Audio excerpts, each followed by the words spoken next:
Yo, how are we doing?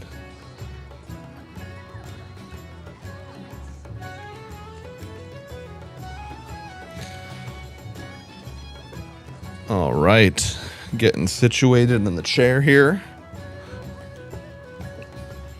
I have a feeling Mooncake's gonna wanna come jump up, so I got her little cat bed on my lap situated. No, I am not interested in bots. Anyway.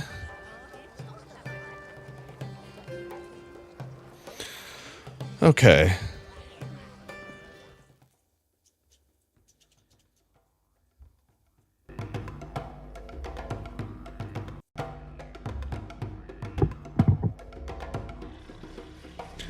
So anyway, in the world of WoW, a druid here is 55, almost 60.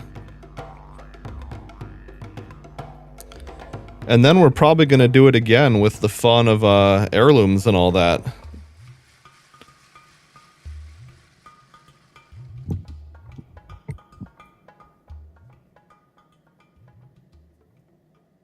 But we'll just have to see, really. Alright, anyway. I'm over here in Desolus because I had one of these oddball quests I wanted to turn in.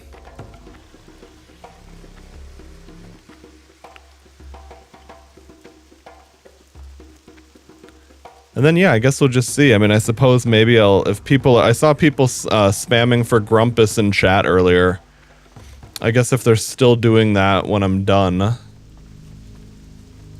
I'll look into joining. Otherwise, I'll just, yeah, maybe I'll just do some dungeons. I don't know. I should have a good amount of rested. Yeah, definitely. Sweet.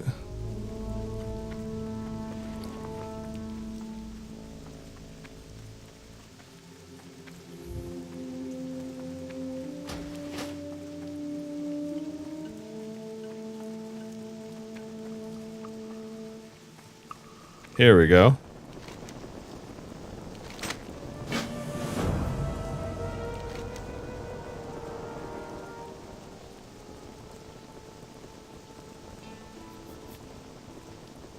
Conjin. Okay, well, I guess we'll see what this is about.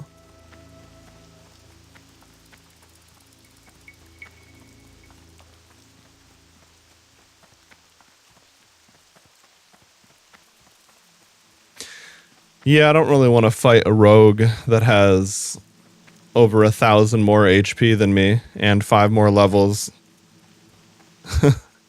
That's definitely going to be a tough situation, to say the least. Okay, Rend and Tear increases damage done by Maul and Shred on bleeding targets, increases critical strike chance of for... Oh, well, yeah, okay, we definitely... I'd say we want that. And then we definitely need it for that. Okay.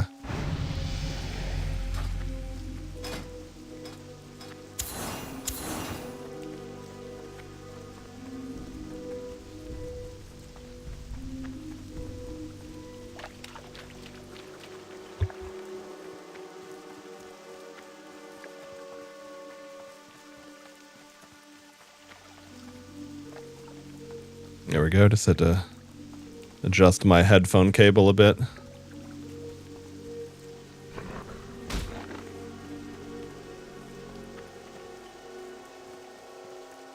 Okay, I was like, I hope that Felguard doesn't, like, charge me and dismount me.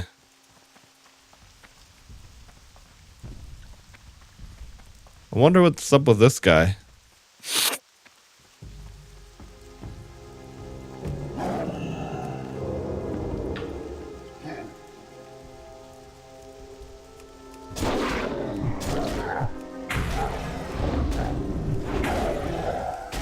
Oh, he's got Mortal Strike. That sucks.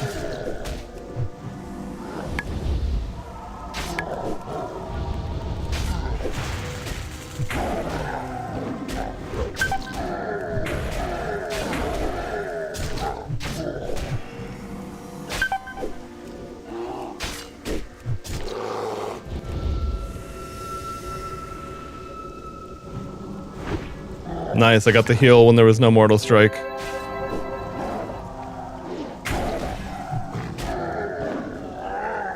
Oh, nothing. Okay, probably just a quest mob then. I had a feeling he would probably be a mystic scroll or whatever, but okay. Works for me. Oh, here we go.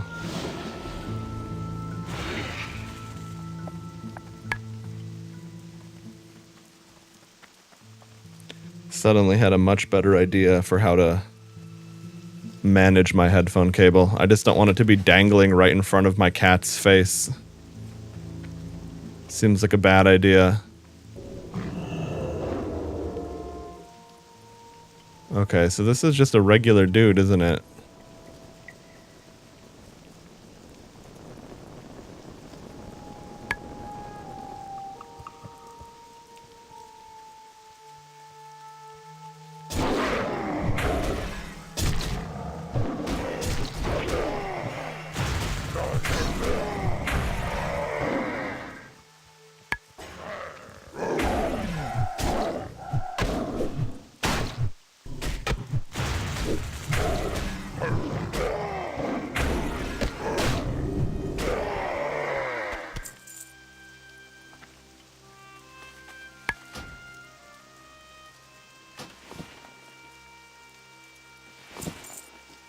Oh, there we go. I was like, what the fuck is this? Why am I looting? What the hell?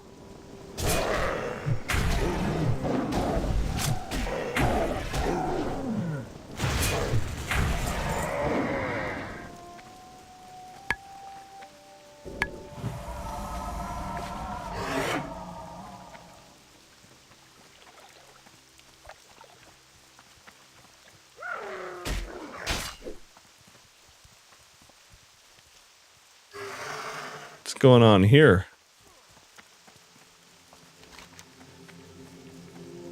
I wonder if that was always there or it's one of the new additions, because that's one of the things about playing areas that it's like as much WoW as I've played, I have very little hours clocked in Desolus. I have no fucking clue, you know, if something is new or I just forgot about it.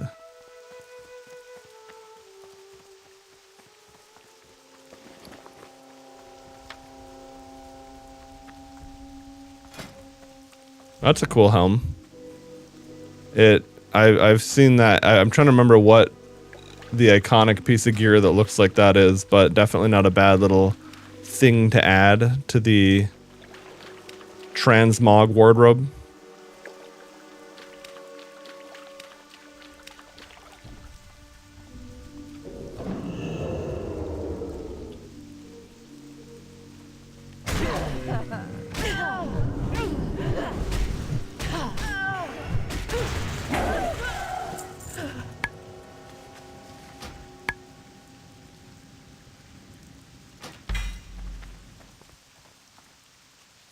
Oh, that's pretty cool.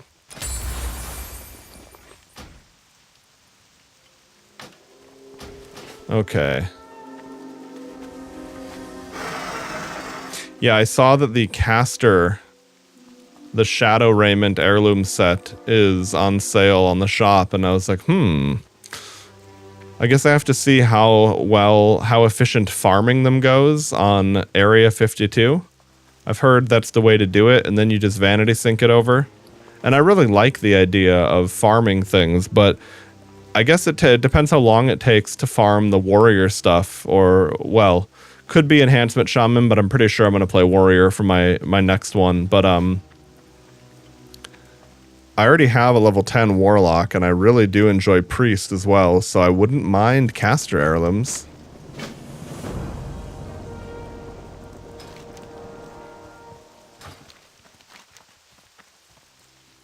Oh, nice. This one is very close by.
Oh, big heal crit.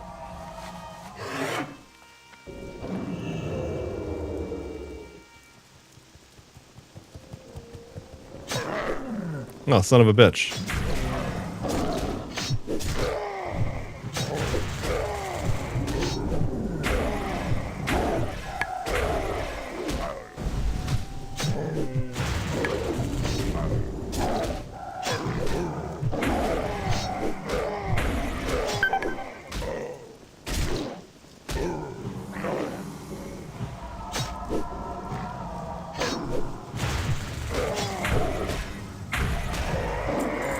Alright, well, easy enough.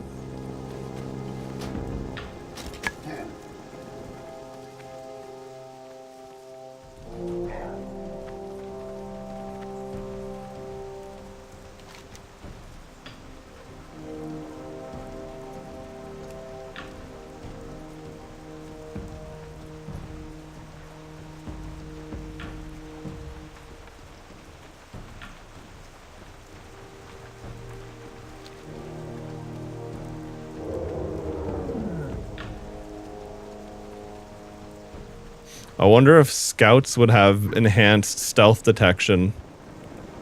That would make sense, wouldn't it? Although you'd think they'd probably want to say something. Well, no, not necessarily. I mean, they don't overtly tell you that caster mobs, you know, are squishier than they once were. Maybe there was a tutorial that would have discussed that earlier on.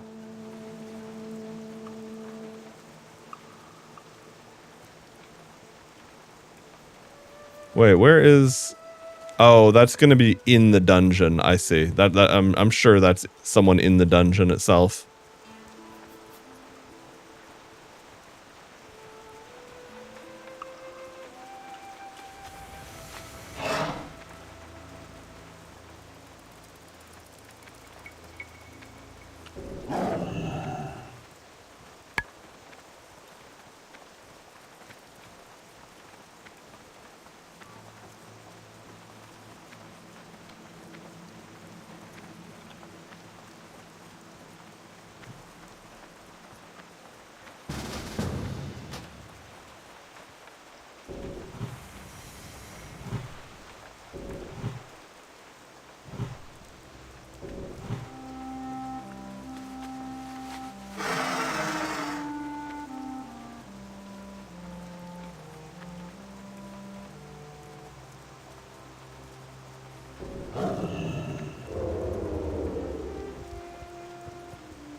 Nice, we've got some serious damage. Oh, what the fuck is this?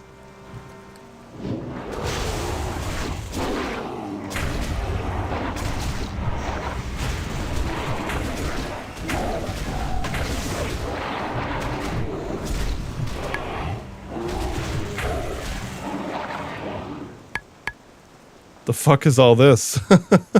Okay.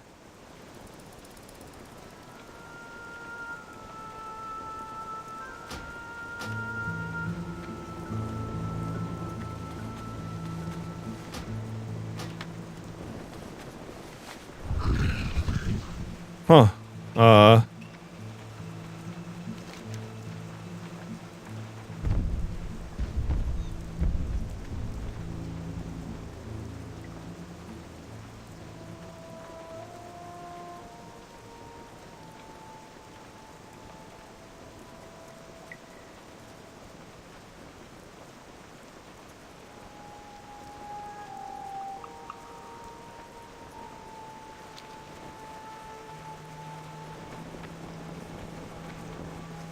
Well, that's a cool ass looking beast.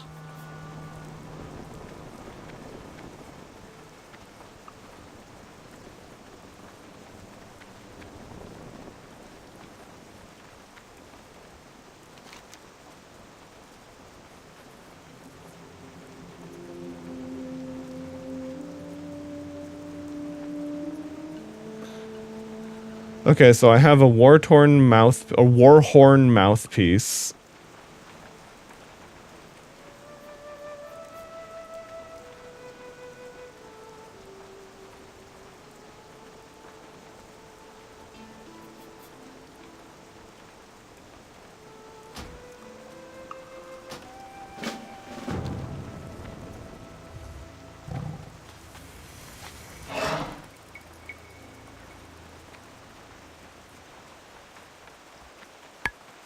I'm gonna go join up with this person again since this is...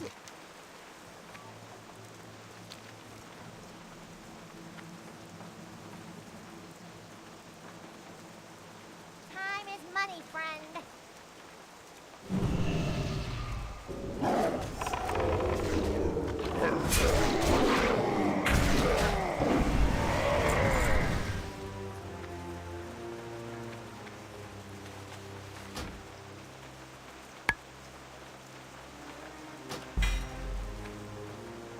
Well, that's convenient, given that I'm about to start a warrior soon.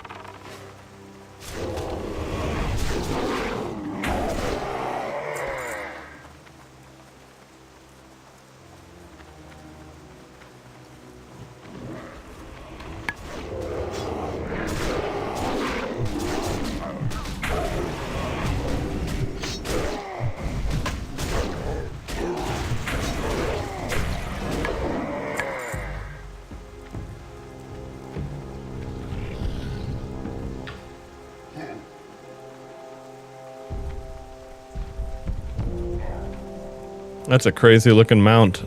Fiendish Hellfire Core. Okay.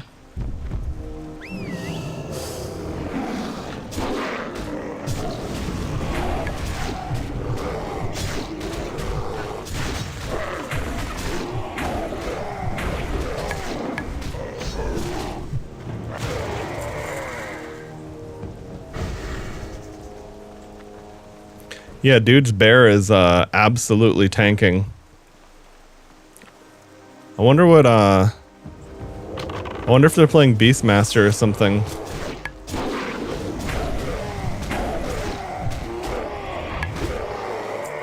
Because I don't have any threat drop or like threat reduction thingies. Oh, I ended up winning the Fiery War Axe. I see. That's pretty cool. That's a classic item right there. Wait, interesting. Chance on hit. I don't think chance on hits work in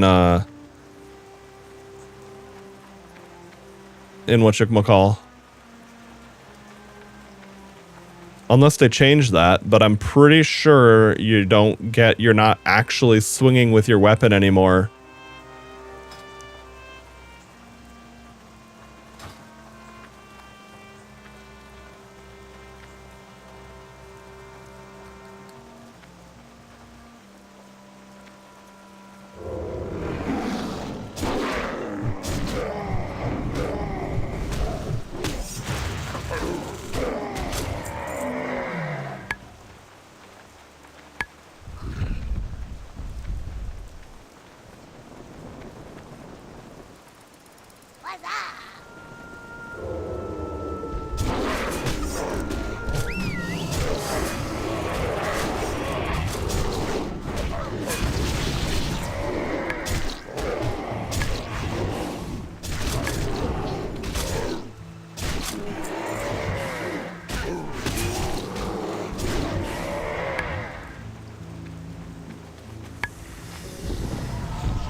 All right, we did it.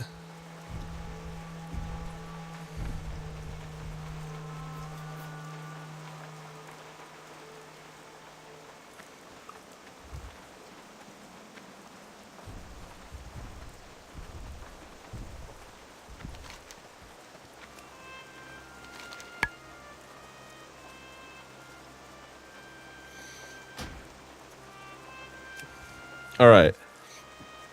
So,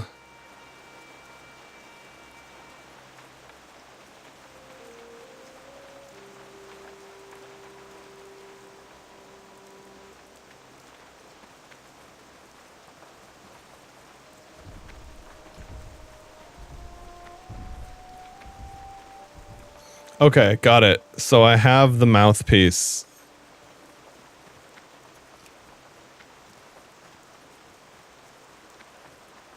And then, alright, so I gotta go back there and blow that horn until the dude shows up, and then I kill him.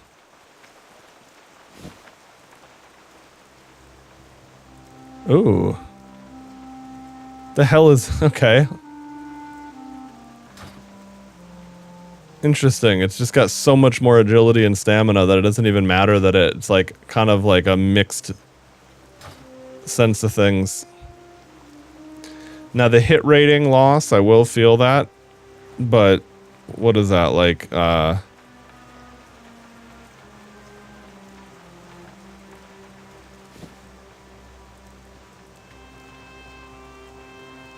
it's a 0.5% of hit chance, so it's not enough to really make a difference.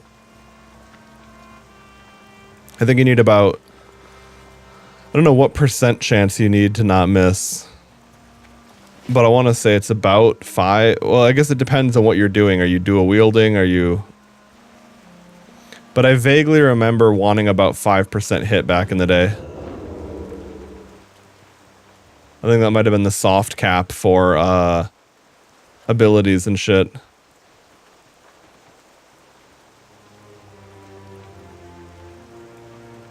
But yeah, the dodge rating is definitely not going to waste on that. And the spell power, okay, it's weird, but even that isn't totally for nothing.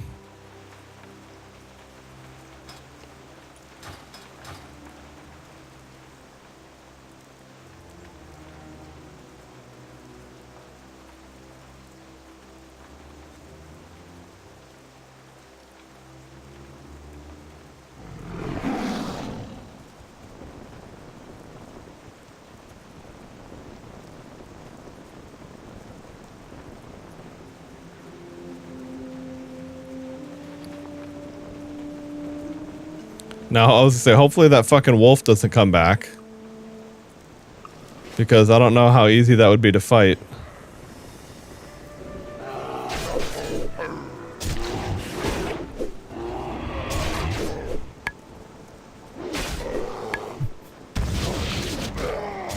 Oh shit, I don't have a potion in my bag because I accidentally put it back in my bank. Okay.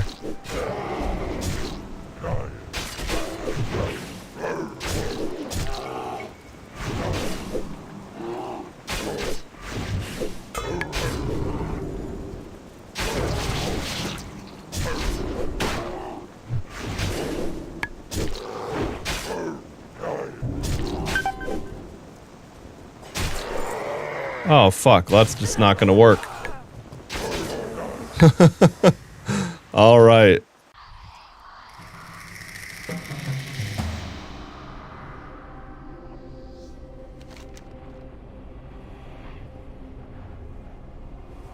Yeah, that's gonna be too much of a. There's gonna be too much stuff there to make it worthwhile.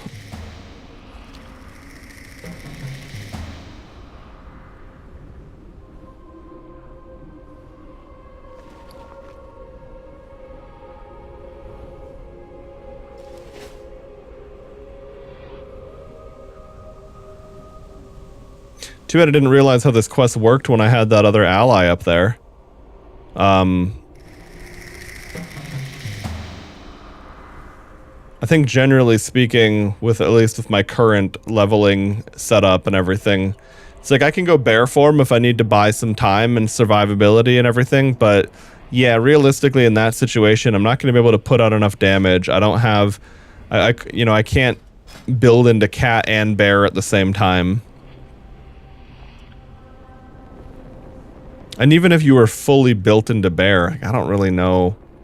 I mean, I guess if you had a lot of dodge, that can really add up.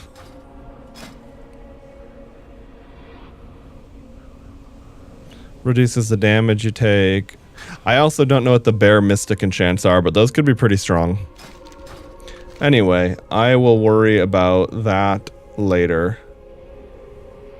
Unless there's anyone around.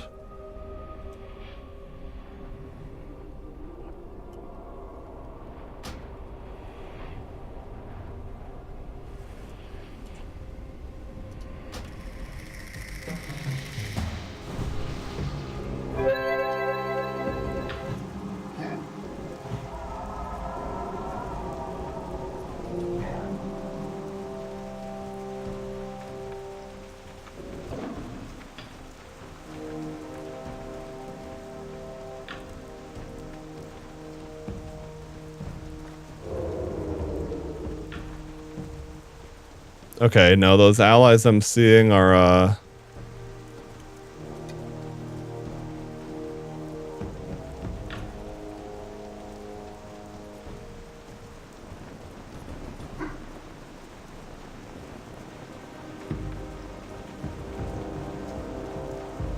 yeah, that's too many mobs. That's too many mobs.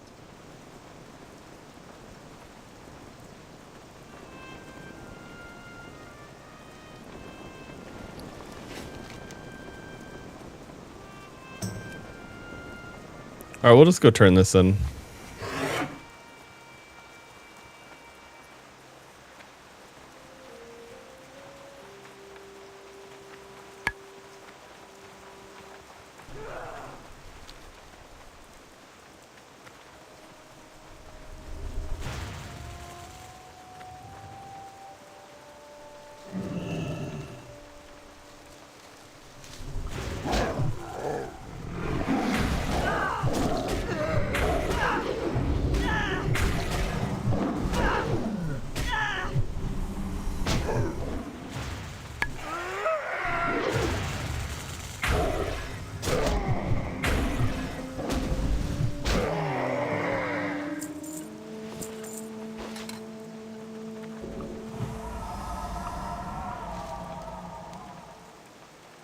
Okay, we're not going to be able to get out over that way.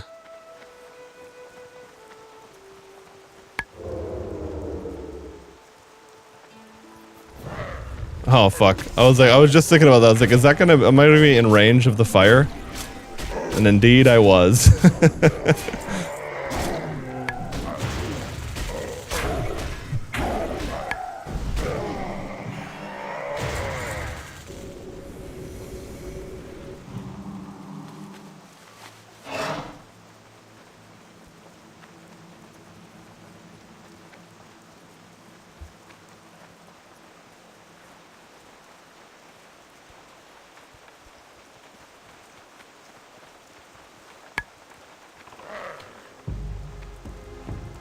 Uh-oh, that's the Moradon Scout.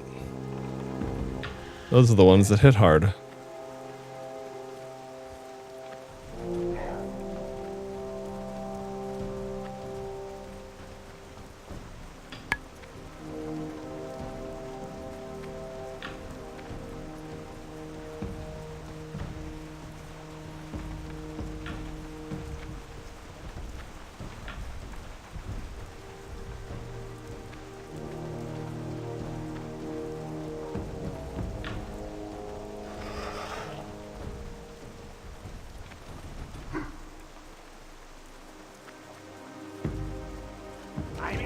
My sister Melissa said you'd be coming.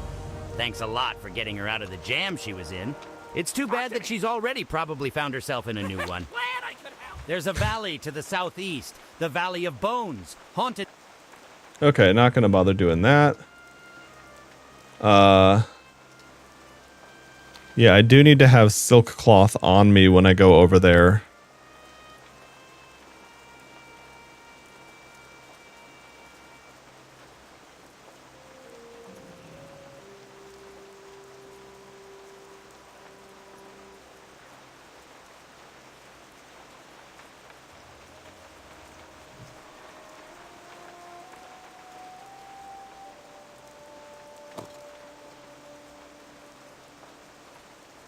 Using Storm Strike charges your spirit wolves with lightning, causing their auto attacks to deal extra nature damage. Oh, okay, that's pretty cool.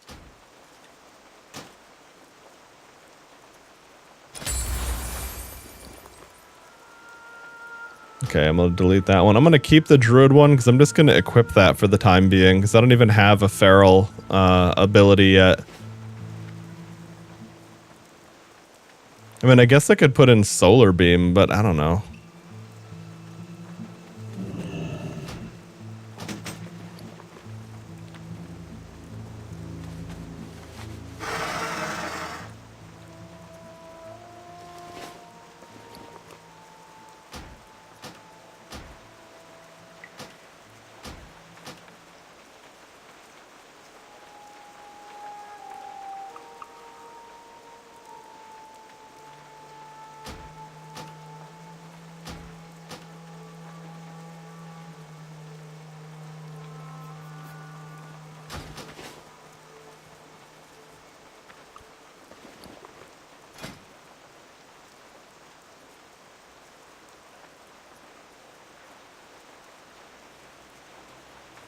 I guess I'll sell that instead of collecting the appearance. I'm not very likely to use it. Okay, now where do I want to go next? Alright, so I guess I'll keep in mind that I can drop that quest whenever I want. I guess I'll just have to go see if, yeah,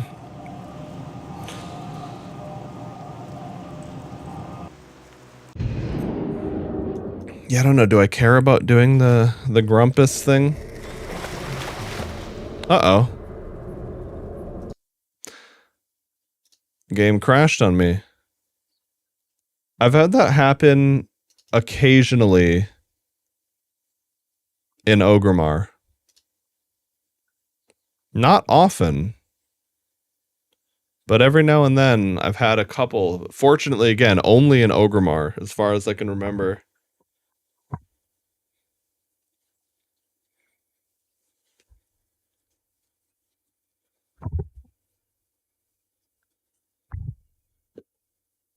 Okay, there we go. Relaunching the game.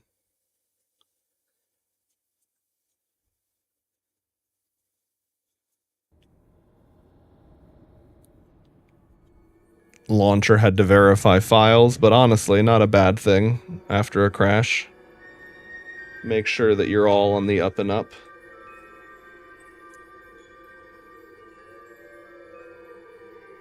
Hey, Mooncake, come here, kitty cat. Come here, kitty.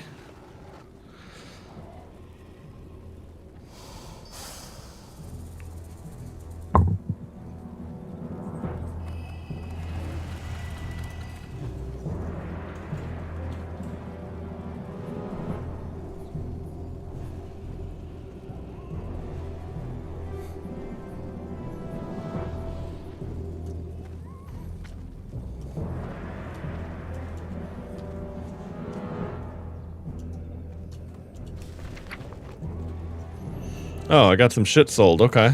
Well, we'll just go ahead and claim that. Hey, nice, Pony. Grats, dude.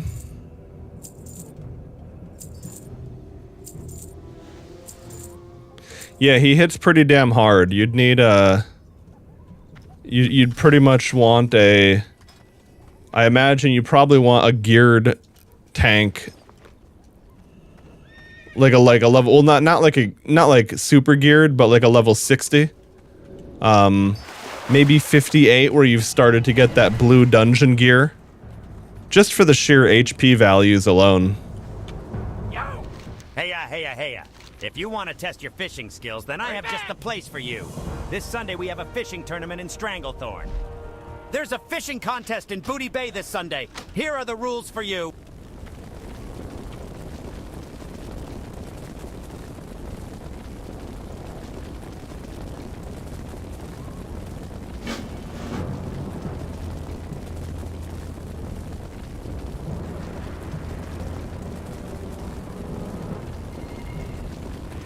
Oh, that's right.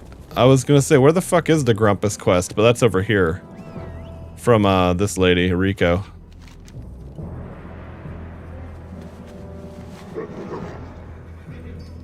Well, I guess I'll grab that.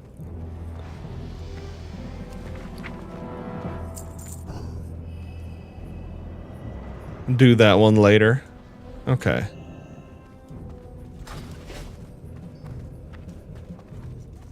Okay, and what else did I want to do while I was here in Org? I guess that's really about it.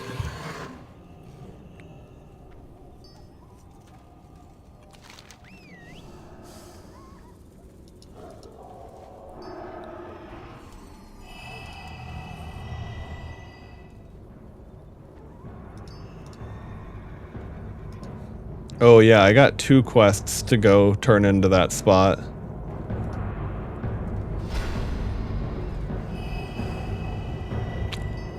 In Stonard. Where the fuck is Stonard again? Is that oh, that is in the Badlands, isn't it? Or Stonard Swamp of Sorrow, maybe?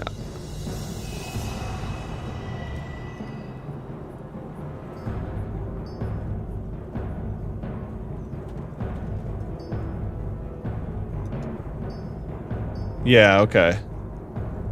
Alright. Well, I guess we're going back to this side of the world.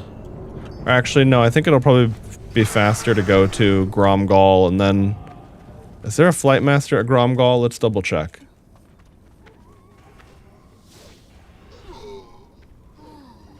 Yep, there is. Okay.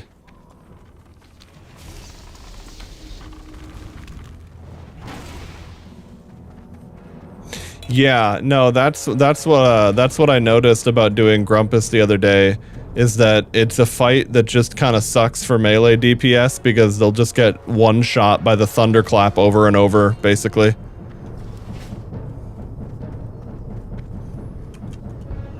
New this year, the PX 238 Winter Wonderbolt.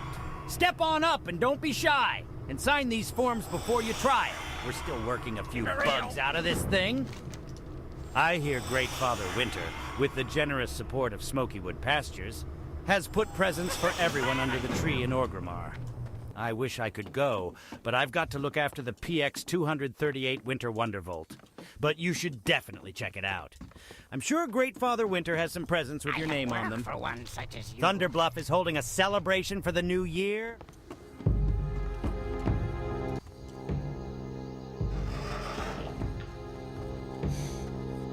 Hey, Alex, thanks for the follow, dude.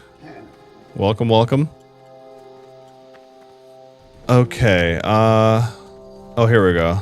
I was like, where the hell is the flight master? It's like, now that I think about it, have I ever taken a flight out of here before?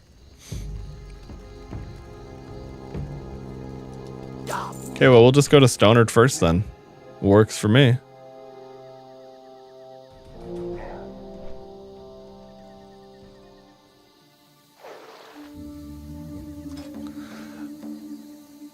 Oh, I see you are on your priest now, Pony. Are you about to do Grumpus on that character too? Or what are you up to?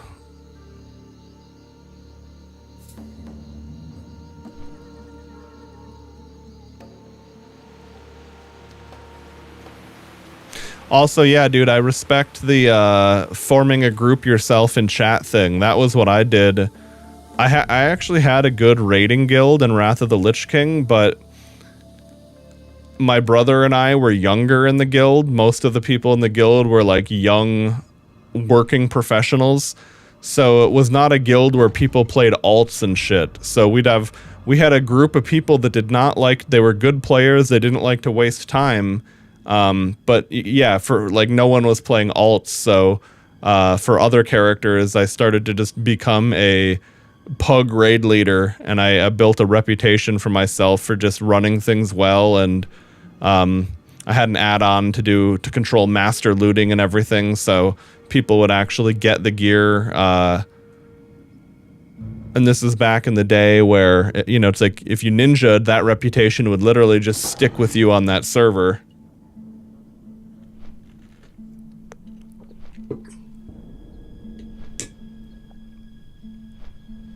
Seems like you can't do it. Is it once per character? You mean account? It could be. I have no idea.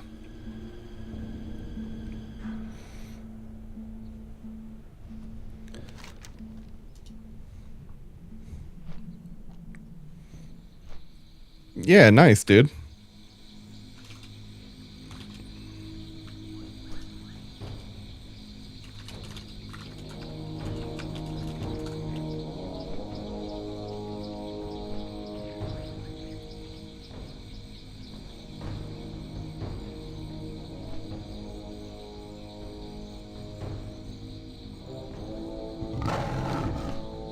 I'd be surprised if that isn't per character, because usually that kind of shit will be like very obvious, but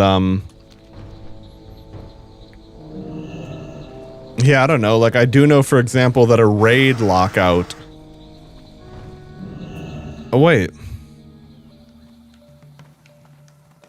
I don't know, to be honest. I'm trying to remember what's per character and what's not. Almost everything is per character. Thank you, adventurer. From Nika's report, I see the Alliance is not without its own problems, and we may find that some enemies are shared between us. Oh, by the way, I was looking into, when I was busy the other day and didn't get a chance to play, I was looking at a YouTube video that was discussing the whole, Area 52 farming out. Well, I mean, it was mostly just a guide on Area 52 server itself. But one of the things I realized was that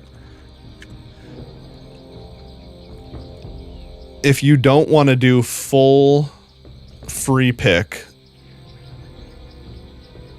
which is exactly what your concern was, like if it would just be kind of like a lot of shit to deal with effectively. Why the fuck can't I find my... Oh, here it is. For the Mythic Plus to get some very, very good initial items.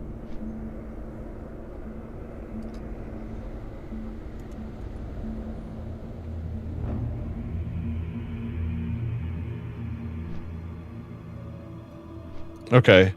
Here's one of the things I noticed. So, I'm going to do this regardless, but... First of which is the archetypes, which is good for both beginners and veterans. And this means that you can choose a preset that fits your playstyle. As you can see, you will have to pick whether you want to play a damage dealer, healer, or a tank. As you can see, everything is very nicely described in the corner of the screen. Each archetypes are also divided into the roles, so you can be melee, ranged, magic, or hybrid. And then you have the full array of the... So now, yeah, and this is really what I meant. Now, this is like this is a very far cry from the conquest of Azeroth. Ascension Dev have made for the players to enjoy. You have very nice... But as you can see here, like you could play a melee hoplite. You know, it's like you don't have to. Oh fuck! I hit the back button on my browser. But it's like that way you don't have to be totally completely on your own building a character from scratch. You'll get to play something that's a little different, but you won't have to have you won't get to pick everything freely, but you also don't have to.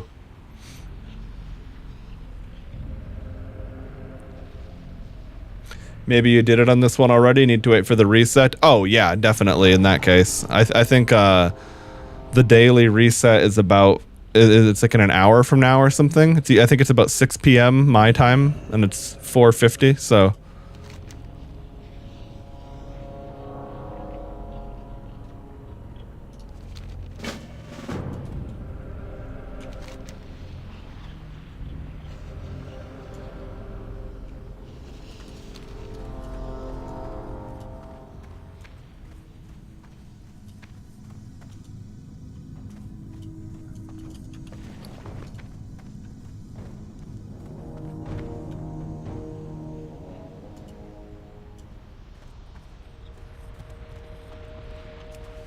oh shit.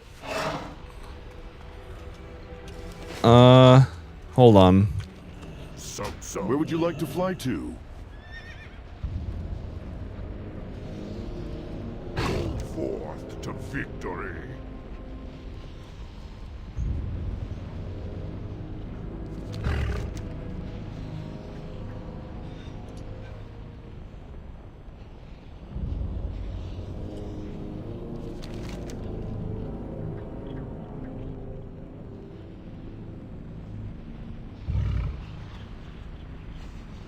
Okay. What do you need? So I do need to go to the Badlands. That's right. That'll actually be easier.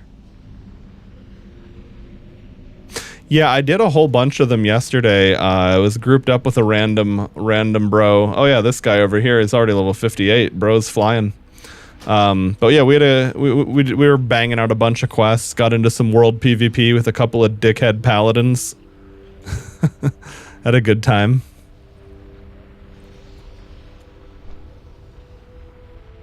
But anyway, yeah, I want to go turn in the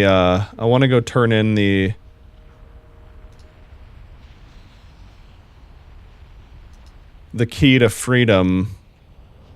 And then I also have, I couldn't finish Caught the other day because I didn't want to farm out the silk, and I figured I would come back for it another day. But I was saying, oh shit, because I can't just pull out my, whatchamacallit, my bag.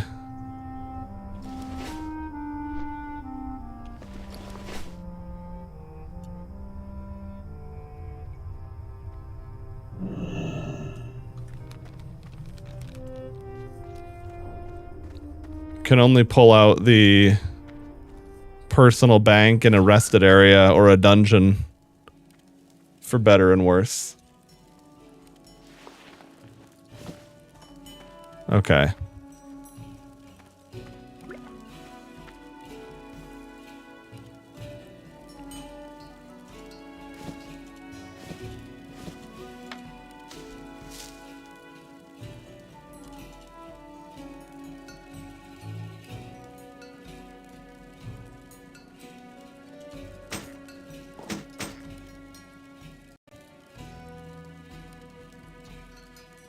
Okay, there we go.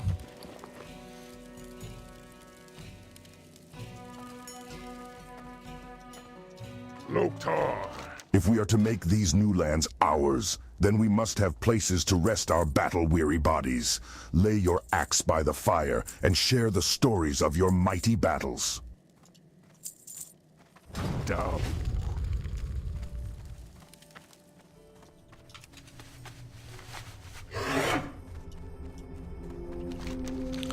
Battle-weary bodies.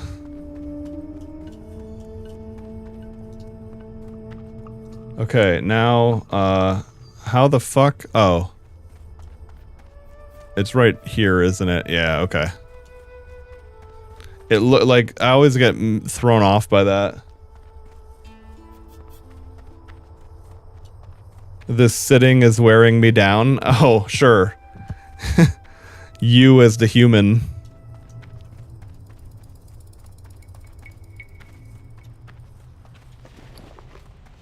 Gotta get those memory foam butt cushions.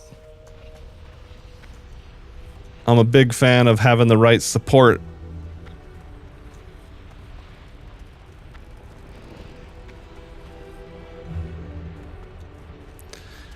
Yeah, I'd say I've got my tier 4 ascended difficulty Nax Ramus cushions. I've got cushions they haven't even invented yet. Okay, I'm already on that quest. Good.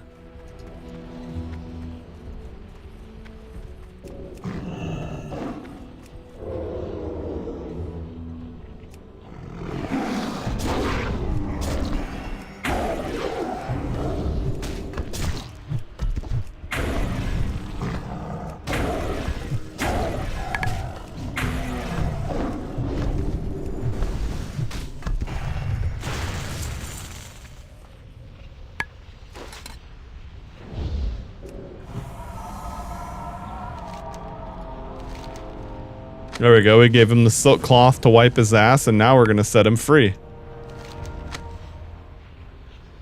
I'm free, finally.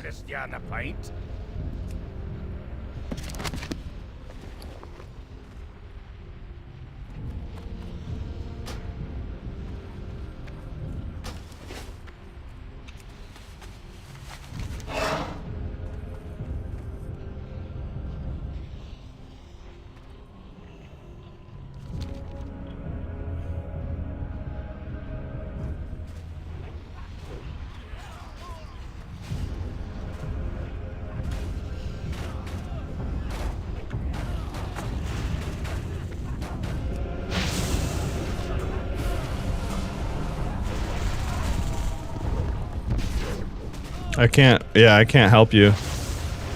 You gotta invite me.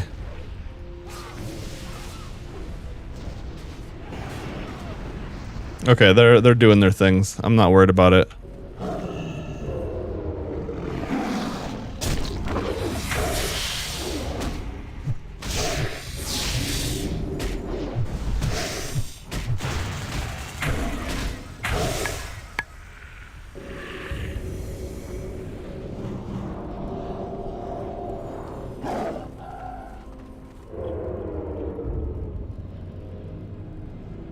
You were the reason I woke up in the morning.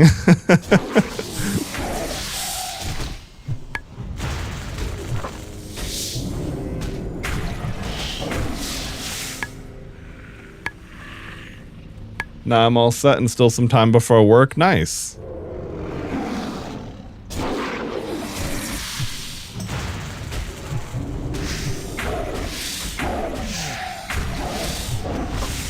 How long do you have to play right now before work, out of curiosity? Because I'm thinking I'm just fucking around anyway, but I did intend to run a couple dungeons. Okay. Well, if you want to do a dungeon, let me know. Otherwise, yeah, just enjoy your time, and I'm gonna do the same.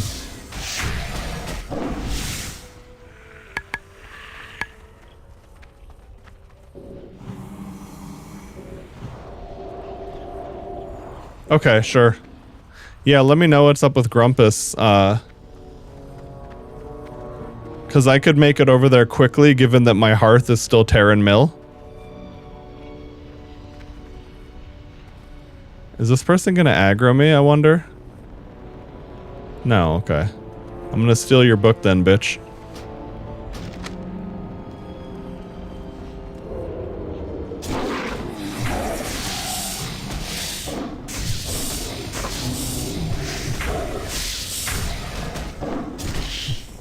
Oops, wrong button. I meant to bite and I did rip instead.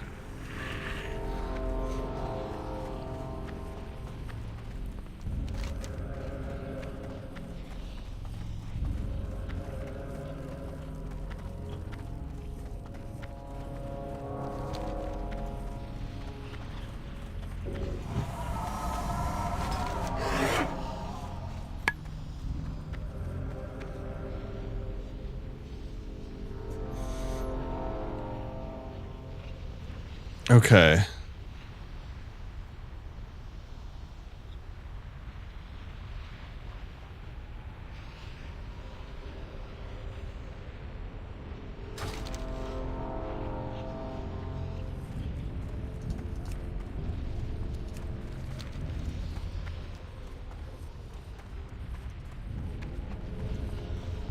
I can't remember where to get the other stuff for this quest, to be honest.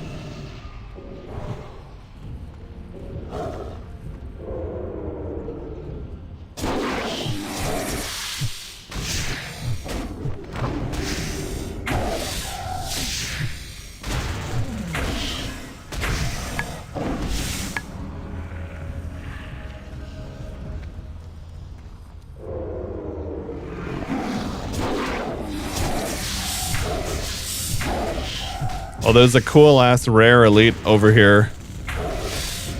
There's a demonic horse called Sleipnir. I fought it the other day and got a Warlock Mystic enchant I'll never use, but very cool all the same.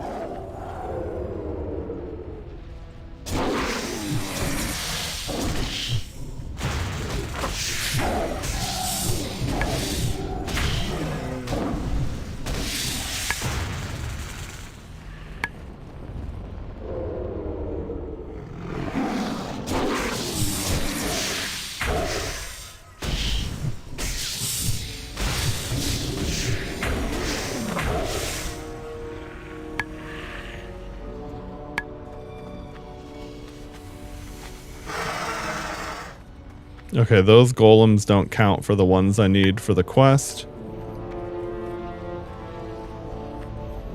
Crow's Rage? You feel a veil of rage stripping away... Huh? Okay.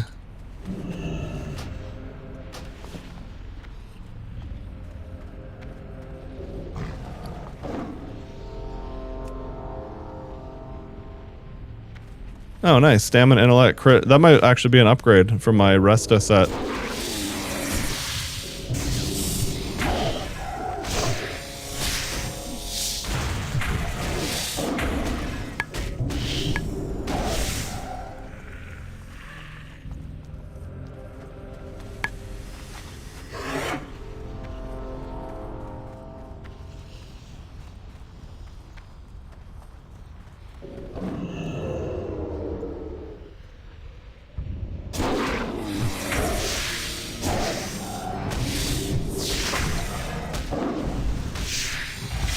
Big crits, baby. Glyph of Holy Nova. Nice. I'll definitely get a lot of use out of that as a feral druid.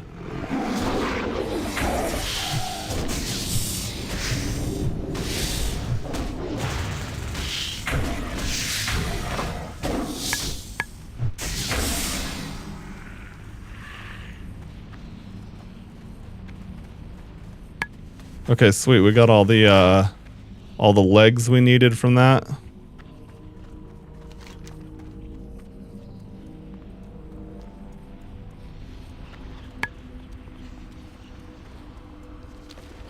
Does his ledger? Oh, here we go.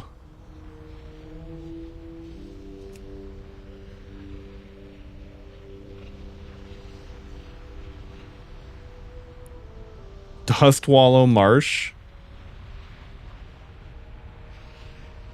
Swamp of Sorrows. Why is there so much bullshit? What a dumbass quest. That can't possibly be worth it, can it?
Okay, so this guy is PvP flagged. But he's in high risk and I'm not, so I think it's probably less worth his while. But the other thing too is if someone is PvPing in high risk, they've probably got potions and consumables and shit ready to go. I've got one health potion, but not realistically what I'd probably want to deal with that. And I also want to do the quests in this area rather than get into a back and forth.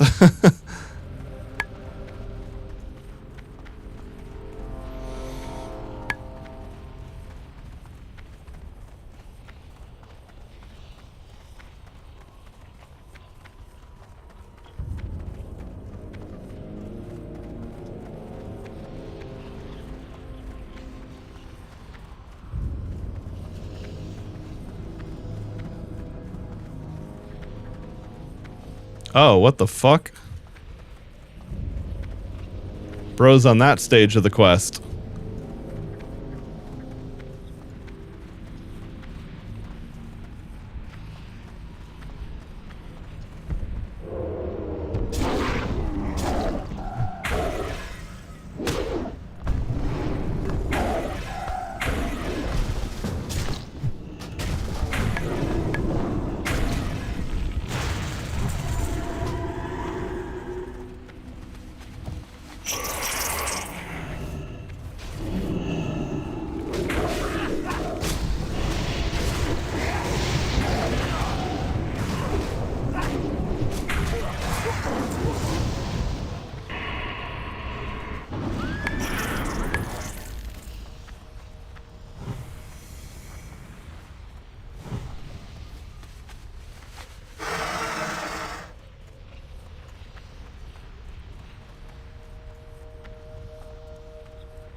It'd be even better if the person he was grouped with here was some variant of get money.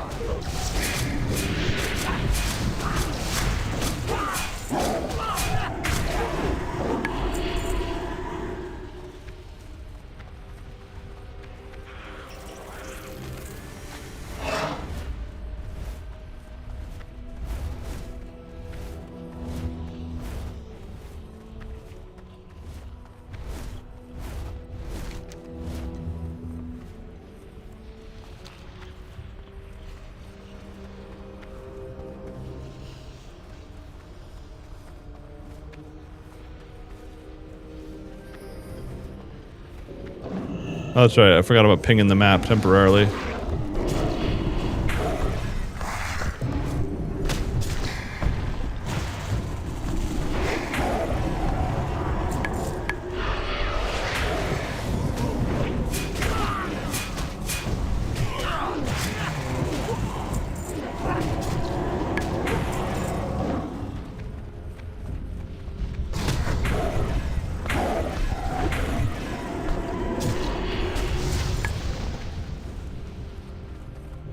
Nice.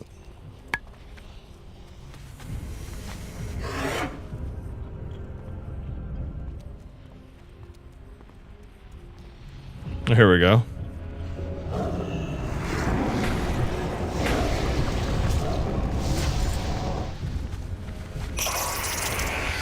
The person's mount makes insane sounds. Oh, here's where the fucking hole in the ground is. That's right. We couldn't find this the other day. I was like, I know there's some place to jump down really nearby.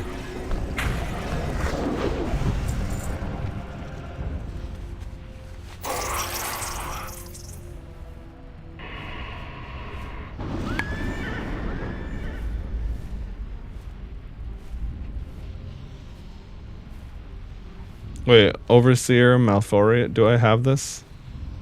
Oh no, sorry, I've already done the,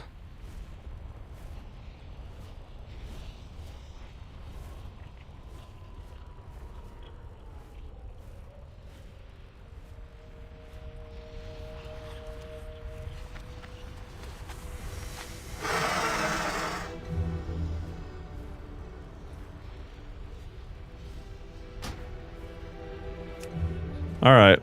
Yeah, I'm gonna let them go on their way. That's much more of a journey than I want to get involved with.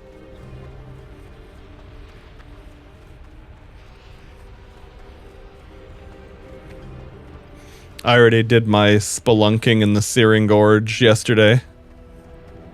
There we go. Just need one more of these golems.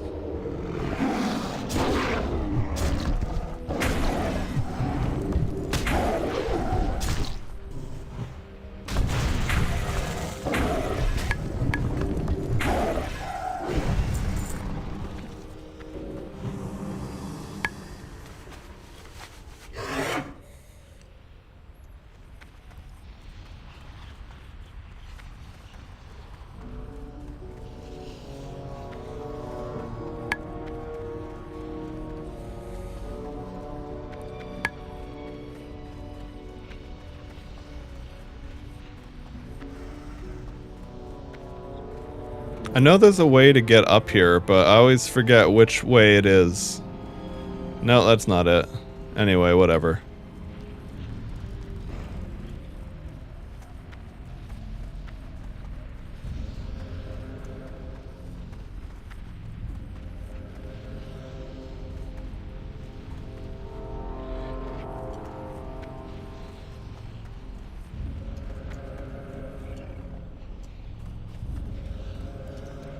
There it is.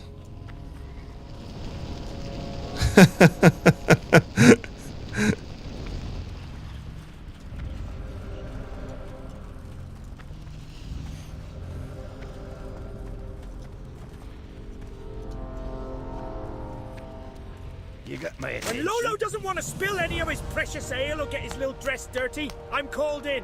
Yep, old Hansel is the dwarf they use to mete out a little bit of justice and a whole lot of pain. You're a good lad, you are. I got you a little present for your troubles. Wouldn't you know it? Every time old Hansel wants to take a moment to relax and reflect upon his life, the powers that be give him another job. Me gots to think, come on. You know what I be saying? Come on. So these here greater lava spiders are causing a ruckus of some sort. Oilfist says they shoot fire out there. Yeah, well, anyway, such things upset the children. I guess we gots to kill them. Rather, you gots to kill them. What's on your mind? Wouldn't you know it? Every time old Hey,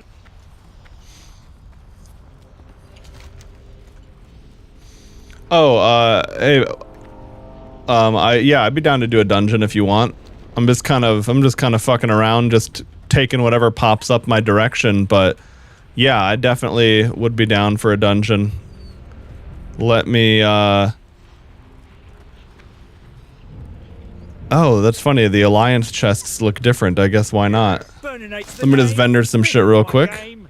And I sell a little food and water on the side. Care for some meat?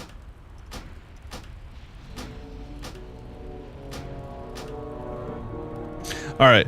Are you gonna stay on your? Are you gonna play your warrior, or what are you gonna play?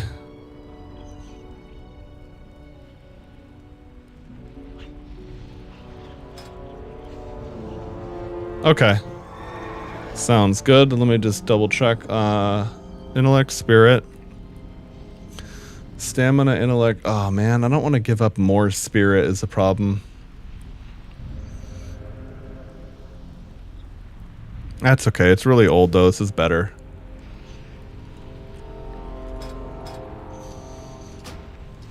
All right.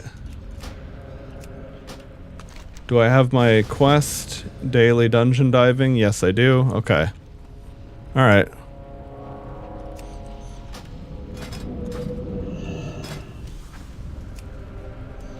I'm gonna go ahead and swap to resto because realistically,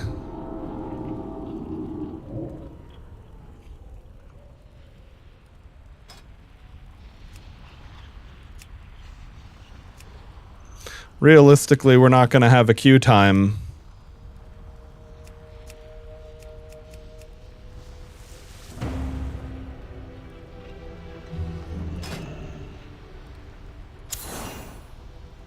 Okay.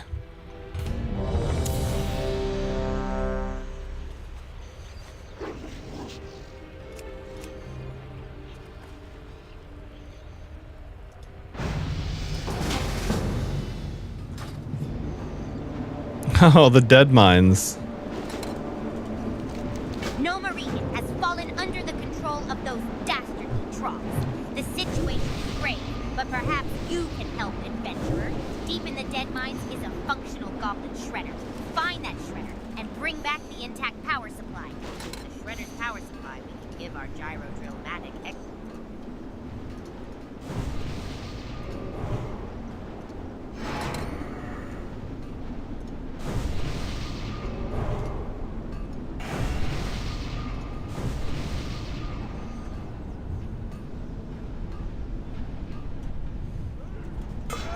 Yeah, go ahead.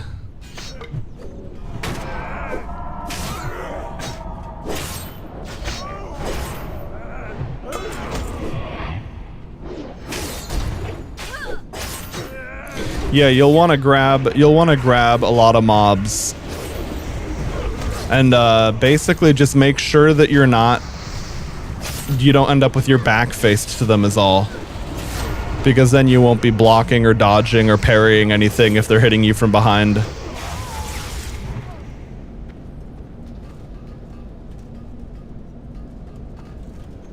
And Thunderclap is gonna, you want to be popping that off right away.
More cleave and more thunderclap, and then watch out for the mob in the distance.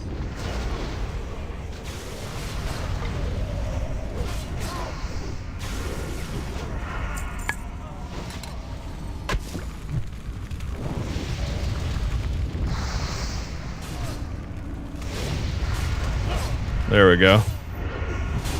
As a tank, you basically want to watch for, like, if someone in the party starts taking more damage than seems reasonable, it's probably because they have aggro. doesn't matter as much if it's a damage dealer, but if your healer's getting hit, you usually want to figure out right the fuck away what's the cause of that, because most healers won't be good enough to react properly and bring the aggro back over to the tank. But other than that, you're doing fine.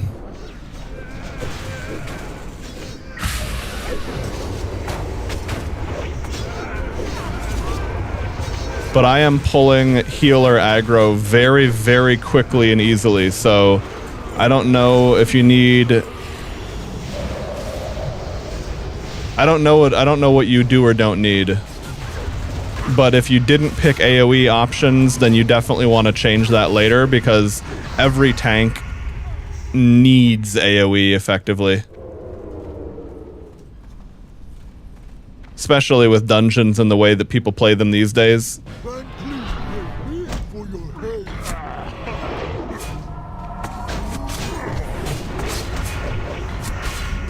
But we're talking areas to go above and beyond, not like problems.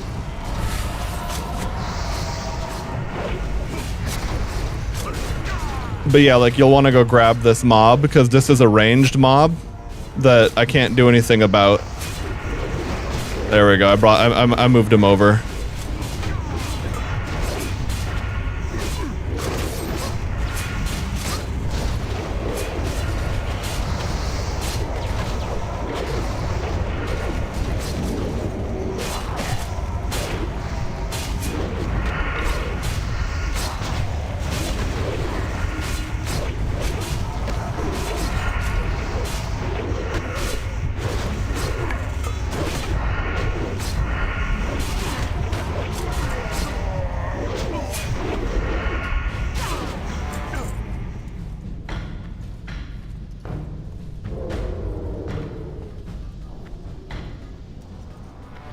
These casters can get nasty here.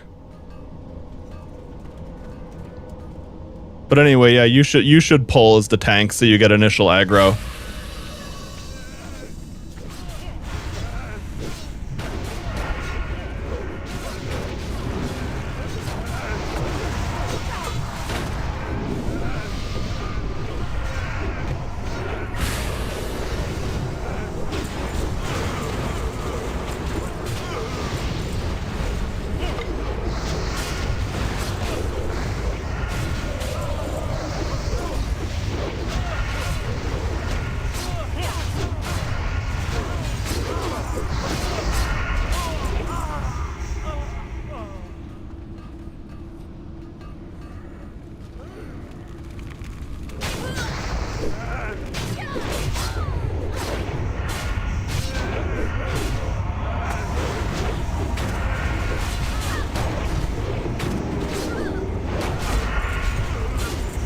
Yeah, I mean, every different role has its like things. Like as a DPS, you're basically always trying to do as much damage as possible.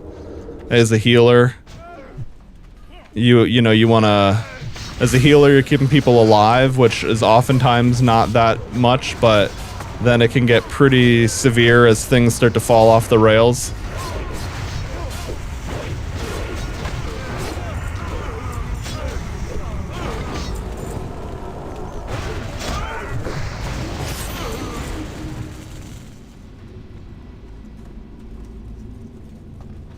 Hey, Lol. What's up, dude? No, I guess I didn't. I didn't see whatever that was.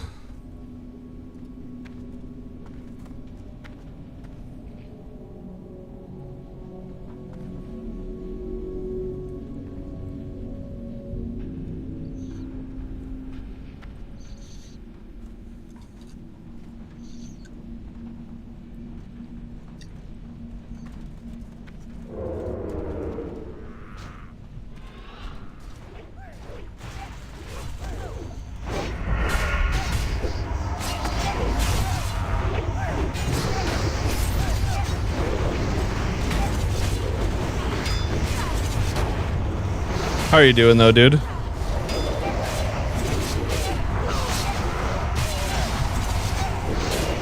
Hopefully your friends and family are all good. It was just bad news as opposed to something that was bad news and also directly impacted you.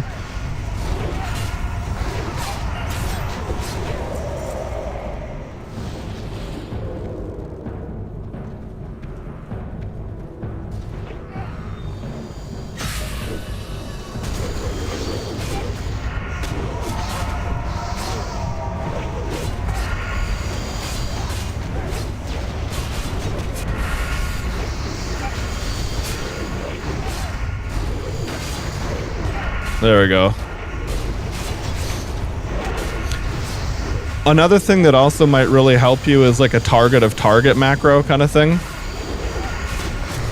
Then you can like target your healer and taunt them and have it taunt their... Or no, I don't even think you need a macro for that anymore. That's just an option. That might help.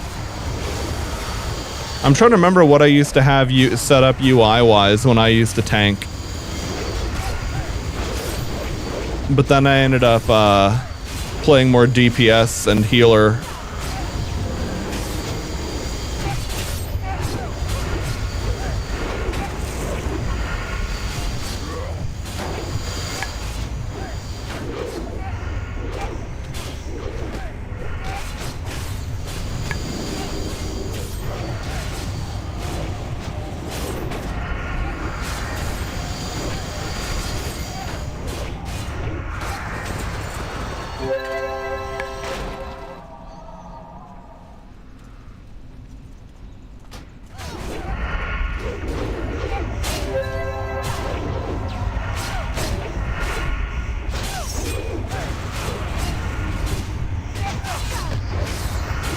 Oh, nice. I have another Mystic Enchant slot for later.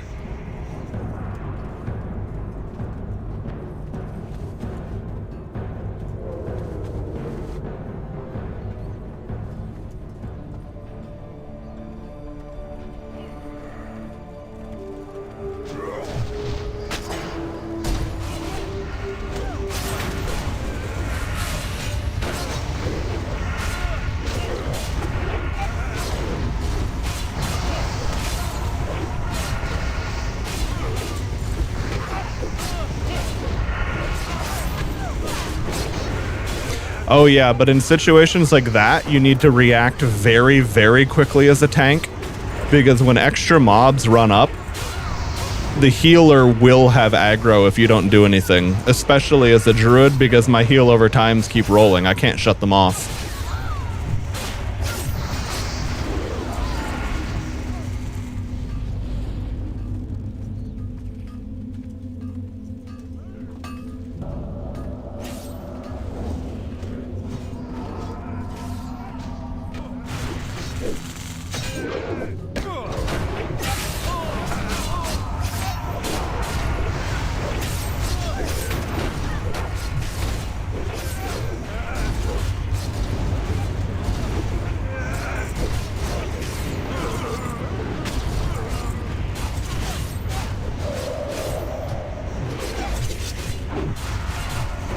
Alright, just a sec there, lol.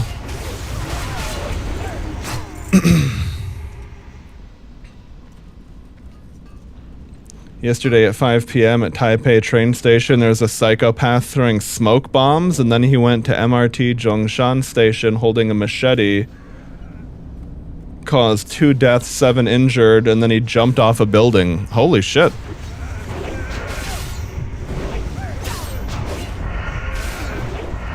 Yeah, I guess every now and then, it seems like that's the unfortunate thing with Taipei. It's like if there is someone who goes fucking nuts, the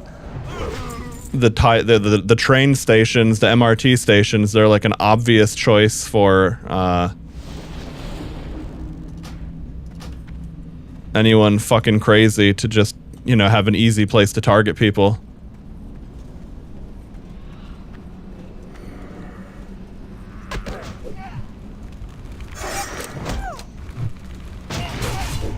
Was it a Taiwanese person or a foreigner or what?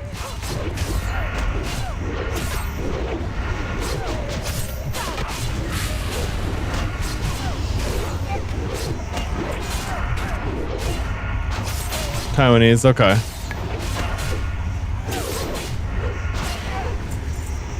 So as far as motive or something goes, it probably just was someone who went fucking nuts as opposed to it being like a political or terrorist thing.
There we go. I was using Moonfire as a targeting beacon because that asshole was shooting me and I couldn't do anything about it.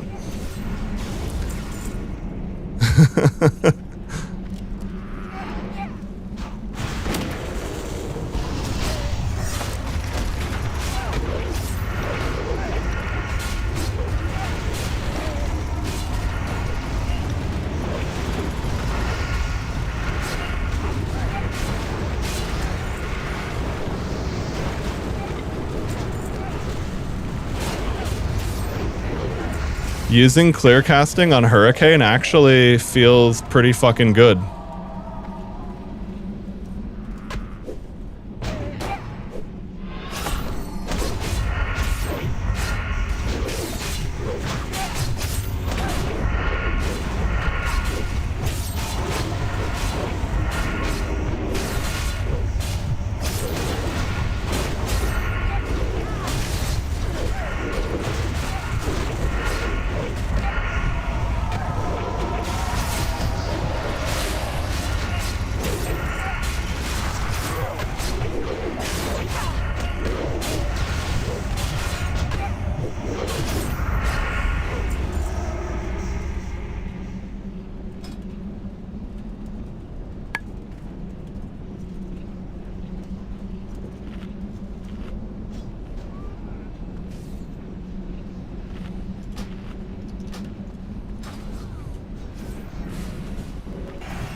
Well, yeah, like I was saying earlier, lol, hopefully at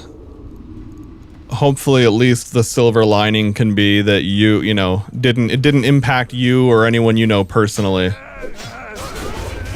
Aggro, aggro, aggro. You gotta clap, thunderclap, do something.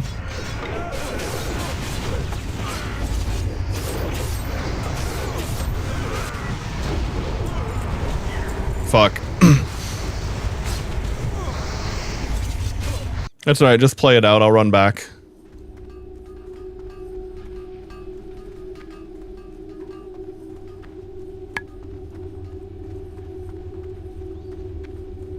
Remember, a heal over time on you continuously generates threat. One of the things that tanks need to figure out how to do is how to continuously generate threat as you're moving. Maybe it's like war shouts, maybe it's thunderclaps, but you can never ever let up on the cleave or the healer dies. Or you just have to sit still.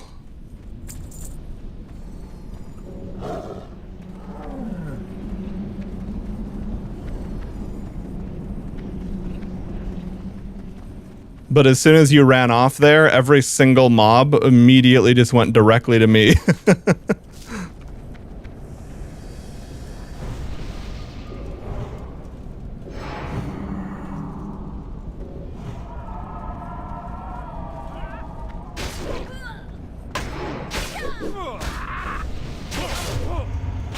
You need to keep generating threat or I can't heal you. You're just running. I've got aggro now, but I'm okay.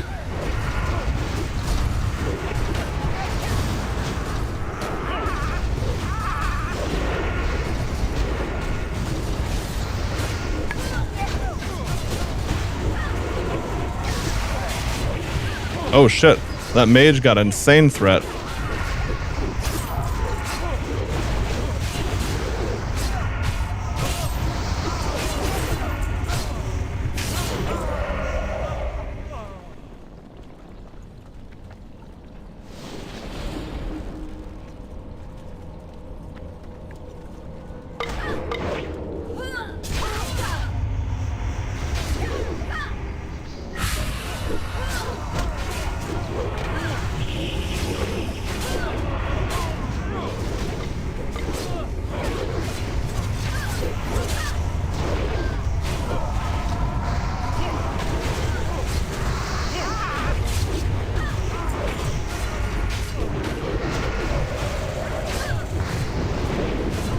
Oh damn, I can't hurricane because I've got aggro.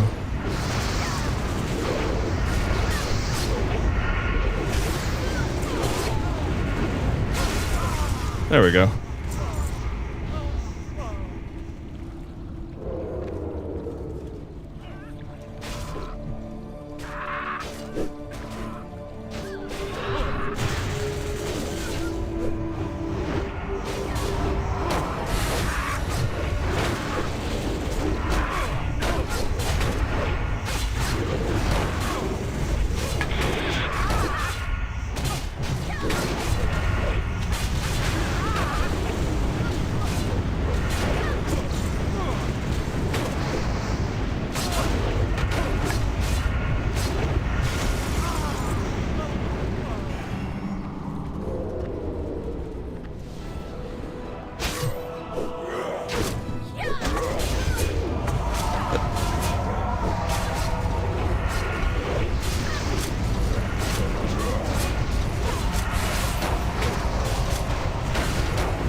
All right. No grats to whoever just leveled up. Oh, it's the rogue. Okay.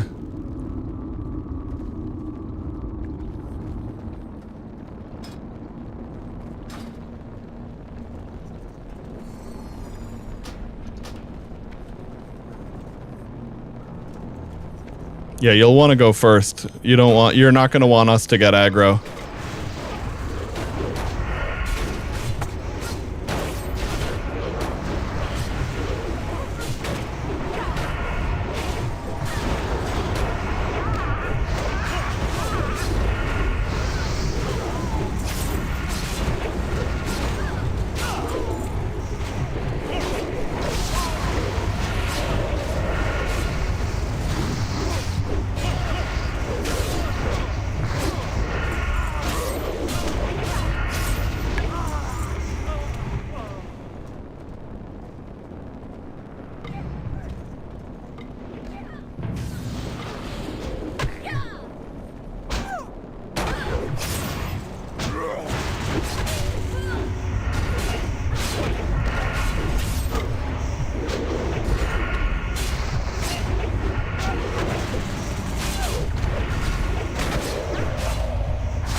I've got aggro. I got aggro. Got to start doing stuff.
All right.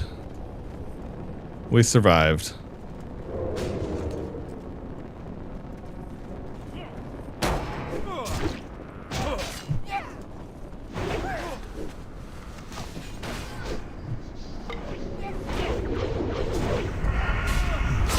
Uh-oh, I have aggro. They didn't like when I healed you. Okay.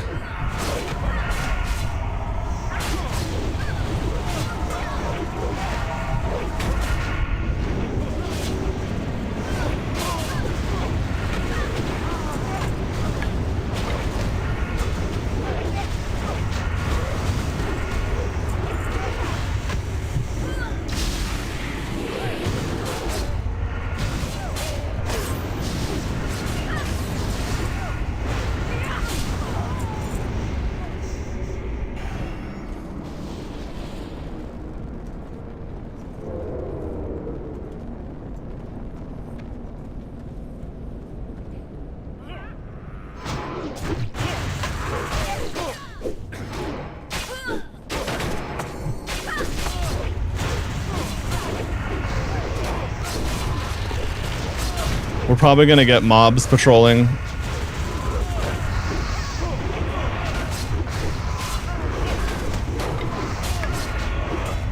Do aggro stuff immediately or they're gonna kill me.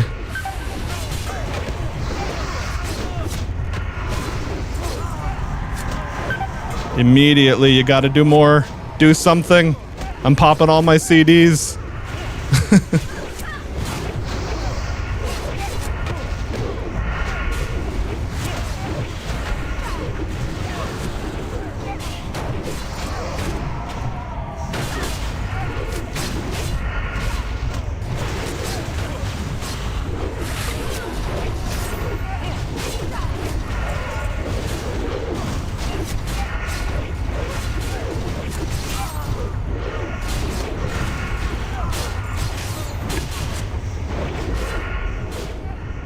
There's a ranged mob in the back shooting me. There we go.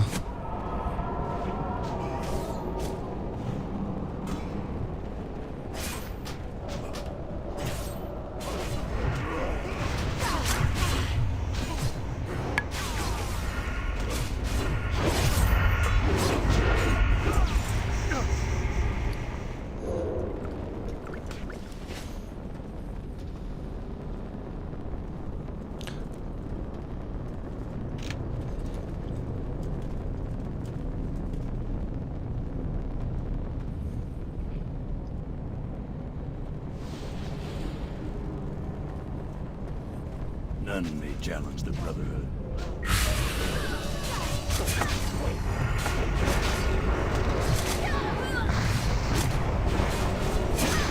Uh-oh. Back up a little bit.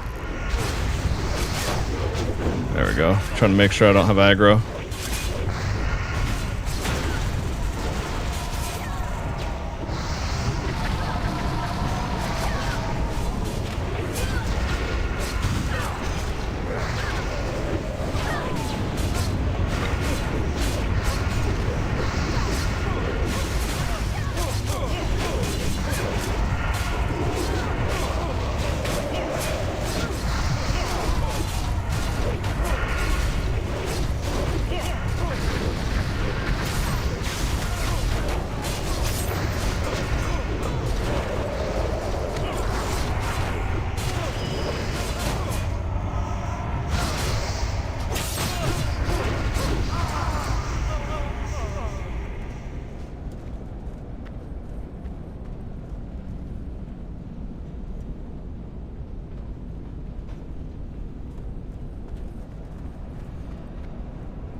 I'm dying, I'm dying, I'm dying. Can't do anything else. You gotta tank more. Okay. I got Harry.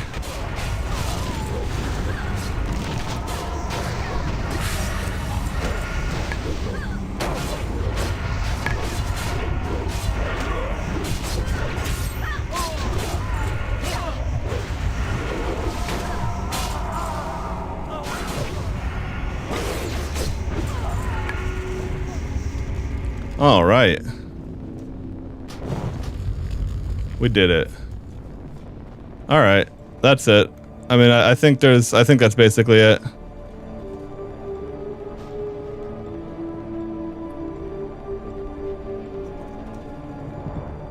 Okay. I'm gonna leave now so I can back out of there. All right. Well, we did it. Hell yeah.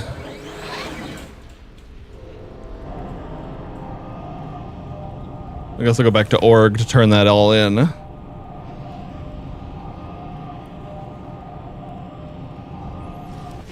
But yeah, not bad, dude. Was that your first time? Was that your first time tanking?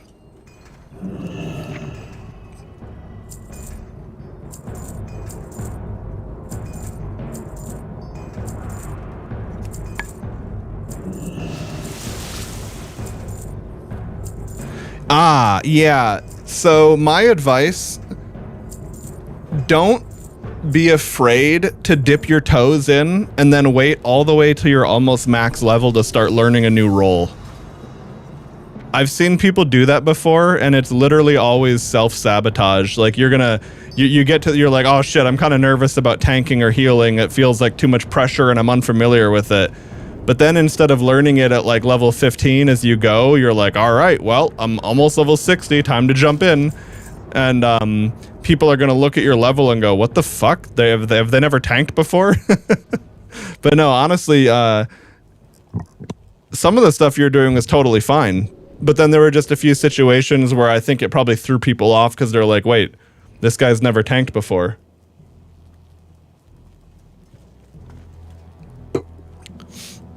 Goodbye. Well done, adventurer. Thanks to you, Gnome Reagan is one step closer to its day of liberation. All right.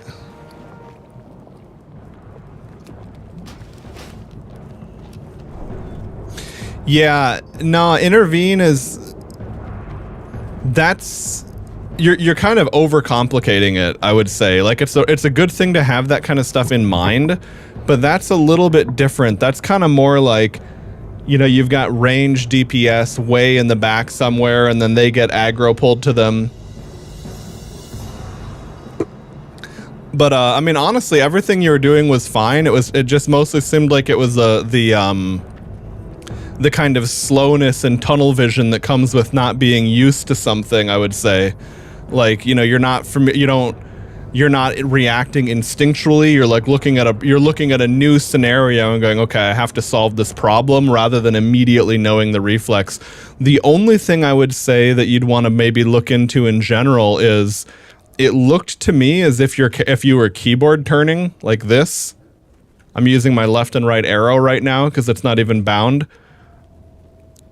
That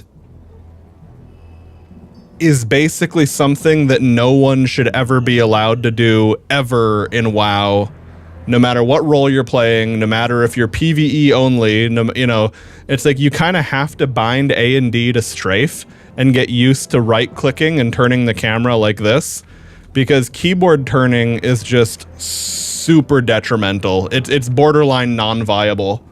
I know I'm talking like an elitist hyperbolic gamer right now, but I mean, it would be like not wanting to use your mouse to play a shooter or something. And I'm not talking about controller and aim assist. It's like, you know, it's like, it's unfortunate if you never played WoW this way, because it is going to be learning a new input thing. But yeah, I mean, in some cases, even having backpedal bound is kind of a no-no, but there's a time and place for just the convenience of it. But yeah, unfortunately, for the fact, because like I know that by default A and D do this, but WoW should really just immediately rebind this and make people learn it. You turn with mouse. Oh, okay.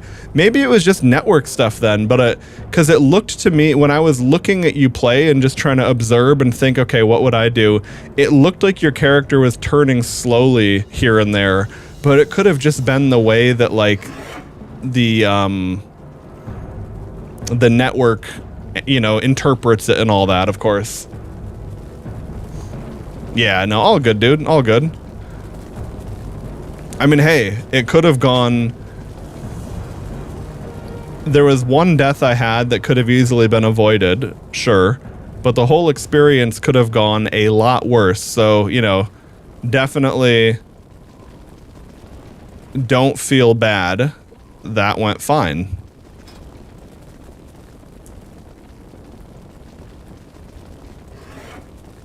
Damn it. Stamina, intellect, mana per 5. I don't want to drop more spirit, unfortunately. It's really just not ideal.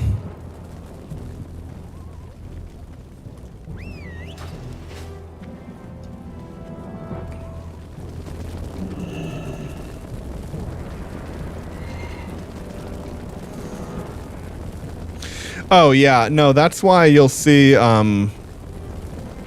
that's one of those things where if you don't want to use a custom UI, you might want to install the add-on Move Everything, because I can't remember where the default loot pop-up is, but that's why I like it being up at the top on my, shit. The other thing too is, there's an add-on called Loot Rememberer, and this one doesn't even have a UI or anything, but if you right-click on Need, Greed, or whatever, it'll remember that next time around for that same item. And I find that to be pretty nice.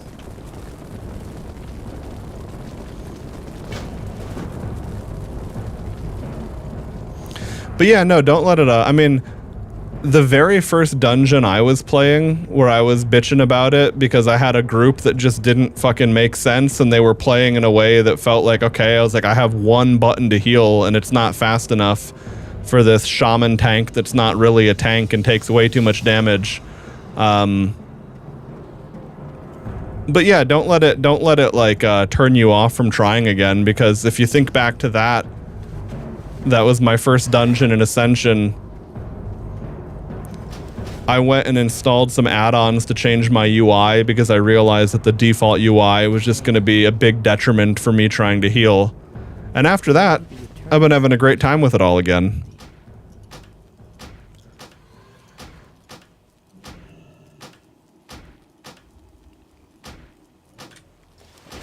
Oh, like a big thing, for example, it's the interface game combat.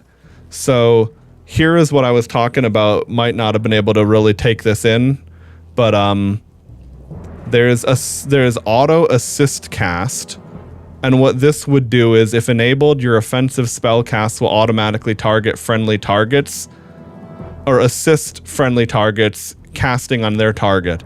So basically, if let's say that this innkeeper is in my party, and I'm the tank.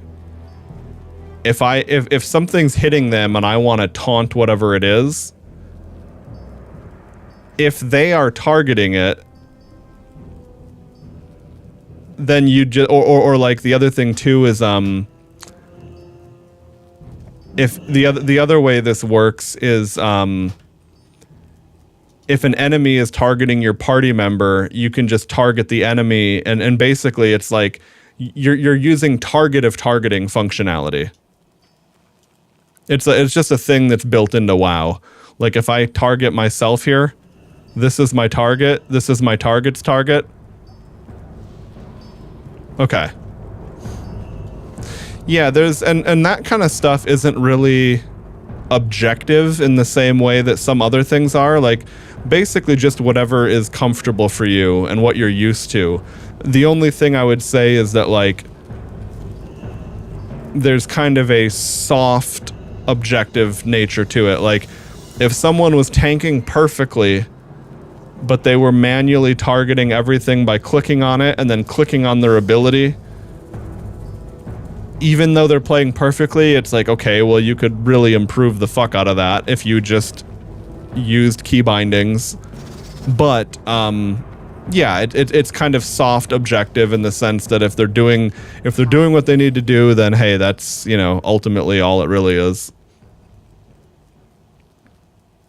That might have happened. I'd believe it. But yeah, don't let the stress of the first time ever doing it get you down.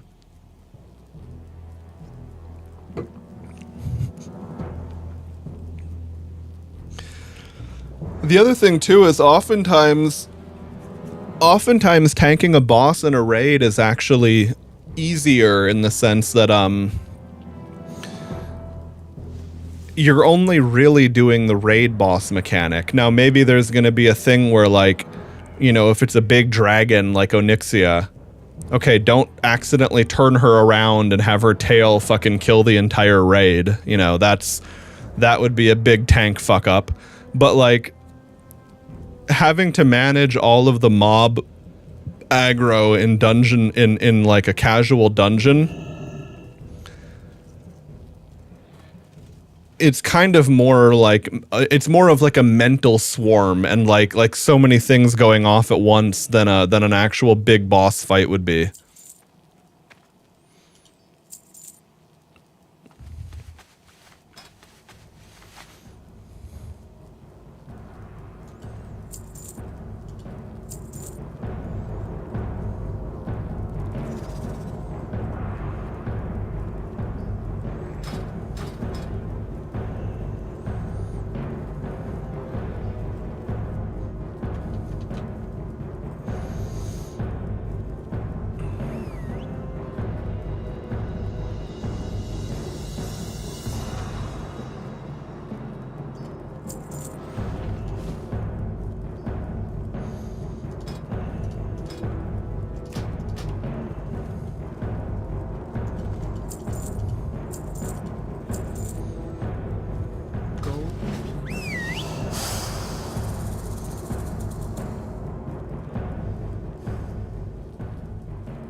Didn't turn in using your ball. Oh shit. Can you, I don't know what you can kill in, can you turn in the daily dungeon thing using the ball? I realized I had to do some auctioning and I wanted to plug this in anyway. Oh yeah, no, DPS is definitely the easiest, and it also has the most ability for someone to completely carry, you know, your fuck up. And it's the kind of thing where, like, if your gear is good enough, you can also have people that kind of, like, you can lazy DPS, for example. Like for example, maybe when you're really geared and you're doing a daily dungeon and you don't really give a fuck, you're not going all out, but you know that you're doing more damage than the average player anyway. But like, you can't really do that as a healer or a tank without just wasting your own time even more. Because like, if you're a good tank and you just start tanking one regular mob pack at a time and going really slowly, you know, that doesn't, it's not really the same thing. Yeah. Well, especially also you're playing Smite DPS. Like that has significantly less buttons and management than, say, Affliction Warlock, or like a rogue, like a competitive rogue's DPS rotation and optimization and all that. Not that there's anything wrong with playing an easier spec, but like, just when it comes to keeping that in mind, it's like, of course you're playing Smite Priest. It's going to be easier than anything else you played. It has less buttons, and it can also flex into, you know, being a healer as well and kind of saving shit that way. A wondrous winter's veil to you, little boy. Good children get special discounts at any local Smokywood Pastures vendor. Yum. Oh, Yum. Hello there. You can only be here for one reason: to open your winter veil presents. Now don't you worry, Great Father Winter hasn't forgotten about his favorite person adventurer. Look under the tree, and you'll find... Yeah, no worries, gifts. dude. Good run. During this season of giving, perhaps your friends would also enjoy receiving some of Smokywood Pasture's excellent products. Have a good time at work, and we'll do more dungeons. We'll do more dungeons in the future, whether or not you feel like playing tank or not.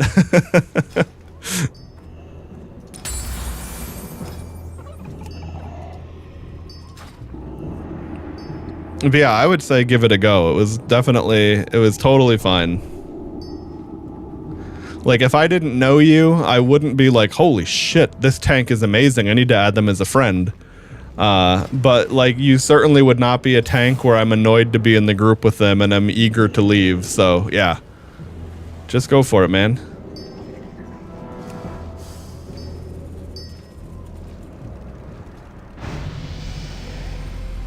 Okay, so there's my feral shit.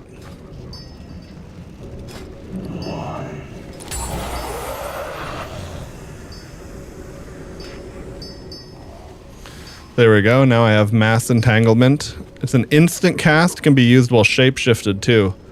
I feel like that would have been good to have earlier for some of my questing.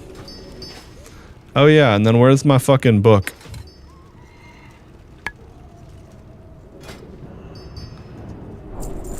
What do you know? It was expensive because I leveled up. Also put vigilance. Oh, nice. That's a good idea.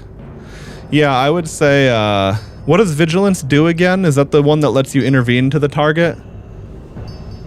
I vaguely remember the skill, just not like all the details of it. Okay, there's my Gimbly, Necrotic Book of Ascension, Wondrous Wisdom Ball, Loot Butt. Okay.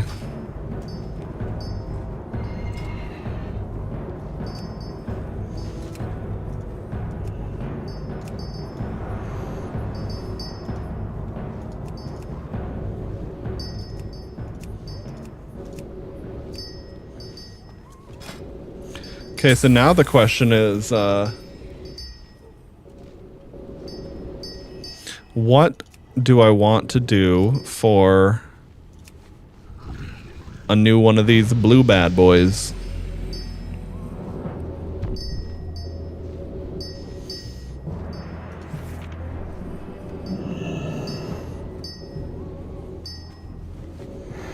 Oh, maybe a crossover talent. Like, let's see, I have Furor,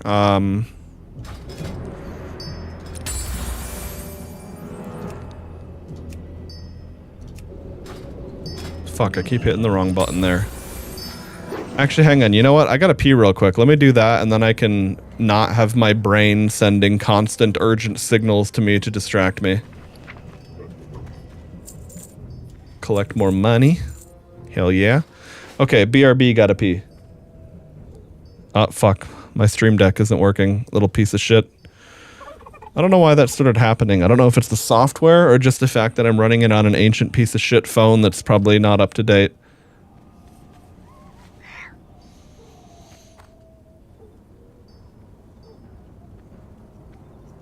Well, hold on a sec. What the fuck is going on?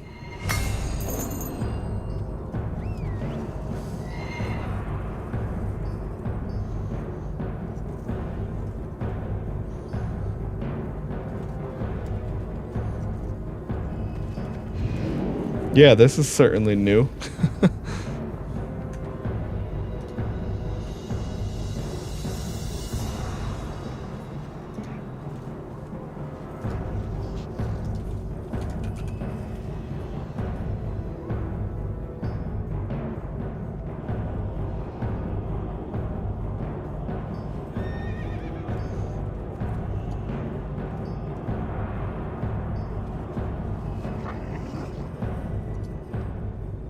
Okay, I'll fix that later, but be right back. Oh, well, that makes sense. Something actually timed out in the software itself. Well, okay, just a sec then.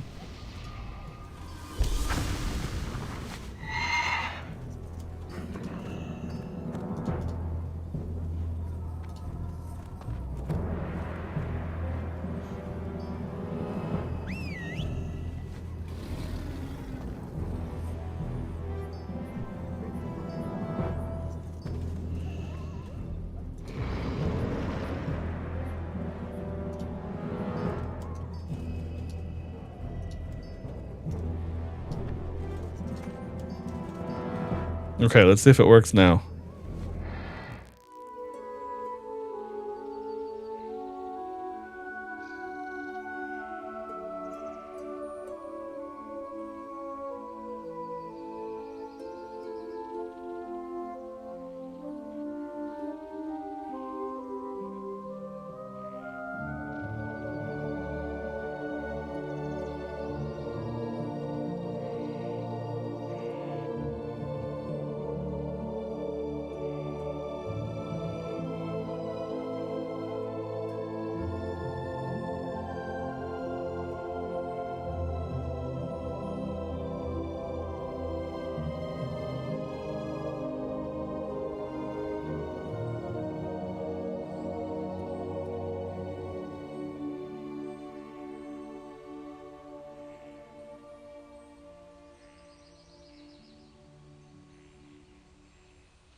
Alright, I am back. That took longer than expected, but I had some IRL stuff come up that realistically had to be discussed and managed in real time.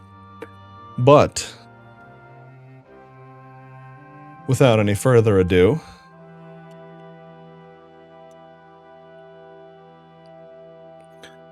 oh damn, I don't have my rested buff, and it never fucking works in Ogrimmar. Like I've one time seen it work properly, but like it never seems to work right. So I guess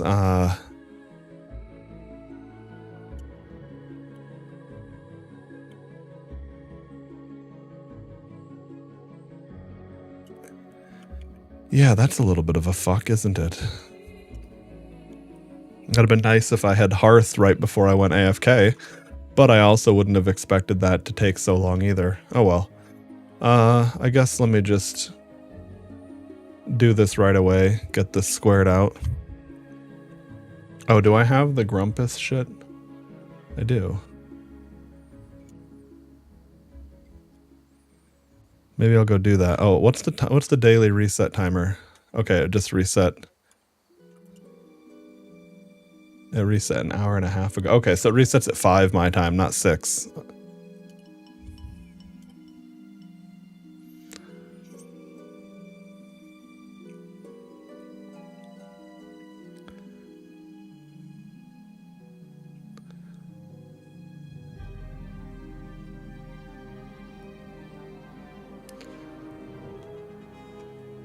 Alright, let's get my headphones back in so I can actually hear what I'm doing. Fuck.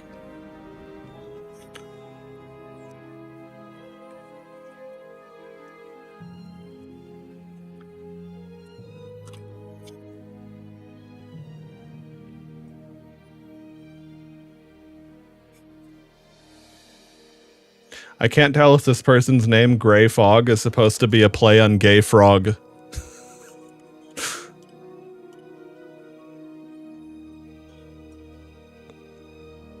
Okay.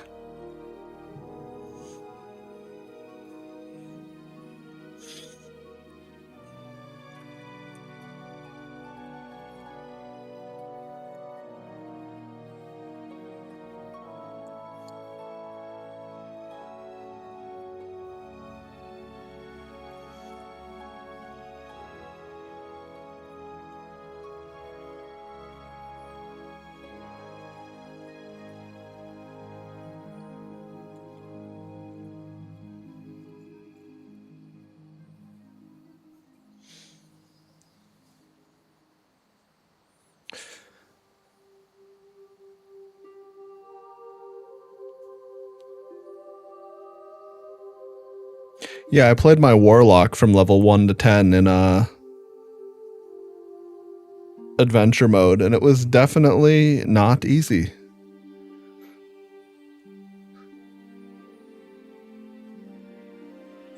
Looms help if you're a fish.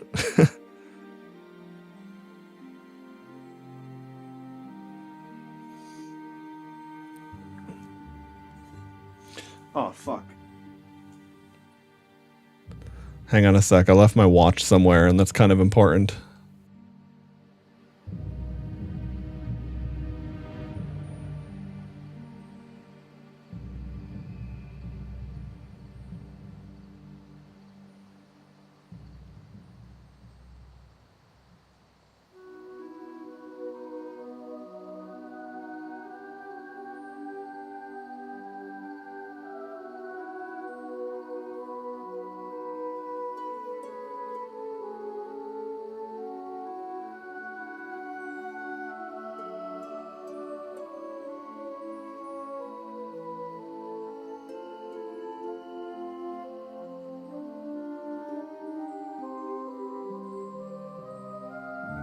Okay, I'm back.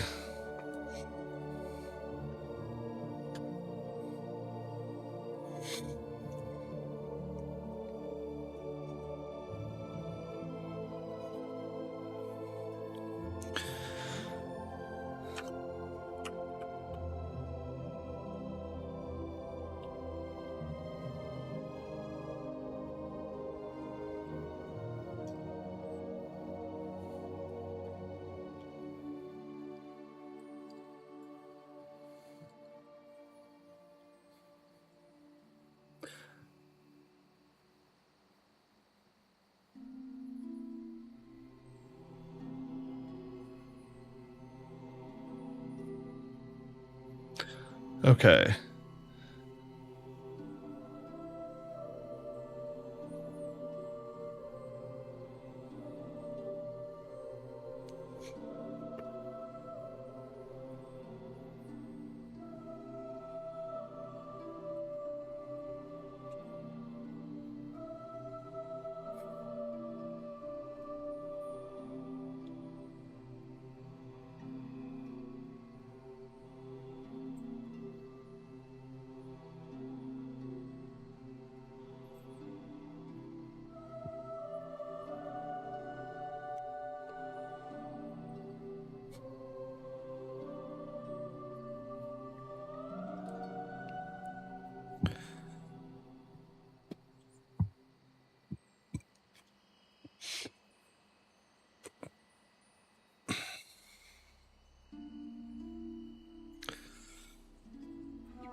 Okay, come here, Mooncake. Come here, kitty cat. Come here. Come here. Come here. Come here. You want to eat first? Here. Eat up.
Hey, Pony, what's up, dude? Welcome back.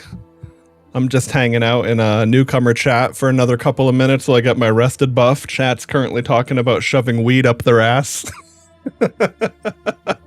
Just typical newcomers chat. Come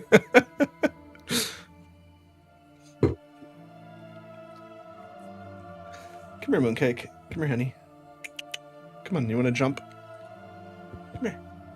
Come here. Come here.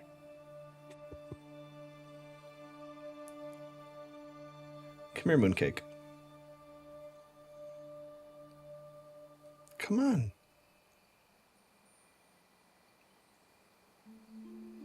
I'll reassess the situation. Tinker build feels like old gaming again. I feel alive. Yeah, dude. As I was going to bed the other night, I was like, oh, fuck yeah. I can't wait to finish leveling my Druid and then go start another character and get some fucking heirlooms. And it's actually been super fun. Here, Mooncake, come on. Jump up, kitty. Come on. Come on. Come here. Come here. Come here. Come here.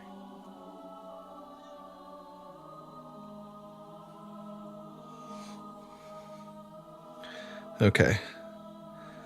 I had to go acquire my cat.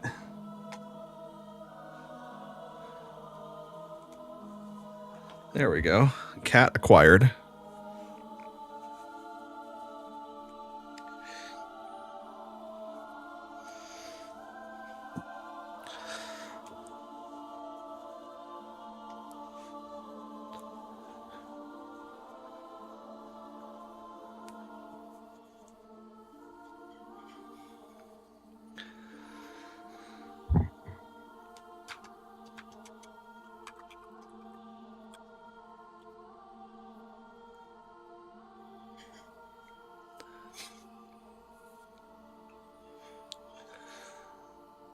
Yeah, I would say that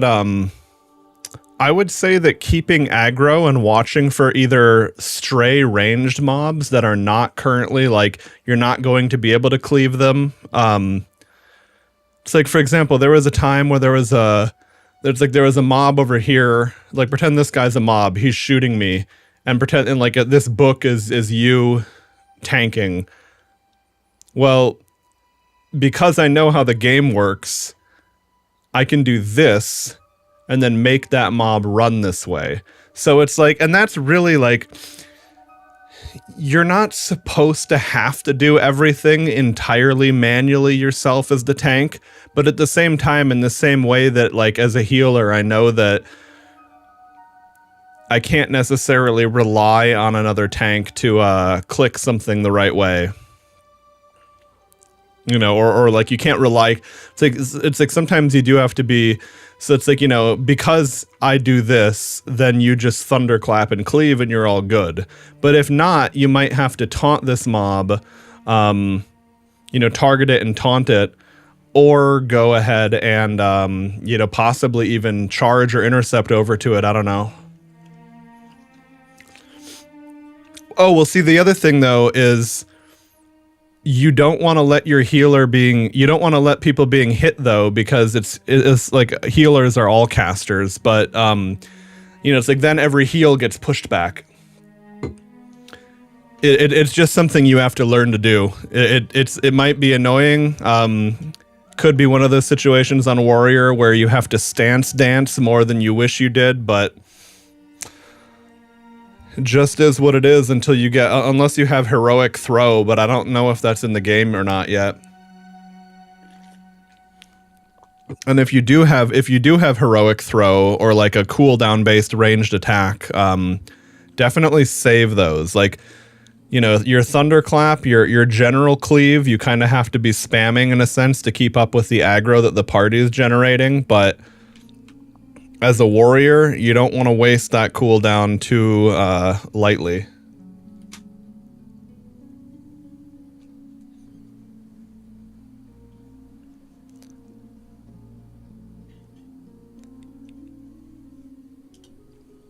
Okay, there we go.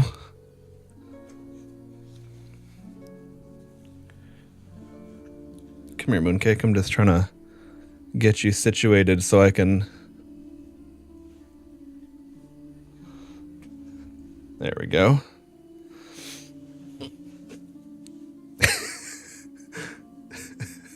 $3,000 hours in Morrowind is nuts. I don't even have 3,000 hours invested into my children.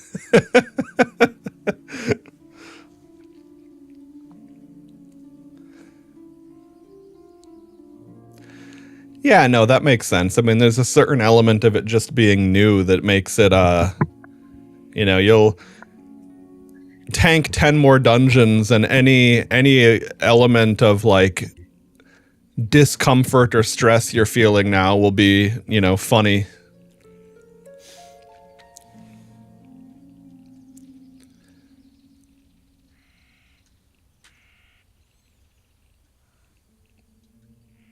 Yeah, no, for sure you want the buttons you press to make relative sense.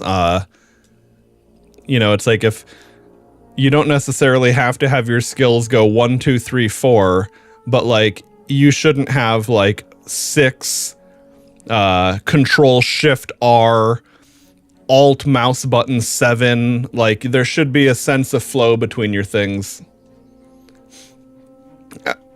Like, I remember I hopped on my friend's Death Knight to do a raid for him that he was gonna miss, and you know, it's like we were playing the same spec, same class. He copied my talent build, so you know everything was. But then, like, just playing his hotbar, I was playing worse because I was trying to use his key bindings, and they were just objectively bad. And I screenshotted him the difference. I was like, "This is my DPS playing with my keybinds. This is my DPS playing with yours."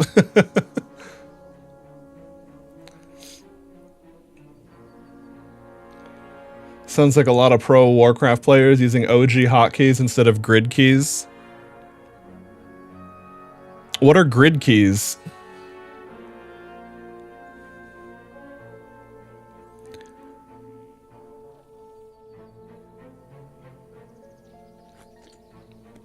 Is grid keys like an add-on or something?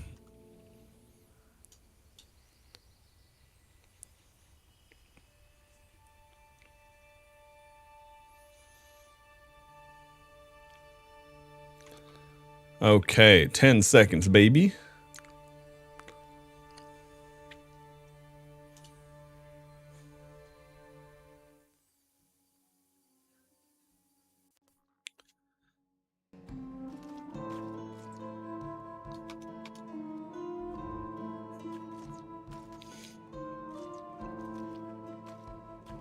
Oh, sure. Yeah. That makes sense. No, I mean, as you can see on my bar, like I go 1, 2, 3, 4, 5, and then I have my 2 mouse buttons. You know, this is back and forward, and then F, R, Q, E, W, E, Shift, W. I definitely want to try to have things relatively bound. Things that haven't changed, like X to be a sitting animation and Z for unsheath. Like if you need extra keybinds, those are good and should usually be unbound. Like there's no reason to have C be your character panel if you need more keybind. I'm sure once I play a warrior or start leveling my warlock, I'm gonna need to redo some bindings. That's all right. They can be shit for now, but just, you know, focus on getting them more logically laid out over time.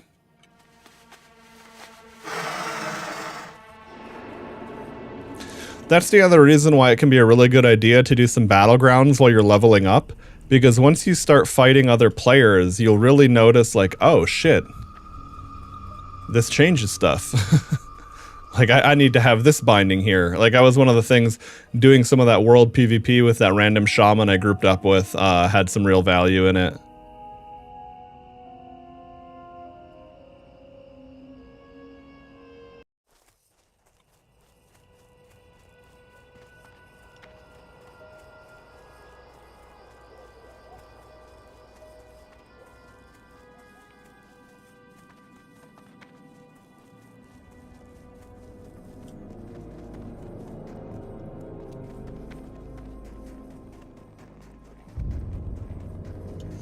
Yeah, mental map for button. Yeah, definitely important.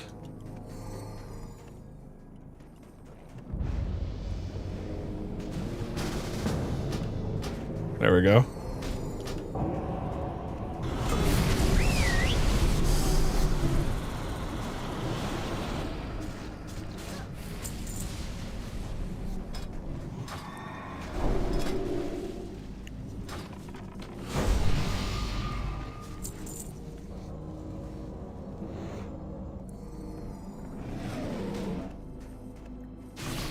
Clicking so fervently, I yeeted a spell off the bar. Yeah, that can definitely be one reason to not click.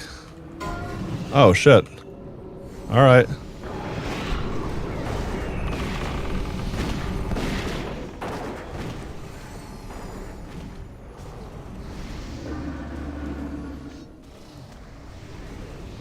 Yeah, I think that's probably a wipe. You will get credit.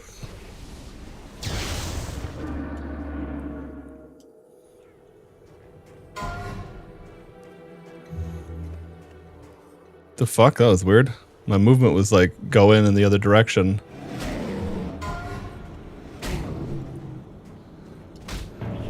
Get reses out. Everyone's dead.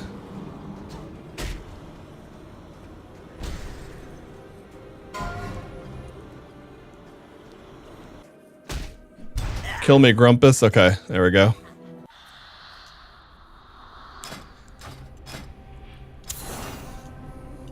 I didn't get a chance to swap over to my healer spec either.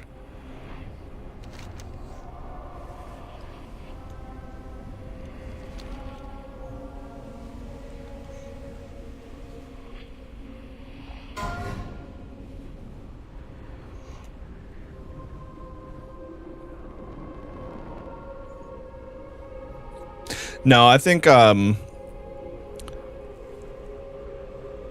clearly someone pulled when the tank wasn't ready.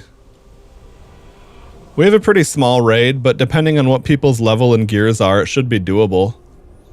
Hard to say for sure, though.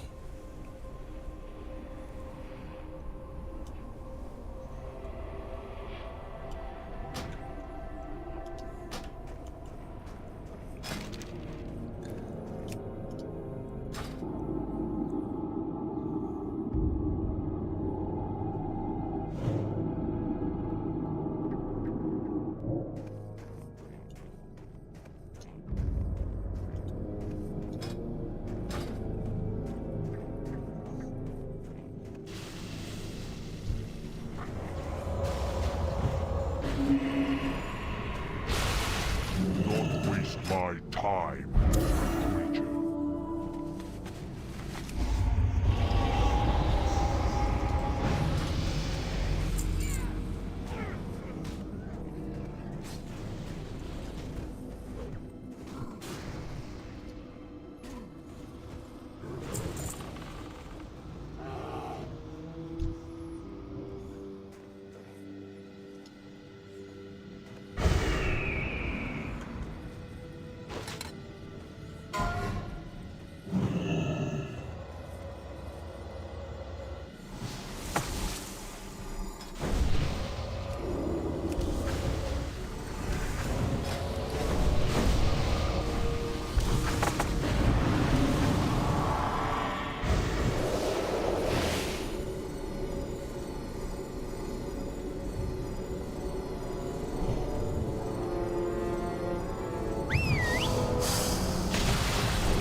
Yeah, it's like this guy seems like he's the tank.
Oh yeah, I can't heal that person.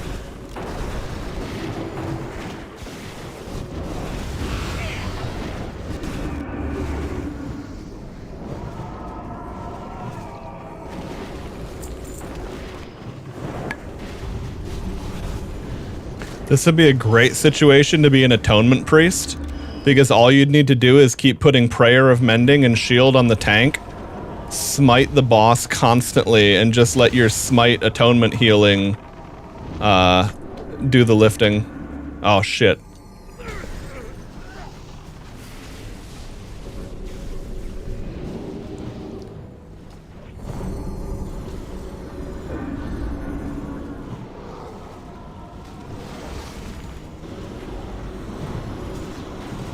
God damn it.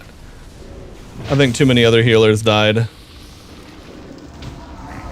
I was trying with the battle res and all.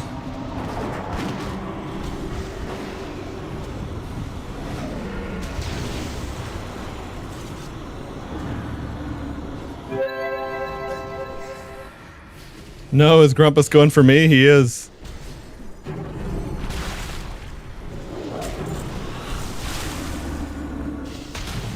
Get away, Grumpus. Get away from me, you big fat fuck.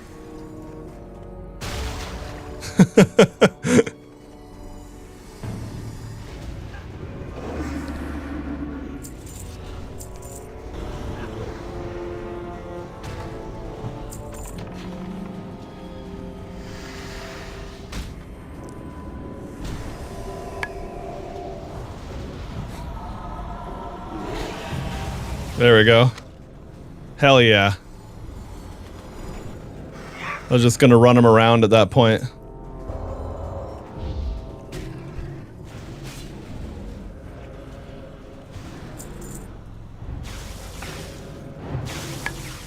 Where did he die at?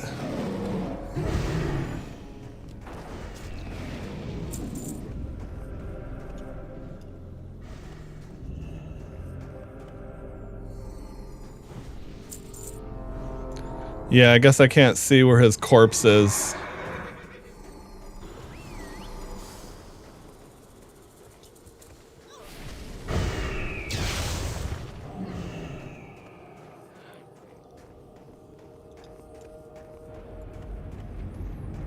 Yeah, I have no fucking clue. I thought he died somewhere, but I don't know if the GPS is fucked because he turned into a ghost or what. Anyway. GG, I'll take it. A win's a win.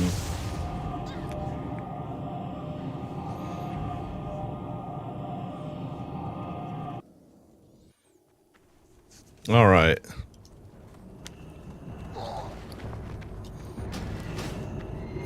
Yeah, that's what I really wish I had there is wild growth. That's basically my version of chain heal. Nice. Let's see what's in our stolen present. Ice cold milk. Fuck yeah, dude. Nothing better. Okay. Now, let's see. Do I have a daily dungeon dive? I do.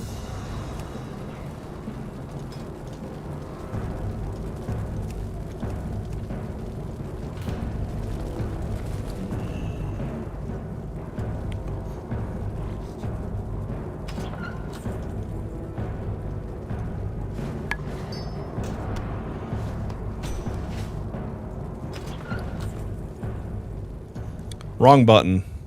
I meant to move the shit to my bank.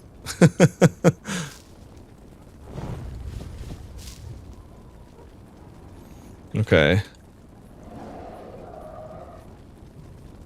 And then anything that didn't get shoved in is simply not yet added to my list of vendoring or of My list of stuff.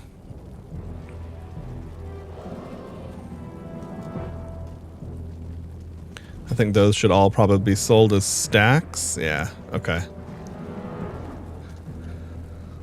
Yeah, so it's like you add your items to the base group, and then I've separated this out into different subgroups, like items I want to sell as a stack, items I want to sell as a single item, and then this third category, no vendor price, is because one of the logic gates I use for selling items is what the price of the item on the auction house is versus its vendor value.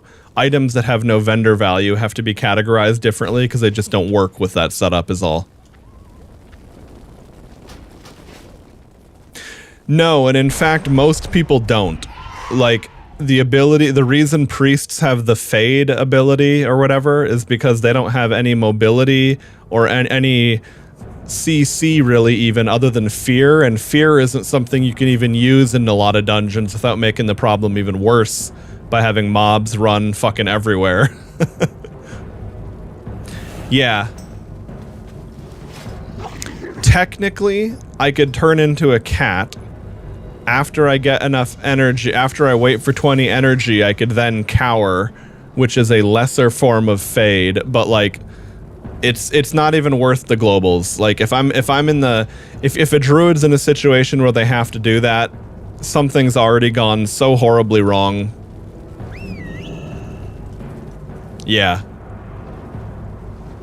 No, generally speaking, the tank has to grab aggro, and that's all there is to it. And the other thing too is, like, even in the situations where people do have tools, you can't rely on them to have the cooldown, and you also can't, as a tank, I mean, again, keep in mind, the very first thing you did there, like, you know, you're going in fresh and you're learning a bunch of shit. But I think after a few more dungeons, you'll probably realize pretty quickly that you have a better sense of awareness of the battlefield than most of the people around you anyway. Just because of the way that a tank has to, like, the healer is looking at people's positioning and looking at health bars more. The tank is looking at the mobs more so. I mean, everyone is to some extent, but like as a DPS, you're focusing on your, you know, doing your rotation as quickly and optimally as possible. Whereas the tank, as the tank, you don't really have a rotation so much as you're just hitting the right button. It's like you have a bit of a rotation, but you're more hitting the right button for the situation that you're currently in, if that makes sense. Similar to a healer, where it's like if the tank's getting pounded, you're going to be doing a different set of skills than if everyone's just taking a little bit of chip damage. Okay, so, oh, I do have Master Shapeshifter. Okay. I'll probably put that on my,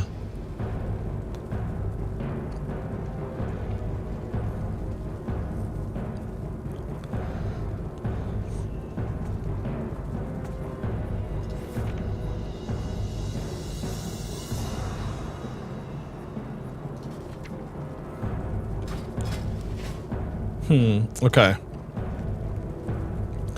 So I have Nature's Grace.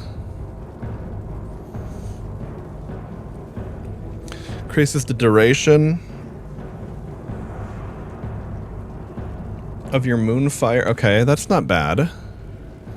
Nature's Reach. Reduces threat generated by balance. Okay, that's my damaging spells anyway.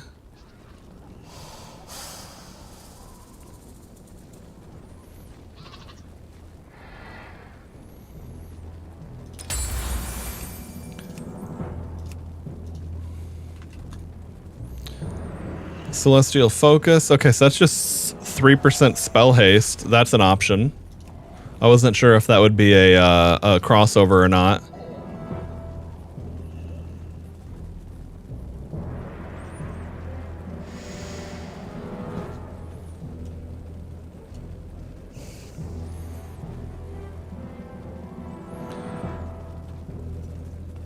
Hi, little mooncake. Hi, little fluffy baby kitty. Little fluffy baby kitty. Okay.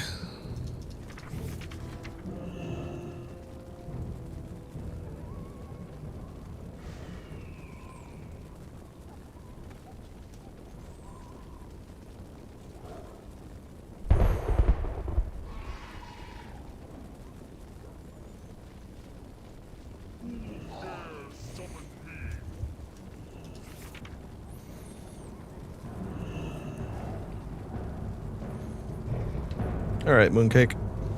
See you later, kitty cat. Okay.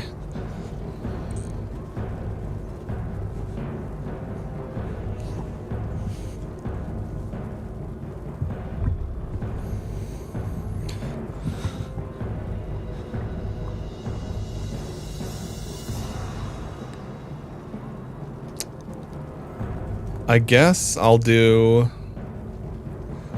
just do Celestial Focus for the fact that I have it already.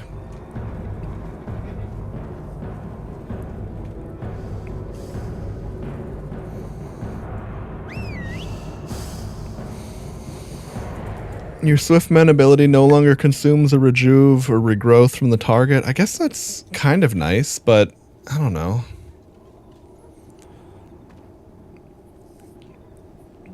Ah, your haste. Okay, so I'll get that one later because I don't even have enough haste to make that worthwhile yet. Starfire, Hibernate, Hurricane. Oh, nice. Reducing Hurricane pushback is actually fucking nice. Because that was one of the things I was bitching about too, about you not holding aggro consistently, is that when I try to do my Druid Hurricane spell to help with the AoE, is if there's even a single mob that's hitting me, that entire Hurricane bar that lasts 10 seconds goes like 10 seconds, 6 seconds, 3 seconds, done. And I don't have the mana to spam it like that. I'm usually using Hurricane whenever I get an Omen of Clarity proc.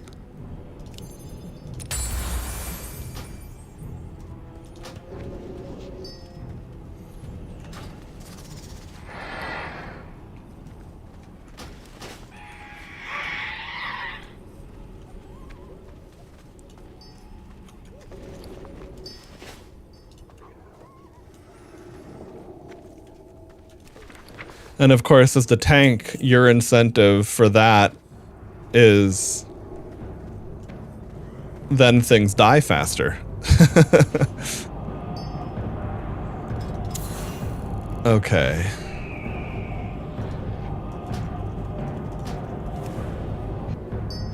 I thought so. Okay, it's a bugged queue.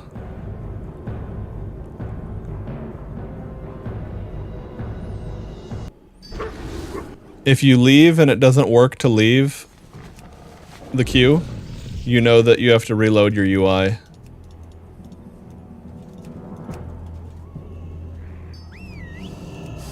Okay, I'll try again.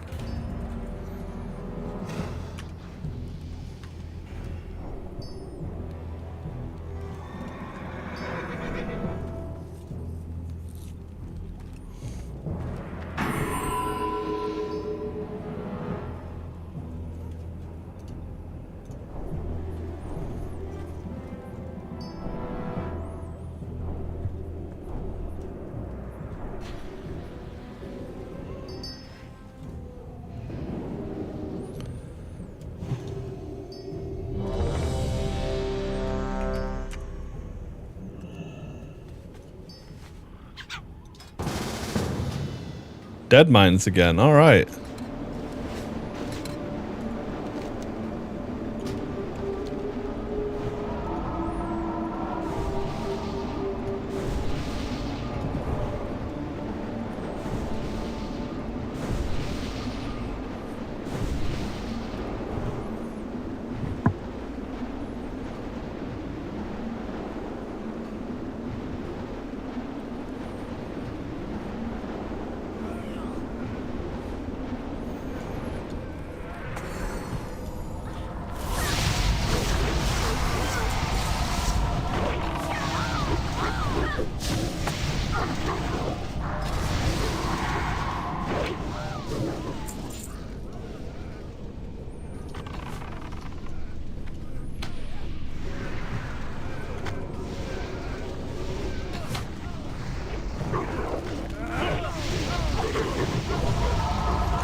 I'm gonna put that down because I need to alt-tab real quick.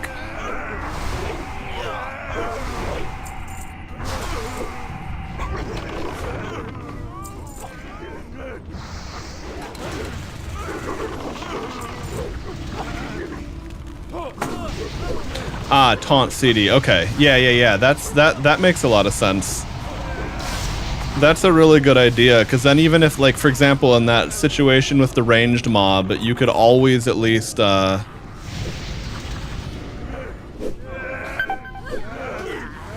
Yeah, see, that was the tank not doing threat as he moved.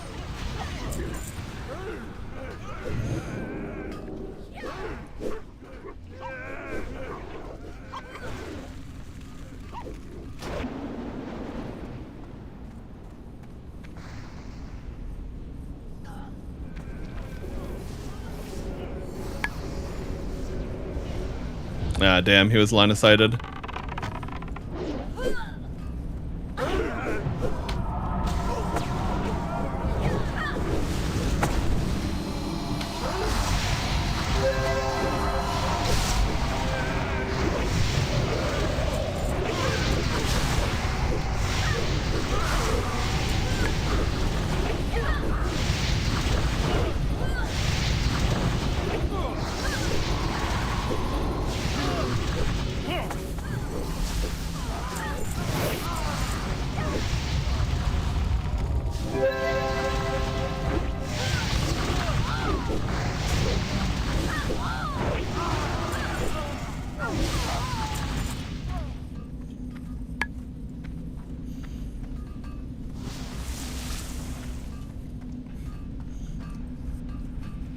Yeah, so that right there was him not doing constant AoE.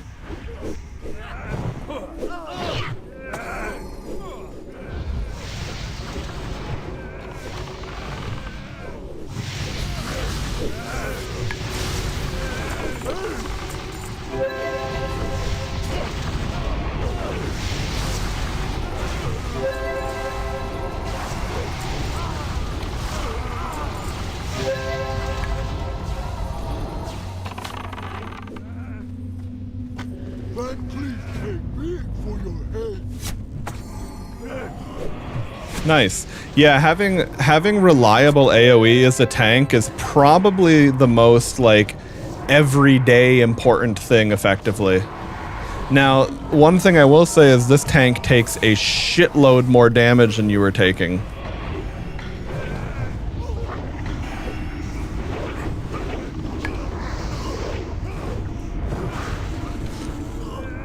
But I didn't see if that was due to him facing his back to mobs or what, because now it's stabilized a lot. Like, when a tank isn't facing the right direction, or, like, you know, if you're getting hit from mobs and you're not moving in a way so they're all kind of in a cone in front of you, that will become very immediately apparent, for sure.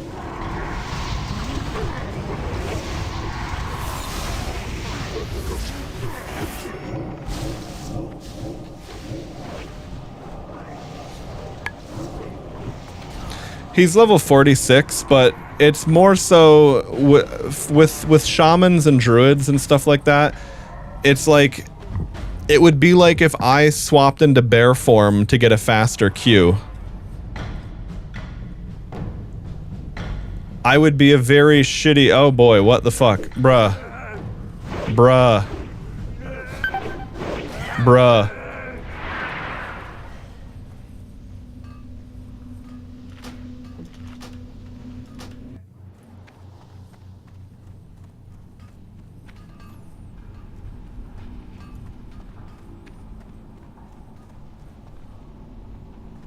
I'll give it another try and then I'm out of here.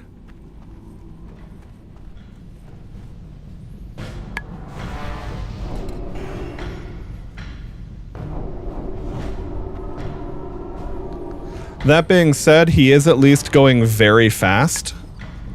So even if we lose some time due to deaths, that's the other thing about being a very slow tank, is even though no one ever dies, you might realize that you weren't as good as you thought you were.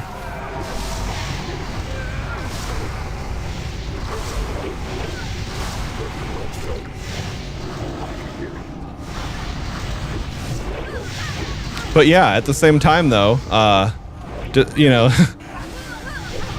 there is, you know, give yourself some credit here because we didn't have some of these problems.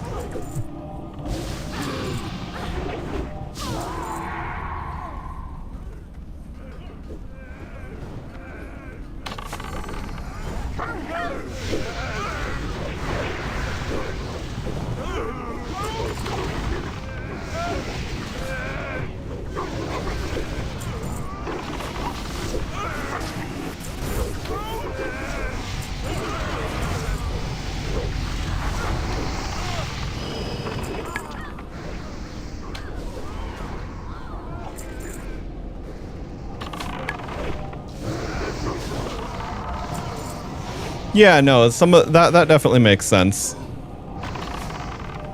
I mean, I think you realize, like, with how many mobs, this is generally the pace that people expect to be moving at. Like the size of the packs that this guy's pulling is like the right move to make, basically.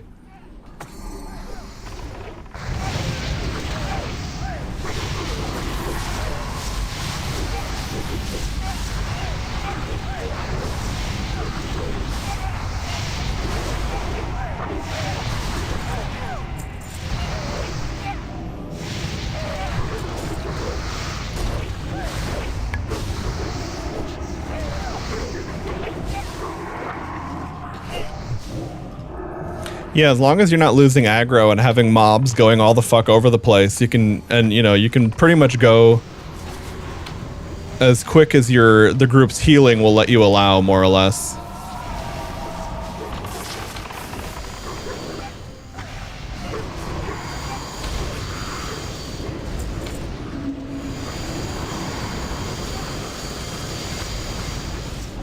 Yeah, that hurricane pushback reduction is so nice. Wow.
Yeah, I've played Shaman tank isn't a thing in regular WoW, so I've never tanked as a shaman, but I've played every spec. I mean, I've played tank on every class.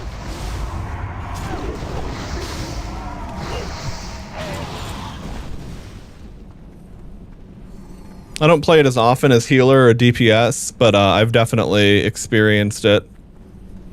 Probably the most on warrior, and then druid, and then paladin. Or no, sorry. Probably warrior. I don't know. Warrior, DK, and druid are probably pretty close.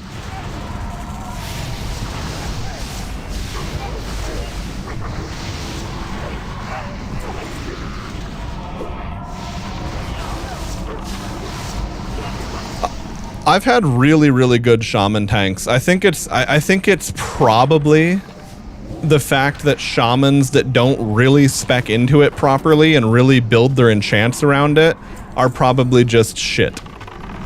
Whereas bear form is a lot worse than a proper bear form tank, like my feral druid becoming a tank, for example.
But at the same time, it's like, so there we go. I was healing, but I was also third on the DPS chart. So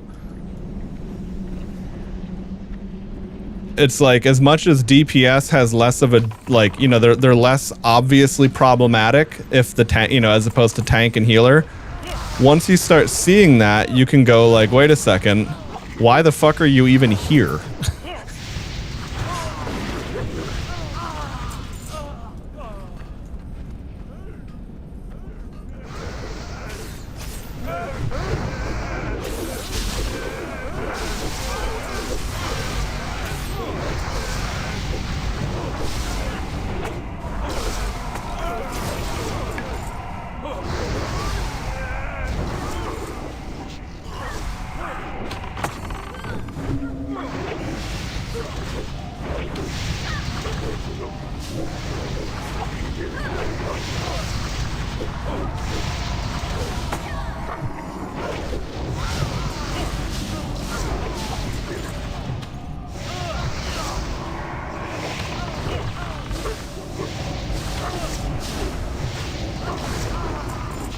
Okay, nice. I have about 10% haste.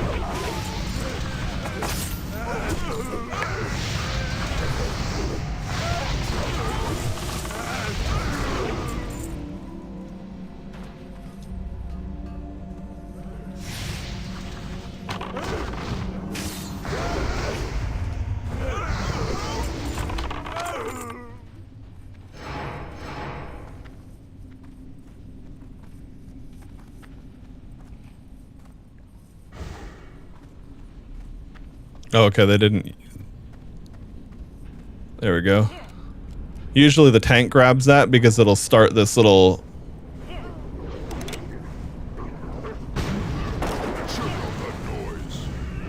It'll start this little fight, but... We're under attack! A blast is small. Propel the invaders! That's alright. It's just a couple of regular elites.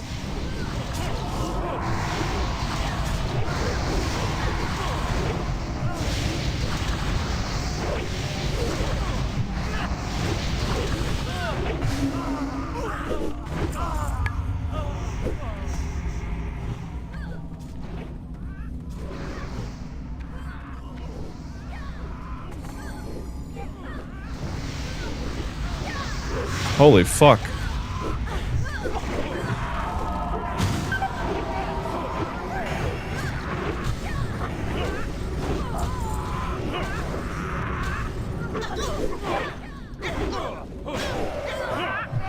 Damn, yeah, nothing we can do about that. Just too much damage. Yeah, I think this is just a tank that isn't actually set up for it the right way, if I had to guess.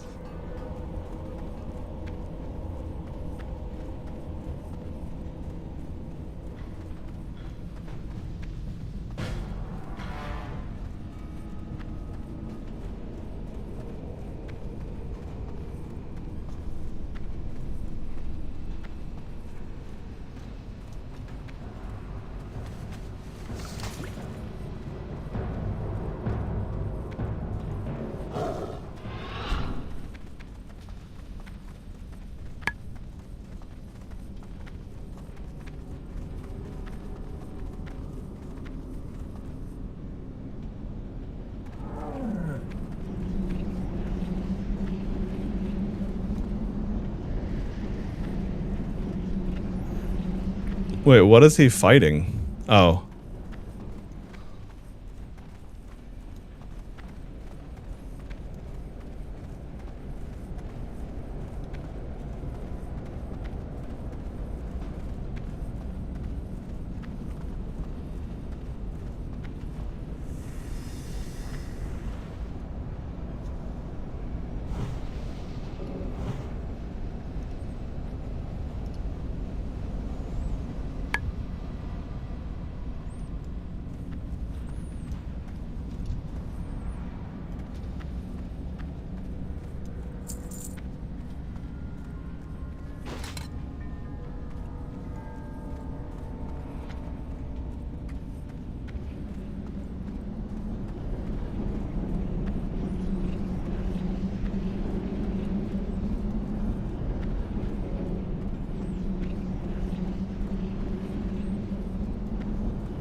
It's funny, the dwarven totems are little anvils.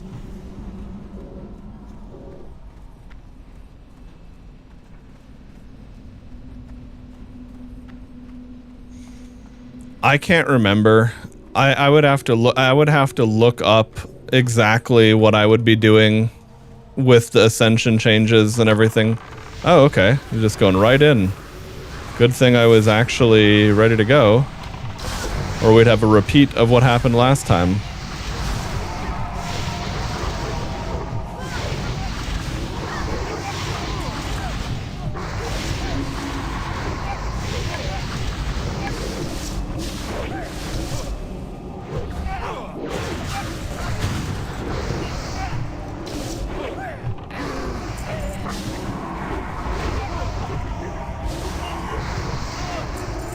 I mean, probably. More rage as a tank is good.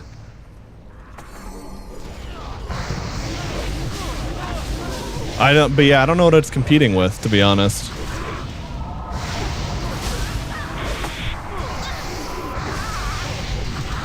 But I mean, I guess the thing with blue enchants, like, unless you see something in the list that you don't have, like how I felt about Führer, this one, because that's a crossover rune. Like, unless you feel like you need that,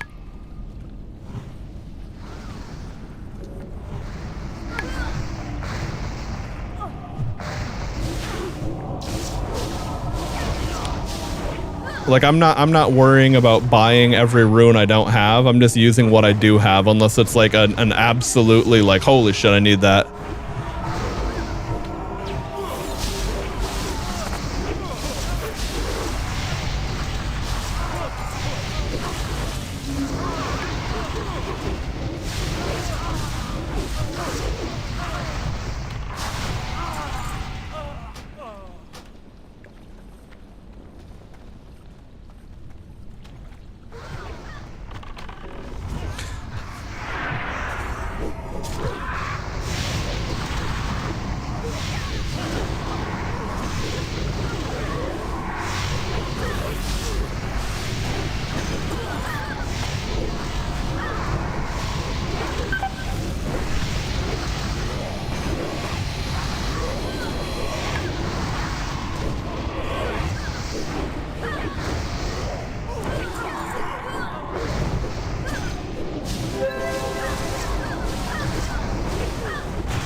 Dude, he takes way too much damage.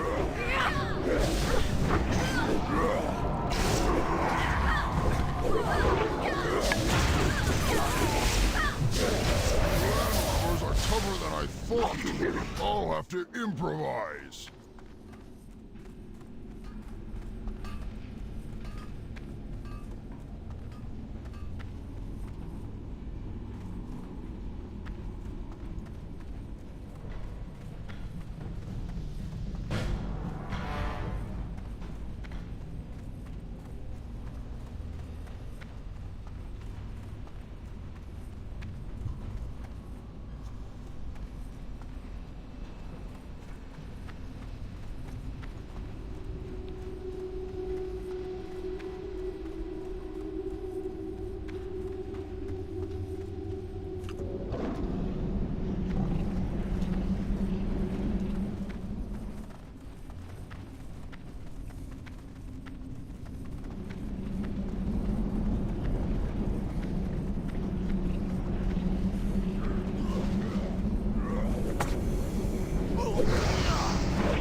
This is an odd place to fight Mr. Smite.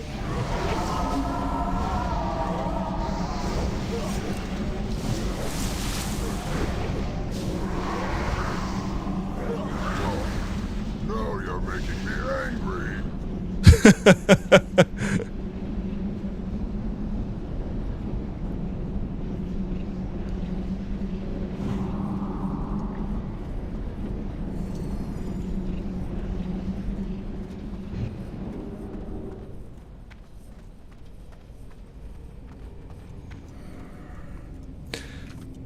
Part of the problem with that question is that really, like, it's another context situation. Because, like, for example, this tank absolutely needs more mitigation, because unless he's just playing poorly and letting himself get cleaved, he takes way, way, way too much damage to, like, an unreasonable degree.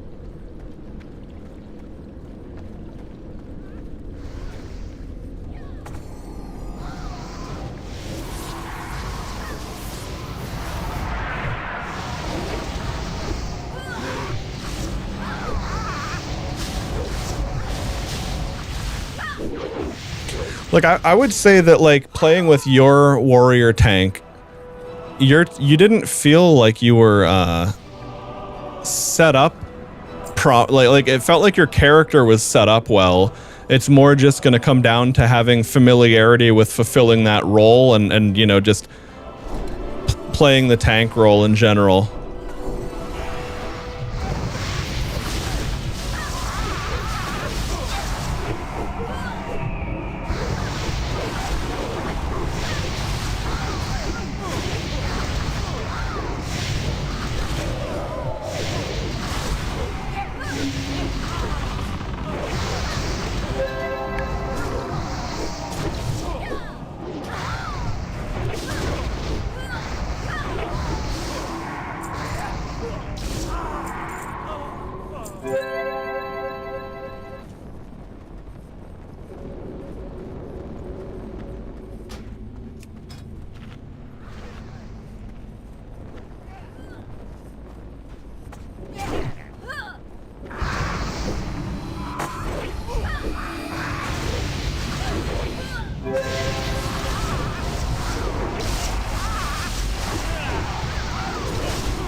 Oh, what is he doing?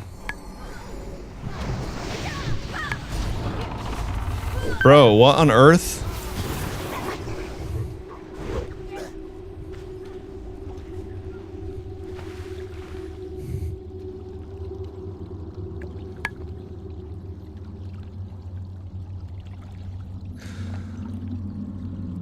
Why did you just LOS like that? For no reason.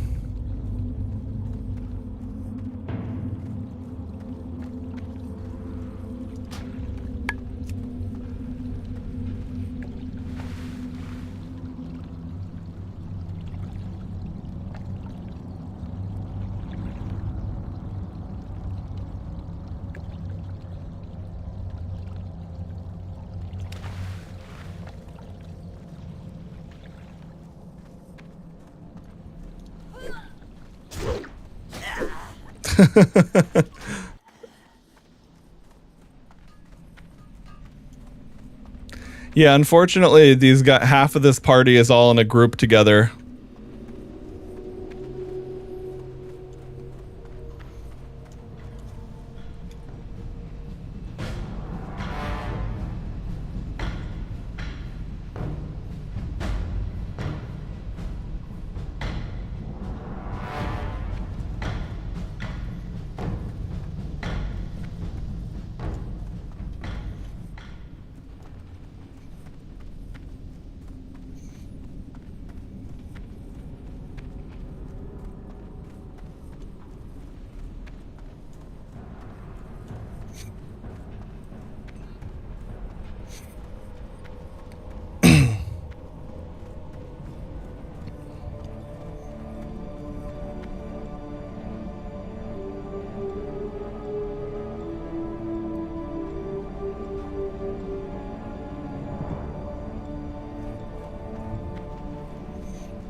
Yeah, this is actually the fucking worst tank I've ever played with. I was gonna be friendly at first, but like, Jesus Christ.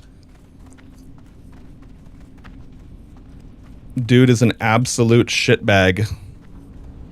And then one of the DPS is AFK, and the other one might as well be AFK.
But yeah, because three of them are in a party together, they're not gonna kick, they're not gonna leave, so we just have to deal with it, unfortunately.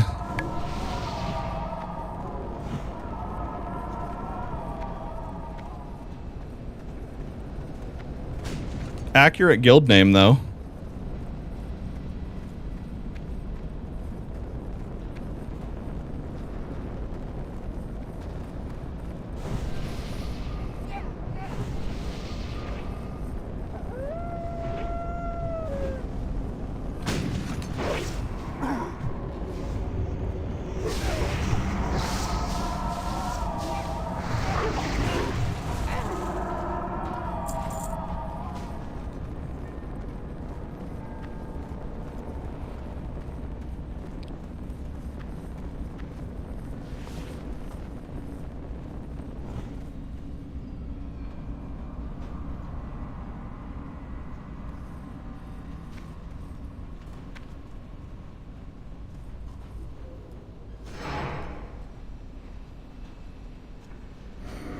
None may challenge the Brotherhood.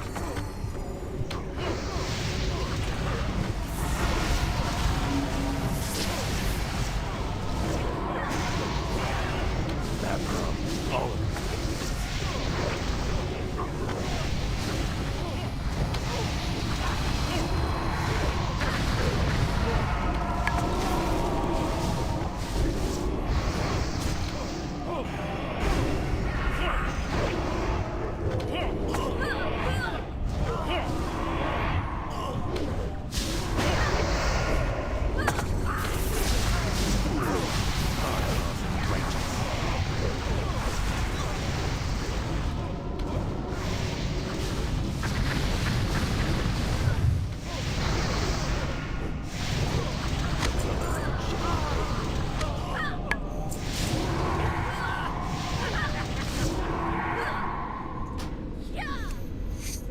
All right, thank God I'm away from those fucking retards.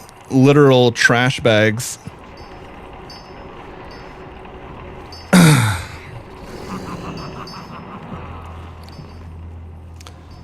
Well, thank God that's over.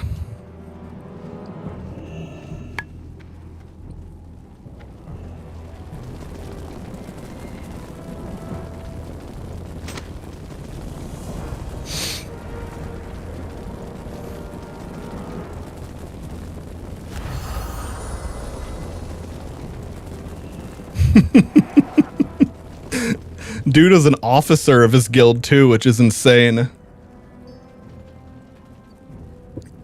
Although, funny thing is, you have to be careful about whispering people stuff. If you say things in public channels, you're not really at risk unless you're saying shit that's like, you know, unless you're like giving people death threats and shit that even the United States First Amendment wouldn't protect. But holy shit. I've never seen people that are just so bad at the game. That's impressive. You know, it's also nostalgic though, too.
Hey, this is Goat Meals on an alt. Let him know, brother. Amen.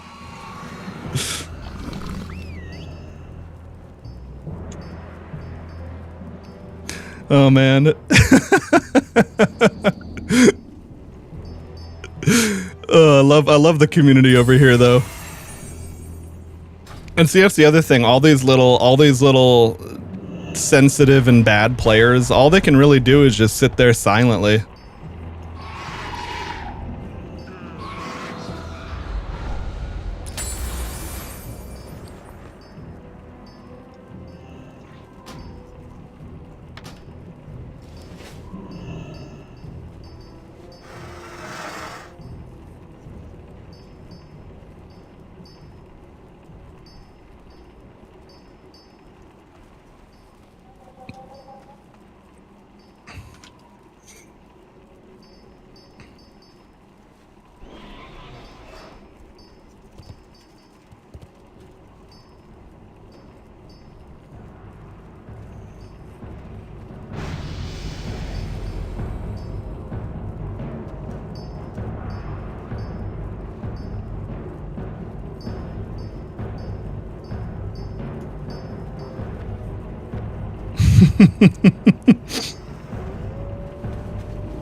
That's hilarious. So he thinks that that auto attacking as a healer that has mostly instant casts is a bad thing.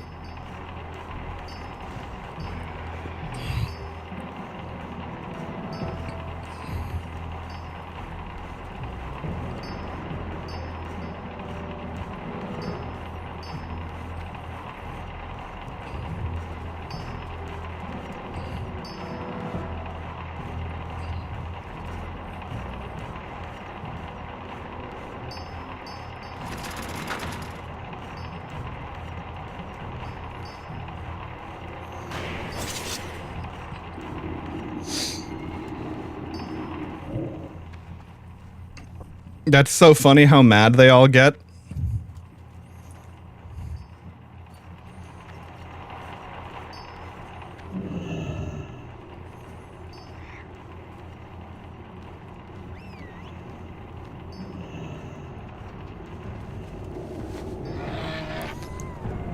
It's really so funny that they were, like, the whole, what was the auto attacking even about? That is, dude, I can't put into words how funny that is. Like, if you understand enough about the game and the mechanics, you already get it, but it's like, that's such like a negligible little min-max thing. Like, okay, I'm gonna add damage with the auto attacks and I'm gonna get clear casting and I'm gonna, you know. But like, if you see how many, like, you've probably never seen me have to hard cast so many regrowths into the dude. I actually don't even know what he did wrong because he had a bunch of heirlooms. Now, I don't think they were tanking heirlooms, but you're also not really gonna have tank gear while leveling. Like, it's pretty rare to get defense, dodge, parry, block, etc. It's on a few pieces, but you can't really have a whole set of tank gear. That's what's really so funny. Anyway, let's queue up for another one. Maybe I'll be lucky and get these guys again.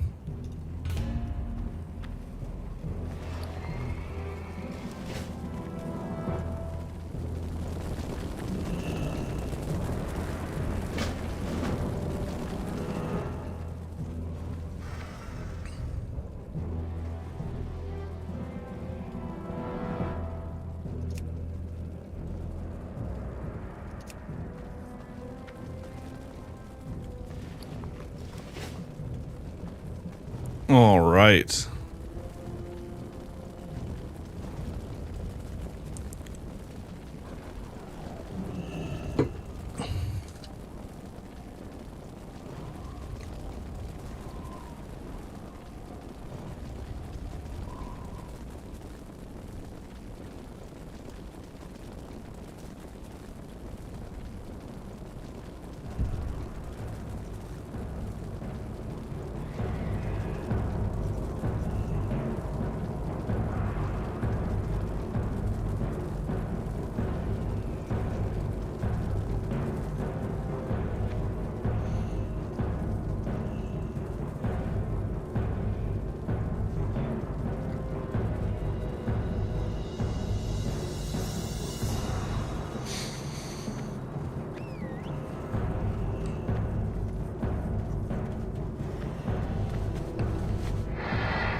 Yes, Pony, you're better than a complete retard, but that is something.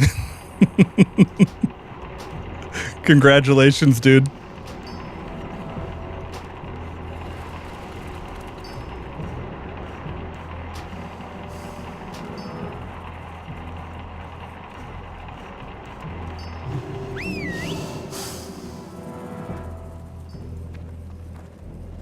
Looking for some something special.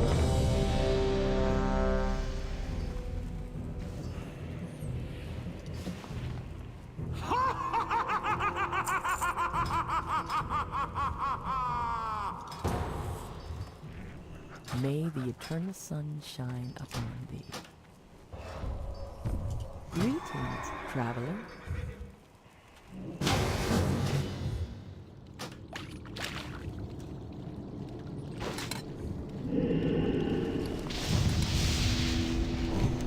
Narlex had a noble goal. Our great leader aspired to enter the Emerald Dream and help rebuild these hard lands back into the lush forest it once was.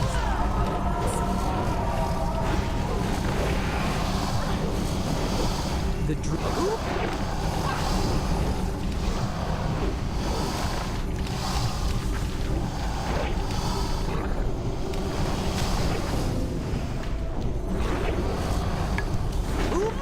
Had a little mishap, as you can see. All right.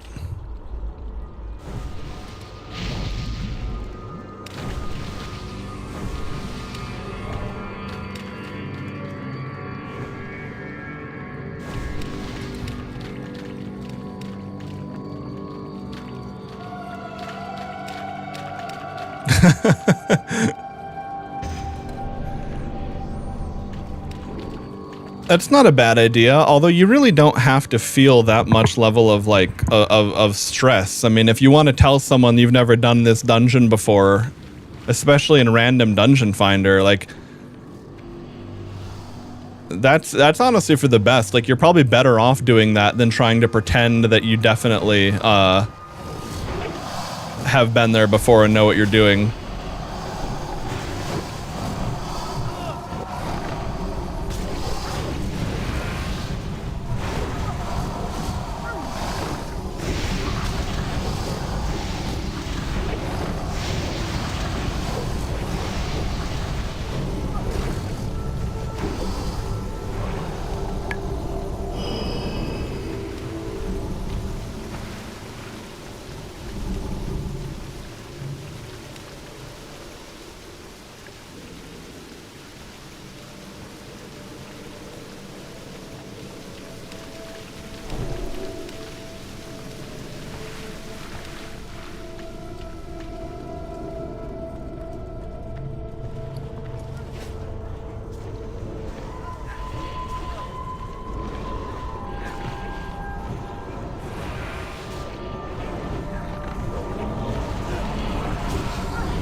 Hey Ronan, how's it going, dude?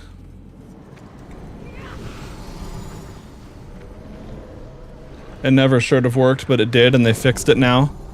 Well, yeah, I mean, there's no way they're gonna allow that, because that would just let people cheese the various challenge things that are supposed to be actually hard. I mean, it would take an absurd amount of time to do that, but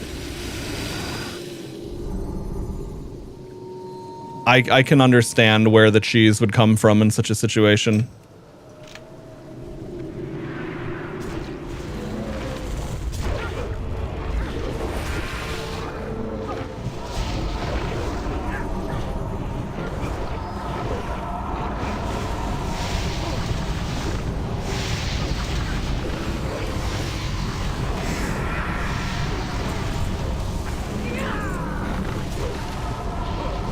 And meanwhile, now we have a tank that has a normal, we have a tank that has a reasonable level of mitigation and an awareness of how the game works.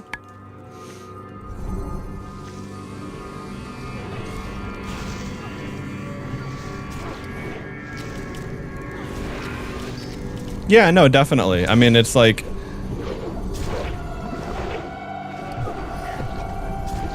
doing weird experimental things that aren't efficient or optimal. There's nothing wrong with that.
Oh yeah, Noxian. That's definitely a fight to solo.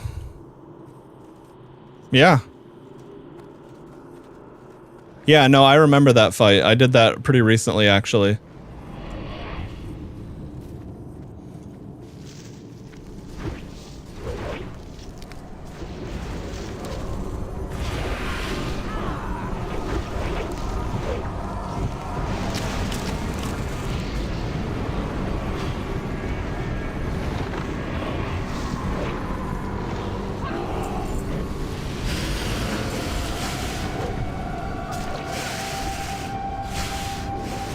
This tank actually being a tank is allowing me to be second DPS via AoE while also keeping them alive.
Yeah, that's actually where I got that Mystic Scroll that I've been using.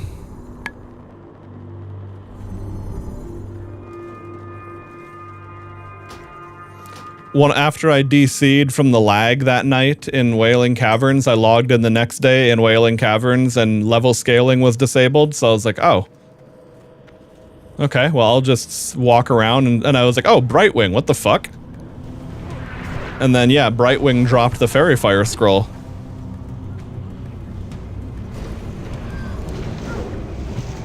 Yeah, it's a very nostalgic dungeon in general. I mean, I guess all of them are more or less the low-level dungeons. If you played Horde, this is super nostalgic. If you played Alliance, Dead Mines. And then after the era of queuing up for dungeons, you pretty much would just do everything.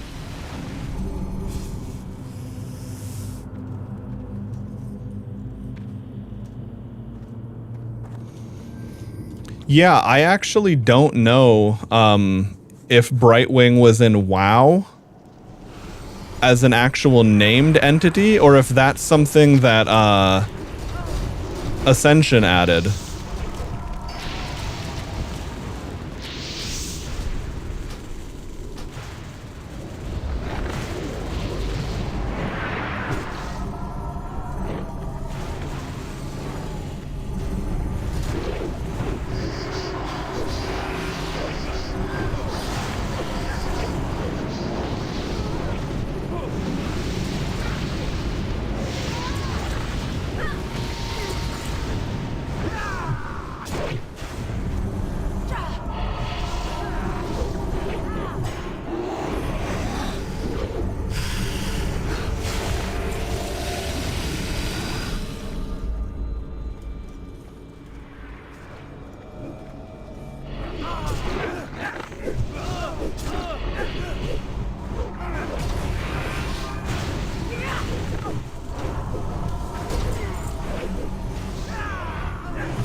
Oh, yeah, I remember that mace.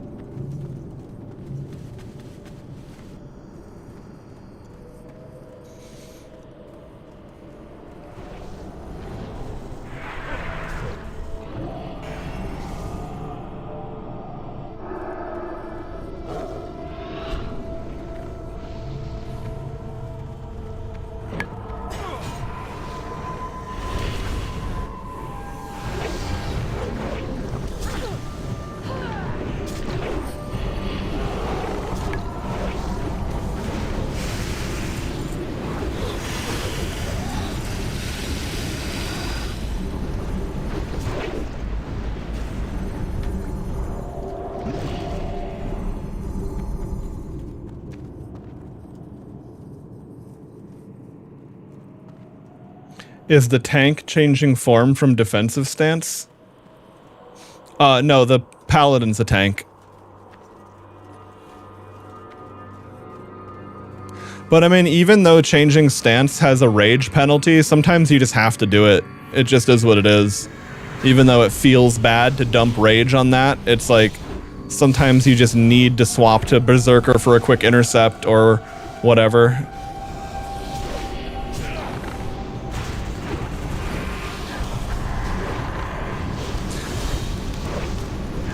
I don't think Pally has charge. There's a warrior and 2 paladins in my group right now, though.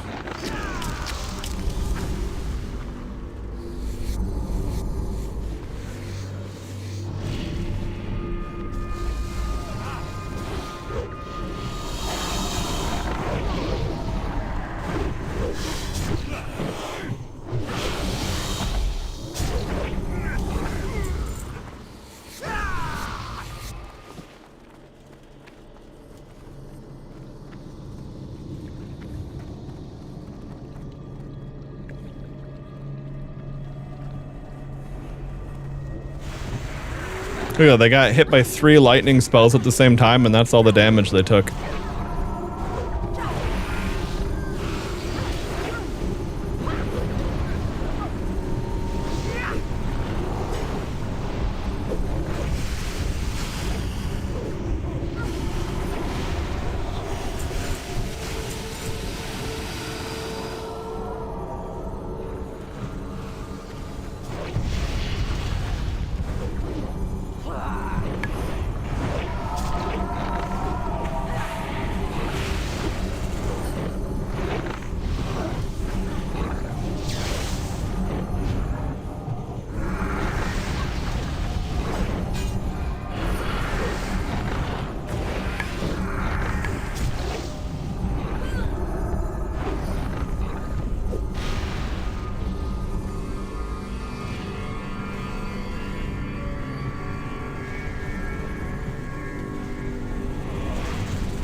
All right, we did it.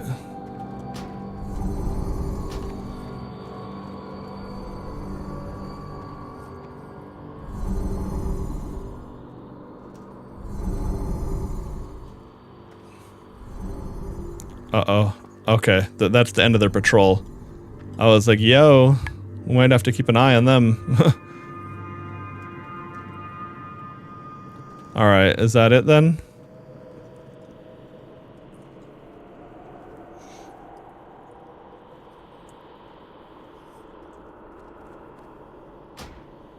Yeah, I don't need to grind the last boss. All right.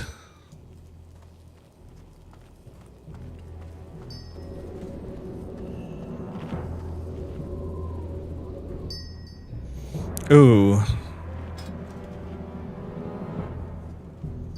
Intellect, stamina, spirit, huh?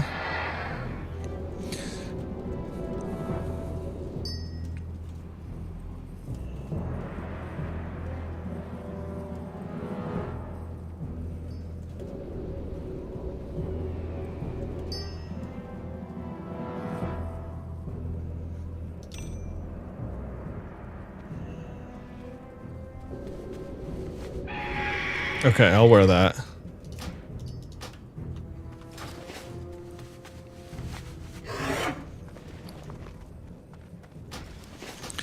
No, I've just been making a decent amount from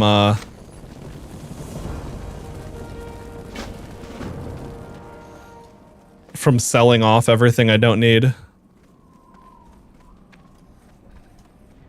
But yeah, I'll definitely figure it out when I get to a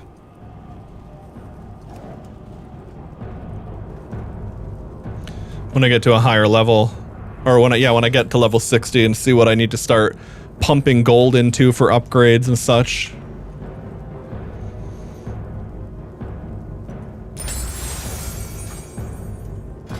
I have just the thing for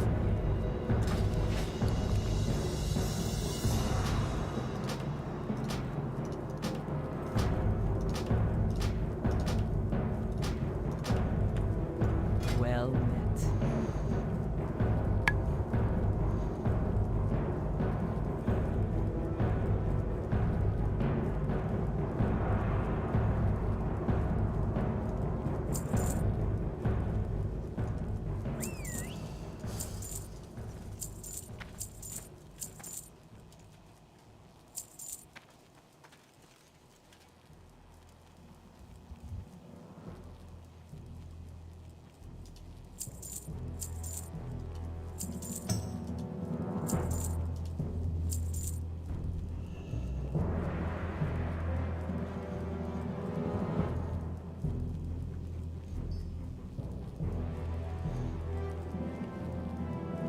Oh, it's a soulbound. Okay, I was like, how does this have no value? But okay, that makes sense. Okay, that'll go sell. This will sell. Okay.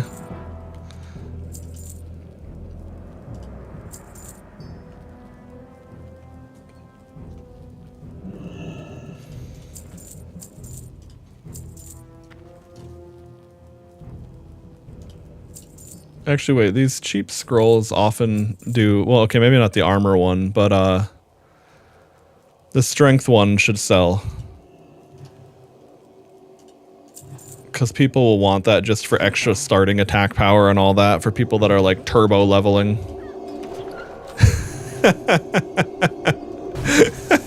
Look at this fucking paladin.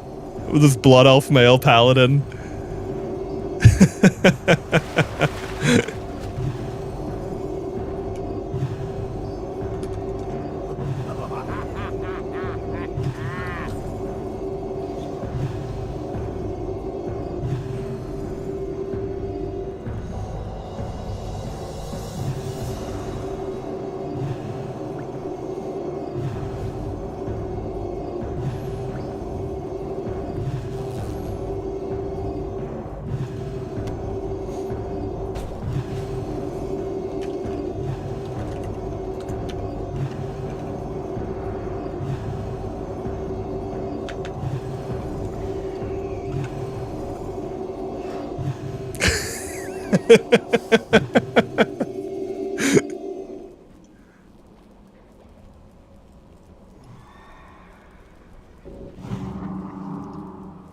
I gave him innervate so he can keep going.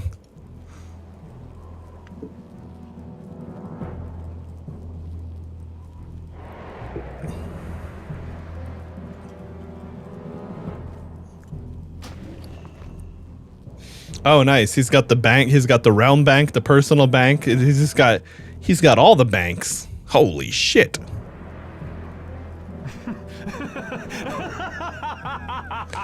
All right. What was I looking for though?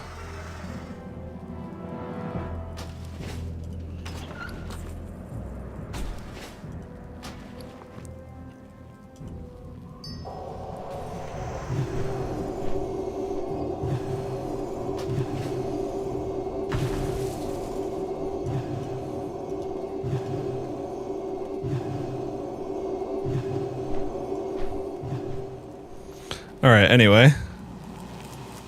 Onward. We'll let that guy have a nice day. Oh, right. I wanted to put this ring in the bank. I'll sell that later.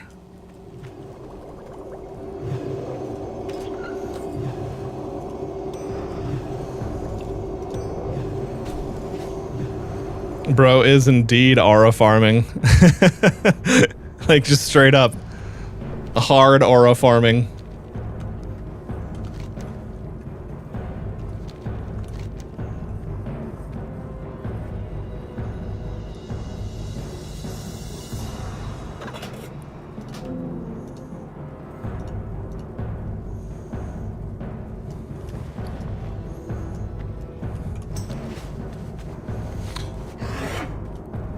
Okay. Oh no.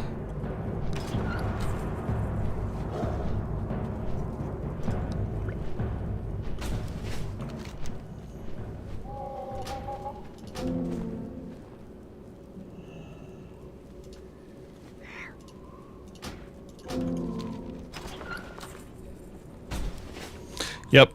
So if you put quest items in the bank and then drop the quest, it seems to not delete the items. Would you rather trust Well, at least the personal stash. I don't know if it'll do that with your regular in-game bank. Oh, no. Okay, wait a second. So yes, okay, so if you put them in your regular bank, it looks like it'll delete it, but not the personal stash. Unless it's just one of those items where it depends on whatnot. Okay, anyway.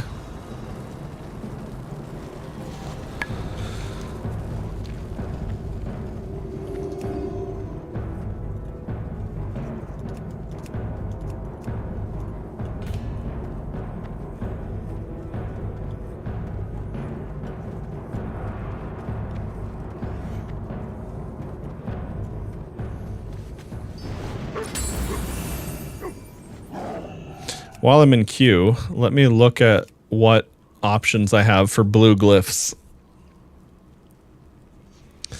Glyph of Healing Touch. Oh, wait, hang on. Do I have Nourish yet? No, 58. Fuck, okay.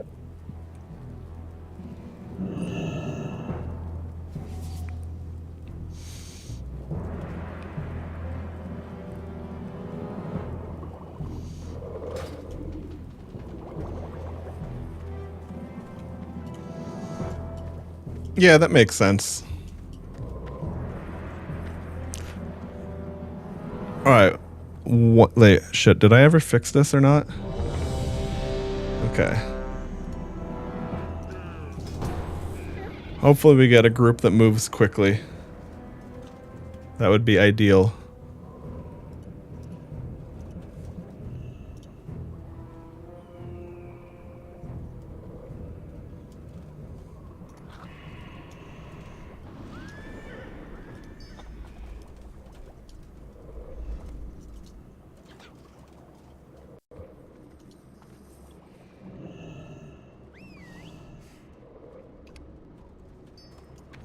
All right, come on, let's go. Accept the queue.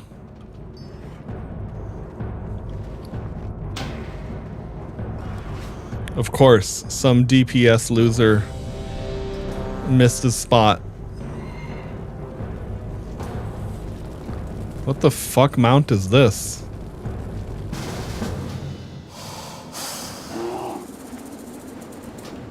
Turbo Tanuki.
That bear looks big as fuck to me.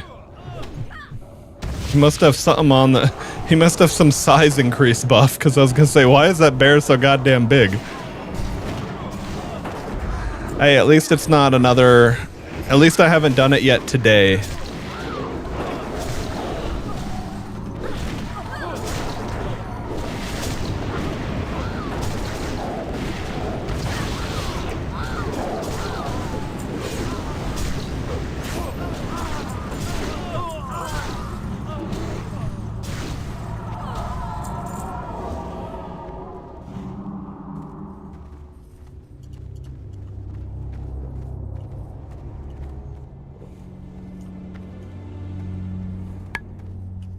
Oh, he doesn't have the auto looter.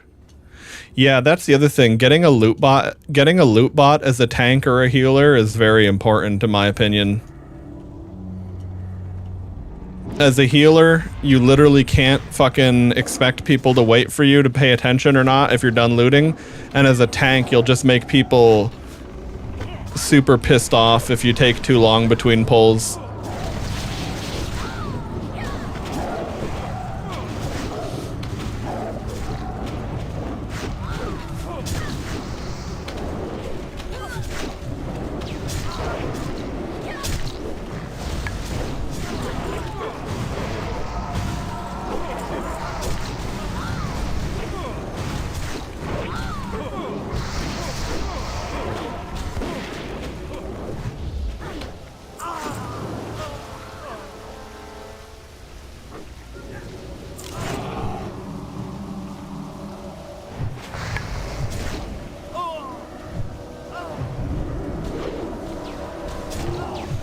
Oh no, you're auto-attacking as a healer.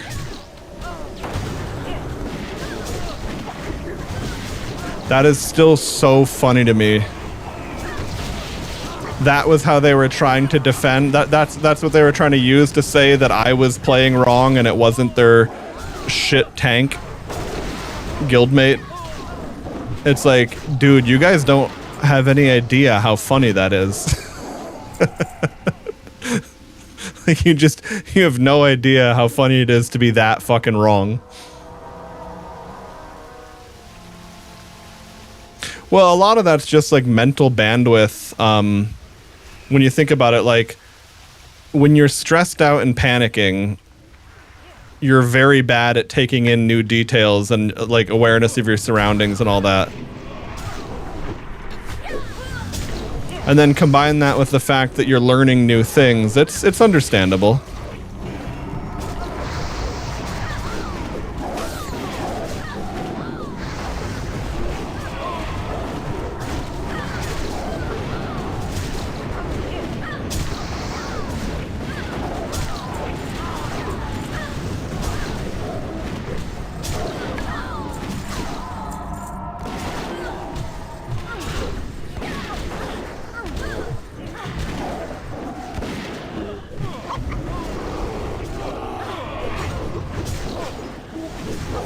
The other thing too, though, is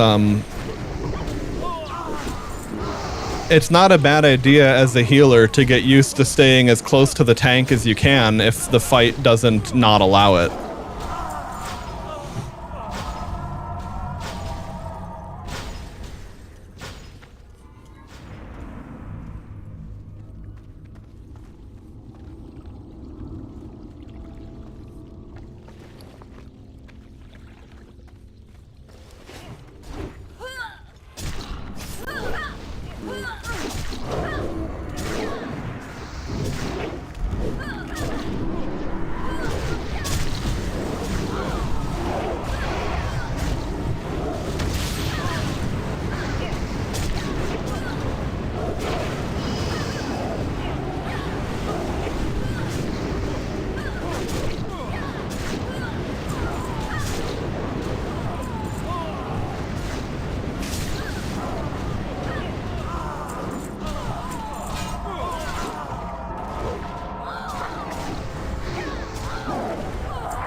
But yeah, again, I would also say that if, like, I can't remember where the loot pops up normally.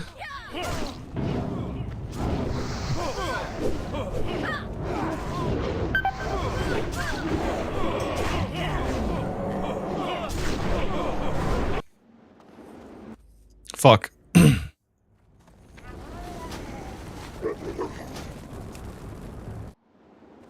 I hate when that happens.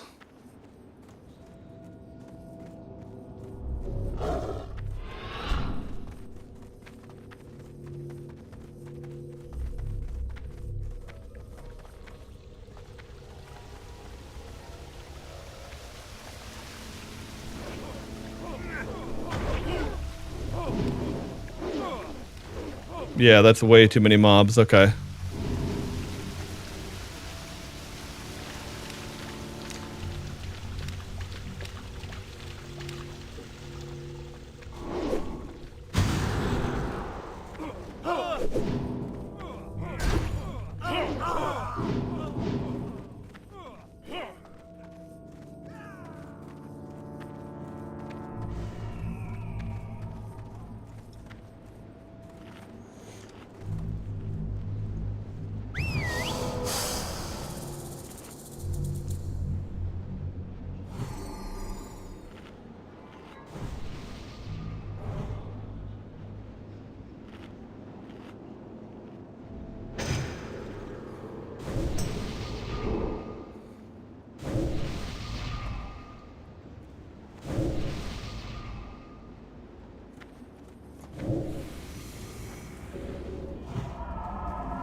Yeah, that's why you either have to watch for that, but, well, realistically, no one's gonna stop to cancel heal over time effects.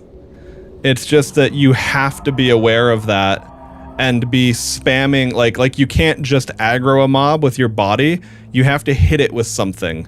And you don't stop and auto attack it and do stuff, like you need to be spamming shit on the move as you go if you're gonna pull like that. And that is how you should pull, don't get me wrong. But yeah, it is like when a druid casts a heal over time on you, there's nothing the druid can do at that point. I can't pull the heal over time back off the tank. In the middle and a little above hotbars? Ah, yeah, okay. So if you don't want to use a whole custom UI, like I've got, you might want to install the add-on called Move Anything and just at least make it manageable visually.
That was a lot of goddamn damage.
No, I mostly use tree form when it feels like there's not enough damage in the group, or tree form makes me a little bit tankier and makes my healing a little bit better, but not enough to really worry about it. And then I can't cast any damaging spells if I'm in tree form.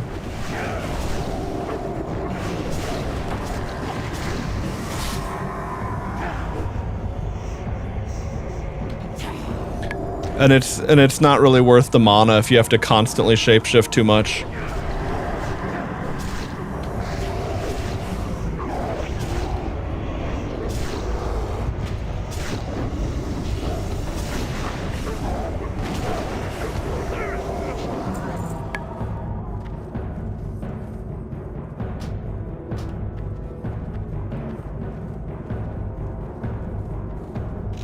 At least I got, what's it called? Cathedral. Every time I get Scarlet Monastery and Random Dungeon Finder, it's almost fucking always, the graveyard, where you fight Blood Mage Thalnos. And that was always, like, the least exciting, least interesting wing of, Scarlet Monastery to begin with.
I think what is it? Doan is, they call that library. They must be purified.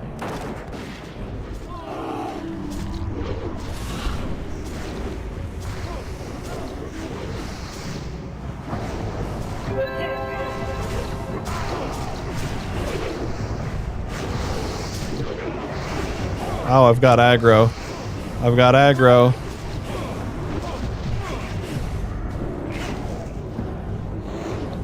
Open your fucking eyes, tank. Jesus Christ. There we go. What is it with... Are tanks just wearing fucking horse blinders today? Like, what is it? You shall pay for this treachery.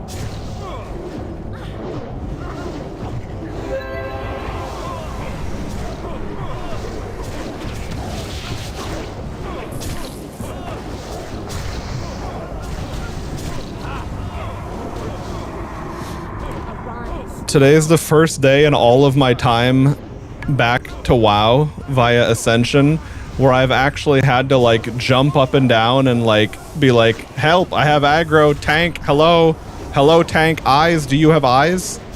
If you're a bot, let me like get your fucking subroutines triggered or something. Like, for the love of fuck, play the game.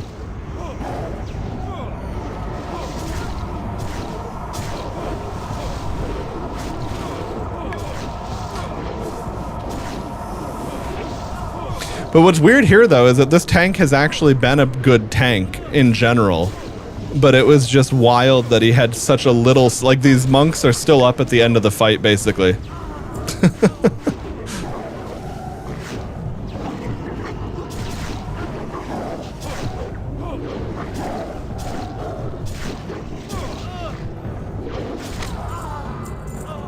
All right.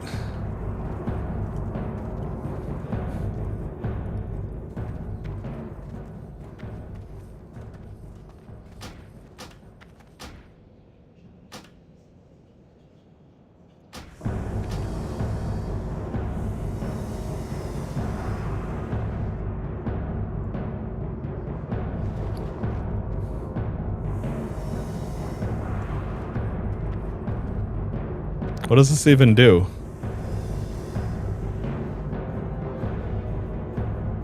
Blessing of the unknown priest spirit. Maybe you have to be a priest. Anyway.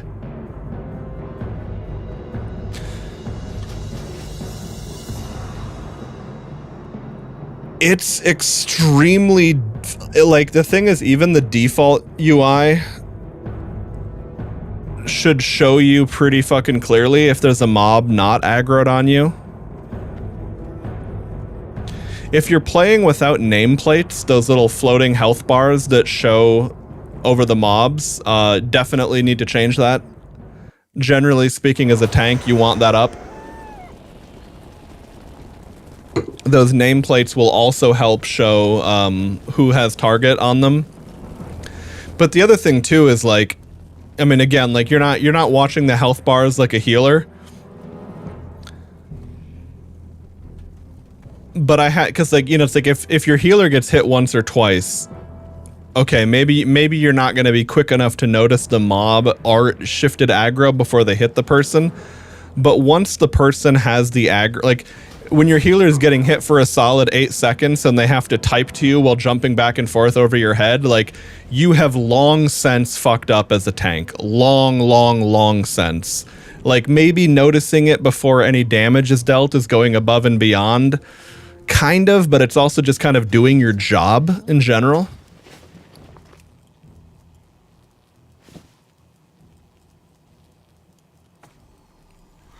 But yeah, anyway, I mean, we survived. It's not the end of the world by any means.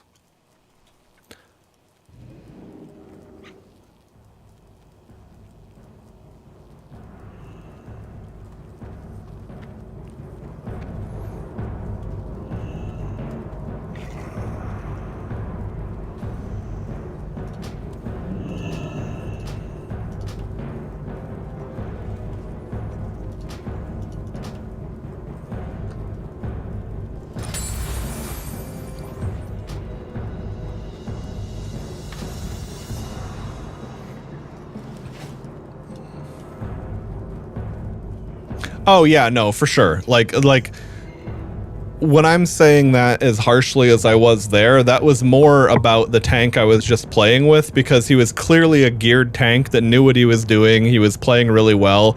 It's more like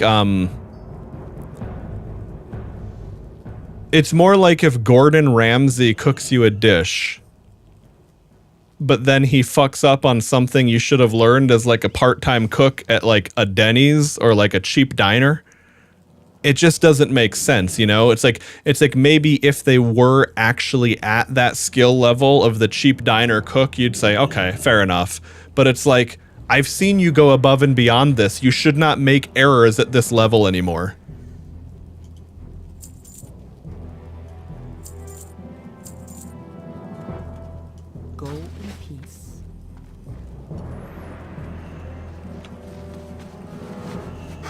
But again, I wasn't pissed. I wasn't like fucking pissed off at him or anything. I was like typing aggro on me because, you know, they need to see that shit and react to it. But, yeah, like no harm done. That's why the end of that dungeon was GG's dudes, you know, and the end of the other dungeon was talking shit in the global chat channels because that group of players from the Scrub Street Guild were just so atrociously bad.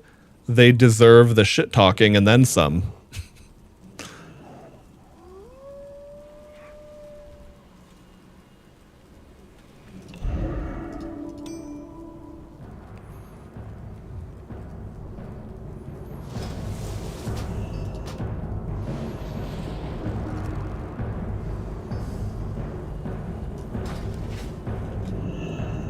Yeah, no, that's why I was, oh, right. I didn't, I guess if you're watching on mobile, you might not have been able to see the text, but yeah, no, that's why I was laughing earlier, because their guild name was Scrub Street, and then I noticed that the mage and the tank were in the same guild, and then I noticed that the hunter that was not doing any damage at all was also in their guild, and I'm like, holy shit.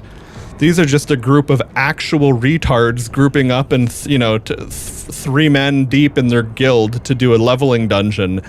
And in my experience, that doesn't surprise me at all, because when people are like guild grouping up, it's one of two things. Terrible, terrible players that need safety in numbers so they can't get vote kicked. or you know they have people to help defend them cope from any valid criticism, or 2, it's because it's a group of actually good players that are going to basically do the dungeon by themselves, whether or not the randoms join in at all. Pretty much no in between. It's pretty much how it's going to go.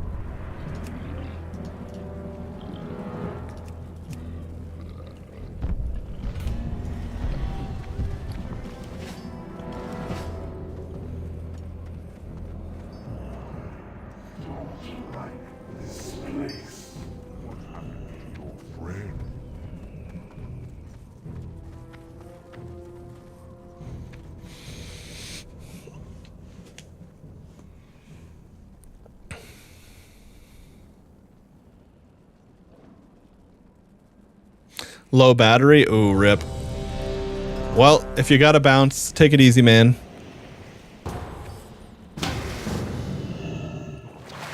Realistically speaking, if your battery's low, going audio only with the screen off is gonna be a good way to navigate that.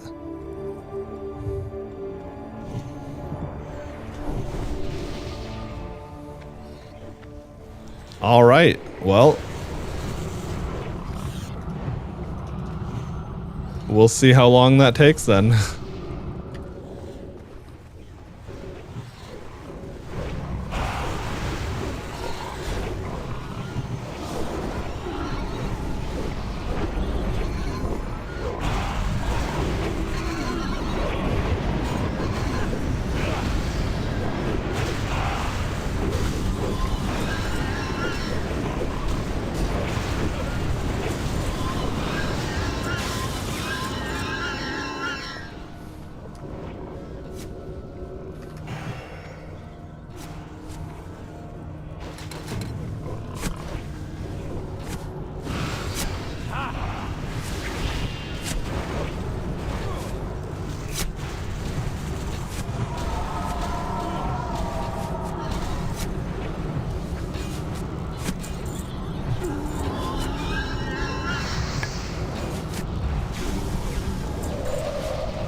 Yeah, I haven't gotten this one in a hot minute. I kept getting Razorfen downs, but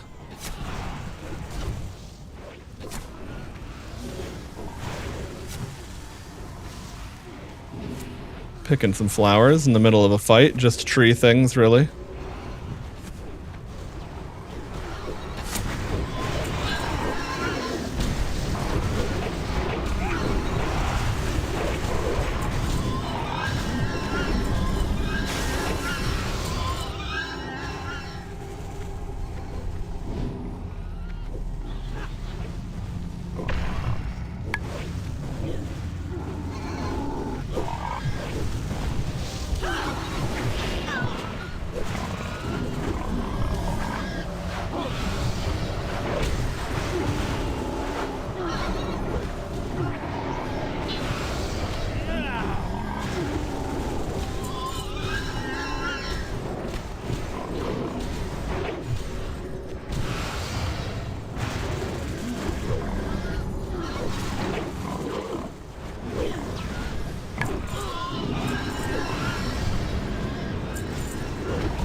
I mean, there were plenty of things that were, like, totally fine. Was there, like, a specific super-duper pop-off moment? I don't really think that would have expressed itself. But, I mean, yeah, like, just the fact that your character was set up in a way where it didn't feel like you were taking impossible levels of damage, that really does add up.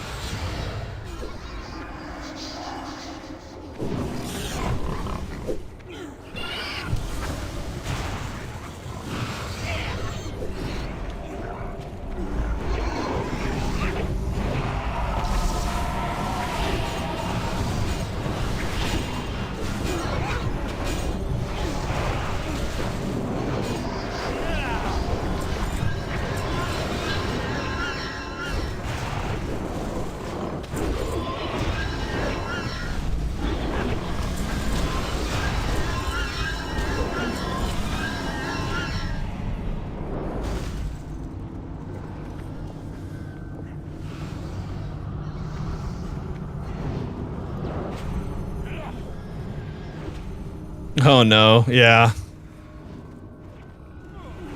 I hate mobile battery dying. Doesn't happen to me anymore these days, but that used to be such a fuck. Because back when I was in Taiwan working, it's like the average day for like a modeling job is just a really long work day, like 8, 10, 12, 16 hour. I think the longest shoot I ever had was a 21-hour workday. And in the very early days of me being in Taiwan, that was before those external batteries were like really a thing. And then once those became a thing, like everyone I know that I worked with got one of those. And then it was like, okay, if your phone's dying and there's nowhere to plug in, then you just pop one of those, plug into your external battery.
The trees look so fucking funny.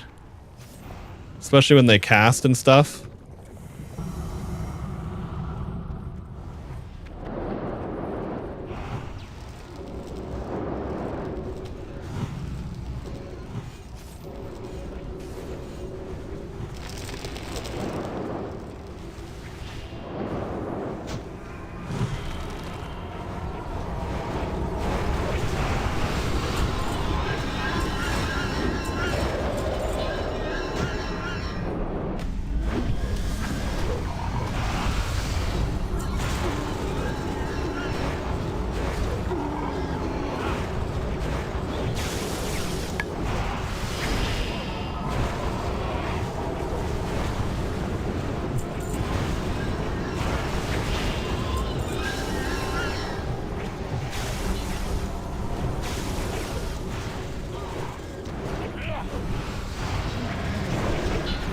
I used that clear casting very efficiently there.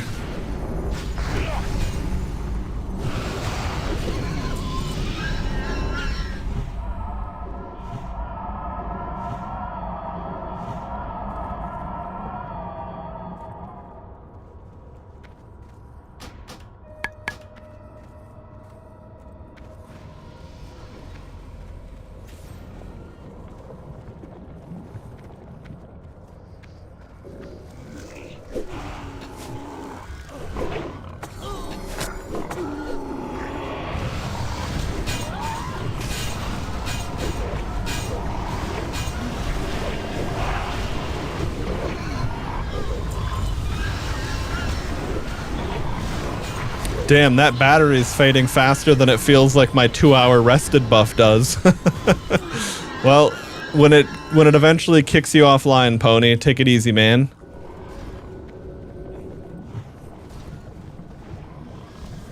I don't think so. I did the one in the other Razorfen Downs. If there's one here too, then I didn't do it.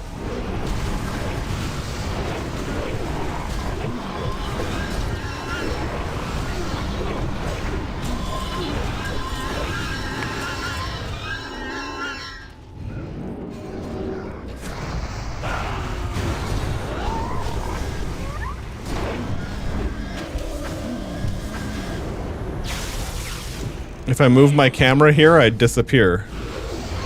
Interesting, anyway.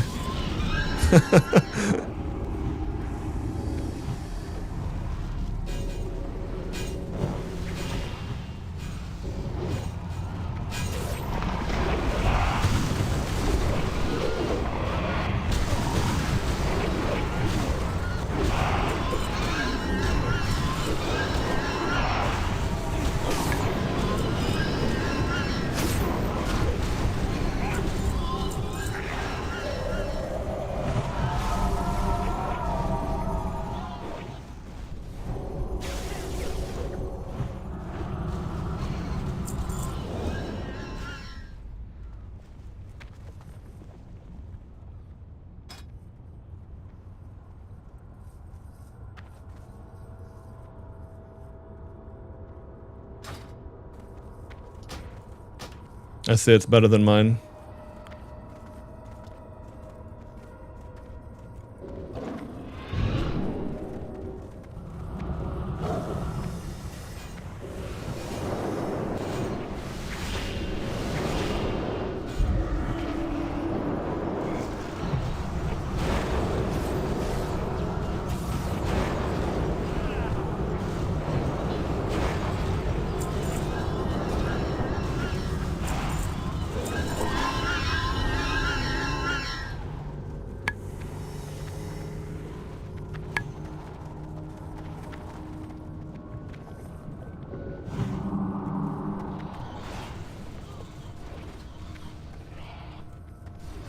This mage is doing a good job of damage. I'm just gonna give them the innervate.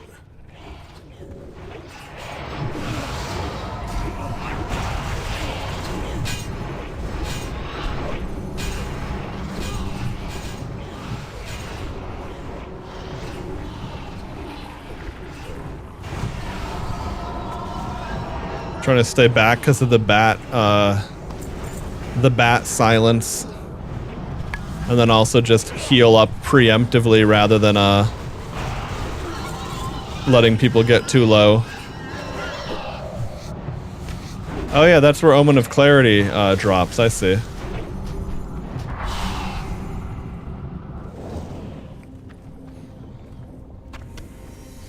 I've got that on Feral these days.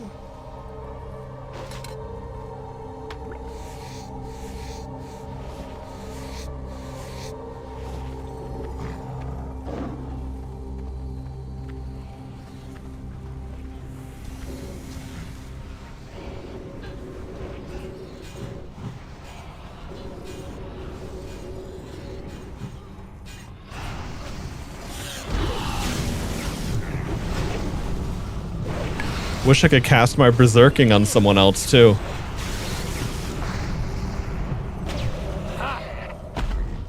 I'll probably just add that to a macro somewhere.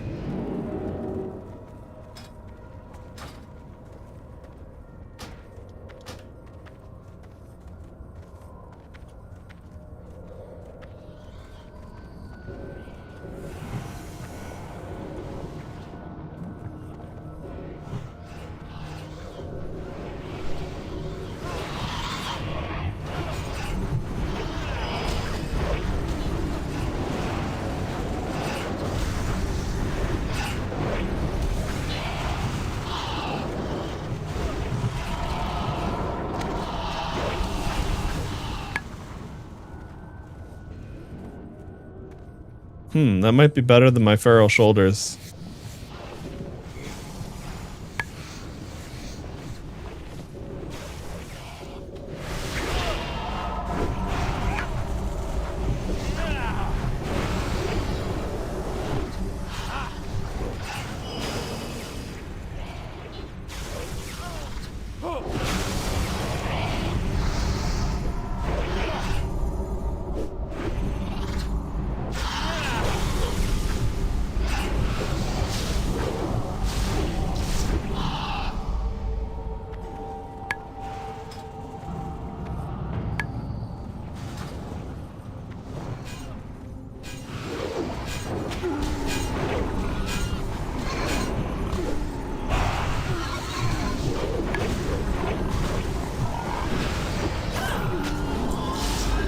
Bro must have been shield walling there or something. I heard so many blocks.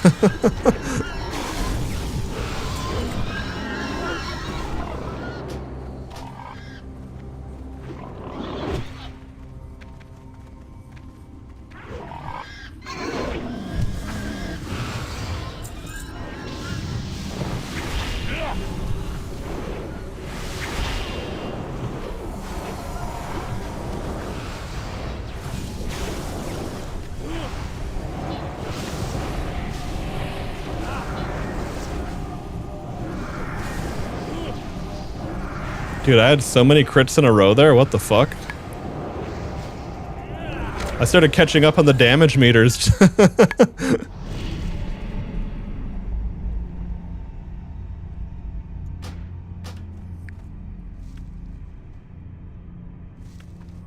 GG's. All right.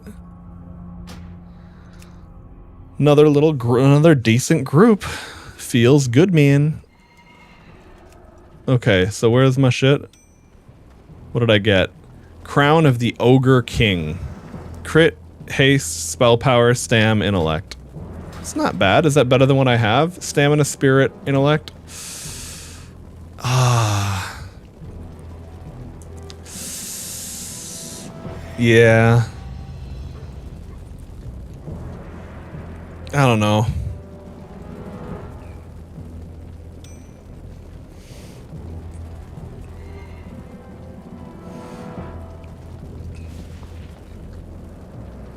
Okay. Alright, before I do another queue, holy smokes do I have to pee. So you know what I'm gonna do real quick? I'm gonna hearth, because my buff is gone too. And then maybe, because I'm definitely gonna be back before 15 minutes. Maybe check out YouTube for a minute or something before we carry on. But anyway, first things first, I gotta pee, so I will be back. And Pony, I'm sure your battery will be dead, so I'll catch you later, dude. Anyway, BRB.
Okay, I'm back.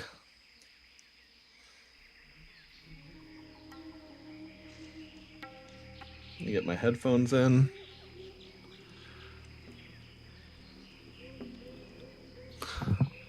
Okay.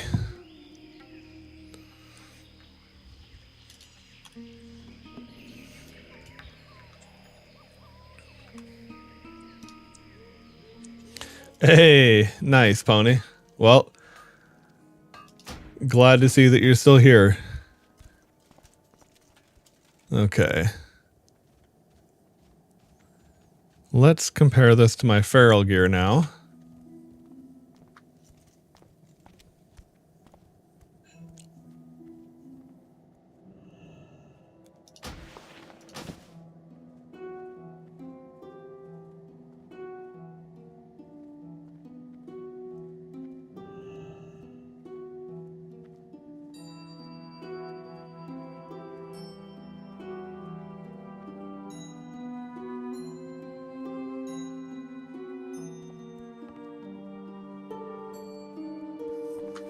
Okay, so nope, don't need to adjust anything there.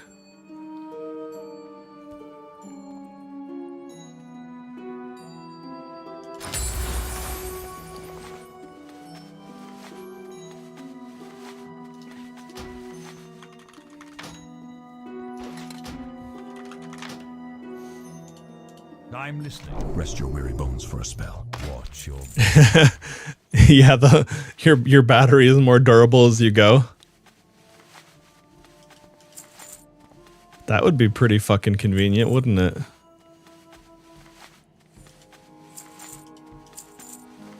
Okay.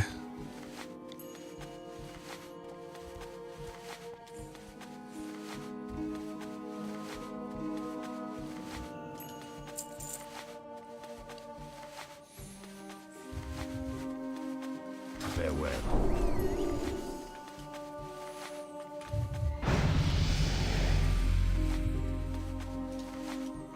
All right, I'm going to set up a bank here to get all this shit in the bank.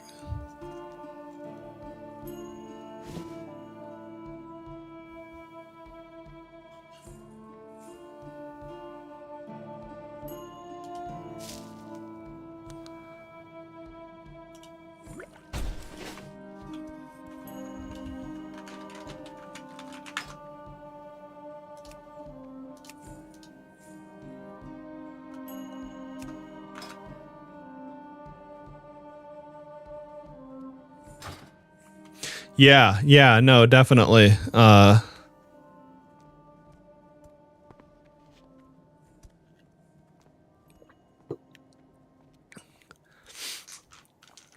think it's also one of those things where, like, if you play the other roles more, you'll get better at all of them, in the sense that, like, when you've played a lot of tank and then you're healing, you kind of understand what a tank should have, shouldn't have, and vice versa. Like, if you're playing a tank and you see, especially if you have a UI where you can see other people's casts more clearly, like, you can see, oh shit, my healer's trying to heal me.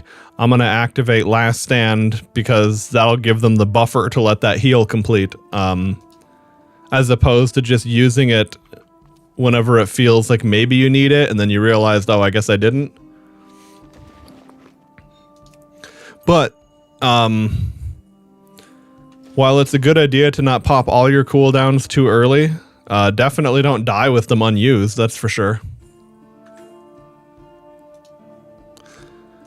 Okay.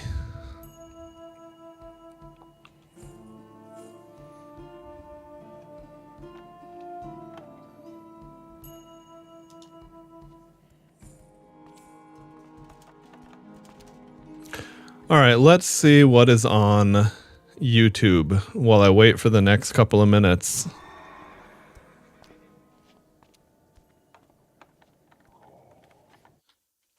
.50 caliber air gun. Okay, I have to see what the fuck this is about.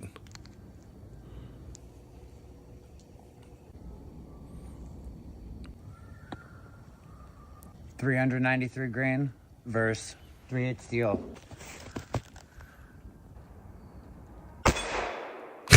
Jesus Christ, that was so loud for an air gun.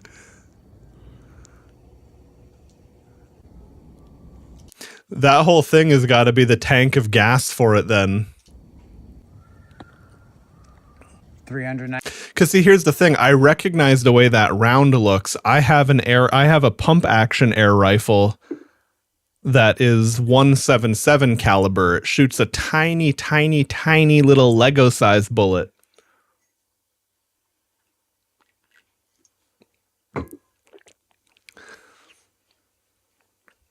That's cool. Anyway, let's see. Don't really care about that. The best Oracle Bear? Oh no, that's a that's a PoE thing. Where the fuck? Oh, there we go. My watch later playlist. Thing does it. Hello and welcome. Every Path of Exile League, I'm reminded. I started watching this video the other day and then had to stop it, and I thought, oh shit, she's got a great point. I gotta see the rest of this later. That the user experience is not quite up to par. Spell Reflect's amazing, dude. Just imagine in PvP reflecting the right spell. My first league was the Sentinel League, which I think had one of the most egregious user interfaces that I've ever seen. Never played that. When I'm talking about UI and UX, UI is what you see on the screen, and UX is what you're experiencing. UX is how it comes across to you, so that you know from where you are to where you want to be, how to get there. For example, in the temple console, you have a start point and an end point, and the UX is how you get from the bottom of the temple to the top of the temple. Good UI UX is really... See, this really confused the fuck out of me because it looks obvious, right? Like, okay, there's an open path here, so you should be able to build here. Well, sometimes you fucking can't, and then sometimes these tiles that have closed off walls just randomly let you build off of them anyway. I don't get it. Hard to see, but bad UI UX is really... It's one of the reasons I loved this video so much, because like, holy shit, someone else who really understands... There we go. I thought that was gigantic. What the fuck? I don't understand why the YouTube font, the YouTube fucking... I don't understand why it does this shit sometimes, but anyway. Really, really easy to see. And what we are seeing is an influx of posts in the Reddit of people bricking their temple. And what it comes down to is the Path of Exile developers have difficulty communicating consequences. Consequences of your actions within the temple. For example, if you look at the Betrayal UI for Path of Exile. Thank you. Thank you. This shit right here, this fucking garbage is what made me quit Path of Exile 1. It literally makes no sense what anything does. It has Thank you.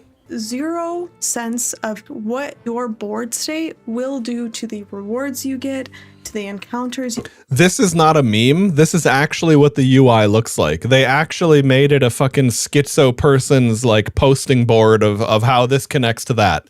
You have any of those moments. Like I said, Sentinel was my very first league, and you'll notice if you look at the Sentinel UI, it is not clear what is happening in that Harbinger mess. I think it's good UX in most ARPG dungeons that the critical path leads opposite side and across. Yeah, generally speaking. I mean, I guess if it's big enough, maybe it's okay to have you do like a big thing and then turn to the side or whatever, but like... Yeah, no, that and I haven't really had a problem with the random map layout so much.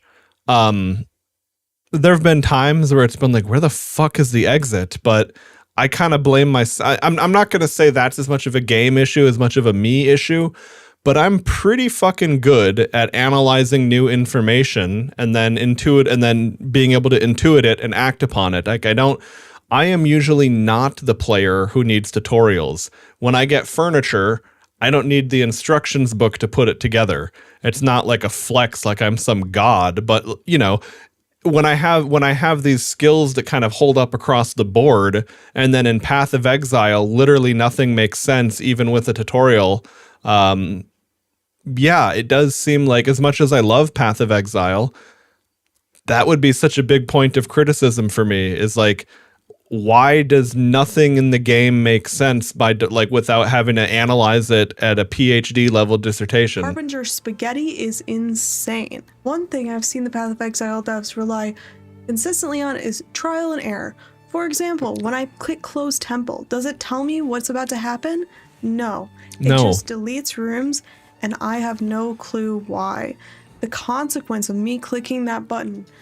I would even be okay with trial and error if it made sense. Like if it's like if you have an A or B, and after experiencing that A or B, you realize, oh, okay, this is the obvious choice.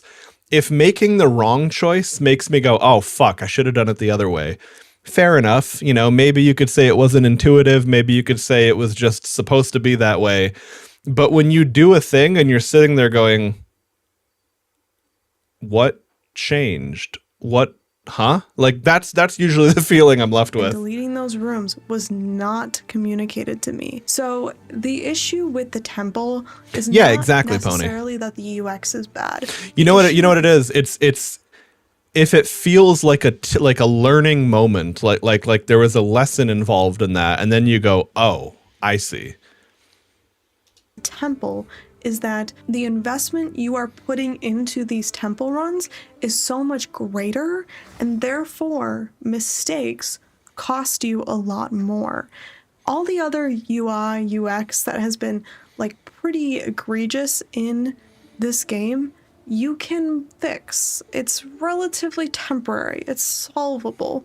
There are ways to move things around. The Orbs of Regret was a really nice touch for anyone. It's like if you're not a PoE player, this is how you used to have to change your passive skills in PoE 1 before they added gold like they did in PoE 2.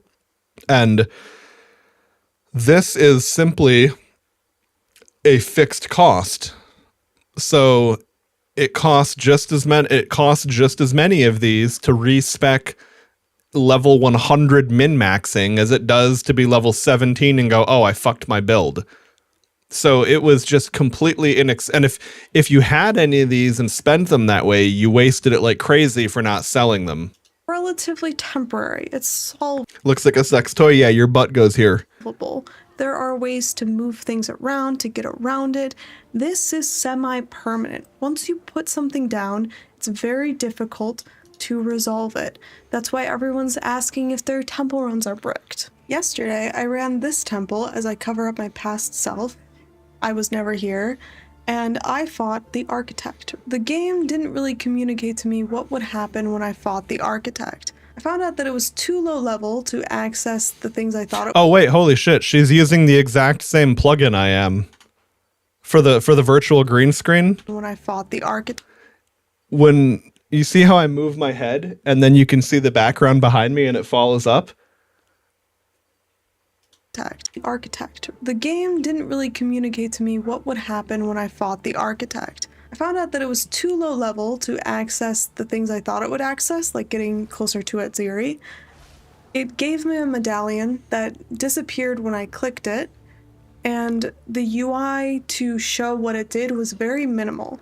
It turns out the medallion I got increased the amount of beacons I can store, which I think means that I can store multiple temple runs, but the only indicator I have is that little like 0 out of 12 or 0 out of 6 number at the bottom. It also gave me these vaults, which you see on the side here. Now, keep in mind, when you are placing rooms, you place every single room. When you place vaults, it is not the same. However, the UX is exactly the same. The only difference is they're not linked. So you can see when I go to place it, they're not linked to the rest of the map, but it's still the same. You still click on it and you place it. But then when I place 3, gone. I'm glad I didn't even get to this point where I was adding vaults to the map, because holy shit, this is so much worse than I even knew. Done. Why? How was I to know that after placing 3 vaults, that the rest of them would be unavailable to me. There was no sense of if this, then that. It was just, they're gone. And so it makes me think that Newcomer chat today. Can't believe anal jokes are okay, but when I post my guild, it gets tagged as spam. I mean, to be honest, the only time I've ever reported people for spamming a newcomer chat was when it was guild or LFG spam. they should have some kind of indicator. It's just how it goes. Hey, you've placed X of 6 rooms. You've placed X of 3 vaults. Because you can still run temples without placing any rooms. That's a very good point too. Is like if you place one, you know, it's like let's say you have these 6 things to place. If you place one and then it says 1 out of 6 placed, even that is so much better. Like that's fine in the sense that like if you have to make one little step that you commit to see where the next thing leads, that's okay. Even if you find out after making that step that it wasn't optimal, that's not the end of the world. But right, like what she's saying is so key that like you'll spend all the cards, have no idea if you should have spent them, if you should have saved them, if you should have like, there's no indicator whatsoever throughout this process. The consequence here is a bit more visible. You'll see when I hover over Run Temple, all of those on the side become red, which indicates that they'll be deleted. Definitely, Pony. But you're still able to click it. No warning, no issue. However, for some reason, they thought that even though you can run the temple without updating any rooms, when you leave the temple, it asks you if you're certain about it. You go to open a portal and you get this. Yes. Are you sure you want to leave? And this whole thing doesn't fucking matter at all. Like it pops up, like the only warning you get is the most useless warning of all. It's actually crazy. And I think the reason it's so frustrating in a game like Path of Exile is that they do other things so phenomenally well, so incredibly genius level design and you know, dev work. And then you have shit like this, and it's like, bro, how on earth did this happen? And I don't know. If you're asking, maybe I shouldn't be sure. But when I opened the temple without placing any rooms, that was not an issue. It leaves me asking why. One other source of confusion that I have not been able to figure out when it comes to this temple and how all the runs interact with each other is how come sometimes you run a room and you get a reward, and sometimes you don't. This Chamber of Souls that I'm running, it's completely unclear to me what this Chamber of Souls is doing for me. Have I already used the reward and therefore nothing comes out of it? That wasn't really indicated to me. You can tell me I completed the room all you want, but somewhere in the user experience you have to tell me if I'm still able to get the rewards out of the room. Some of the crafting benches I don't think you're able to use on further runs, and if you are, it hasn't been clear to me, or I haven't found those benches in a long time because I haven't really had any Regal rooms in a while. I haven't really had any Exalt rooms in a while, whereas it felt... Yeah, those rooms, what she's saying, that made sense, because like you realize pretty quickly, okay, there's a Regal orb, and it does this when you consume the orb. Oh, Regal workbench, it has the same effect. Ah, I see. It's basically an orb that the game is telling you to use now, because you can't pick it up and take it with you. And it kind of like spoon feeds players into crafting on their gear as they go, instead of saving everything for late game, which is a thing that a lot of players are going to do simply because, you know, you're like, oh shit, I guess I'll just save all these resources until I know what they do.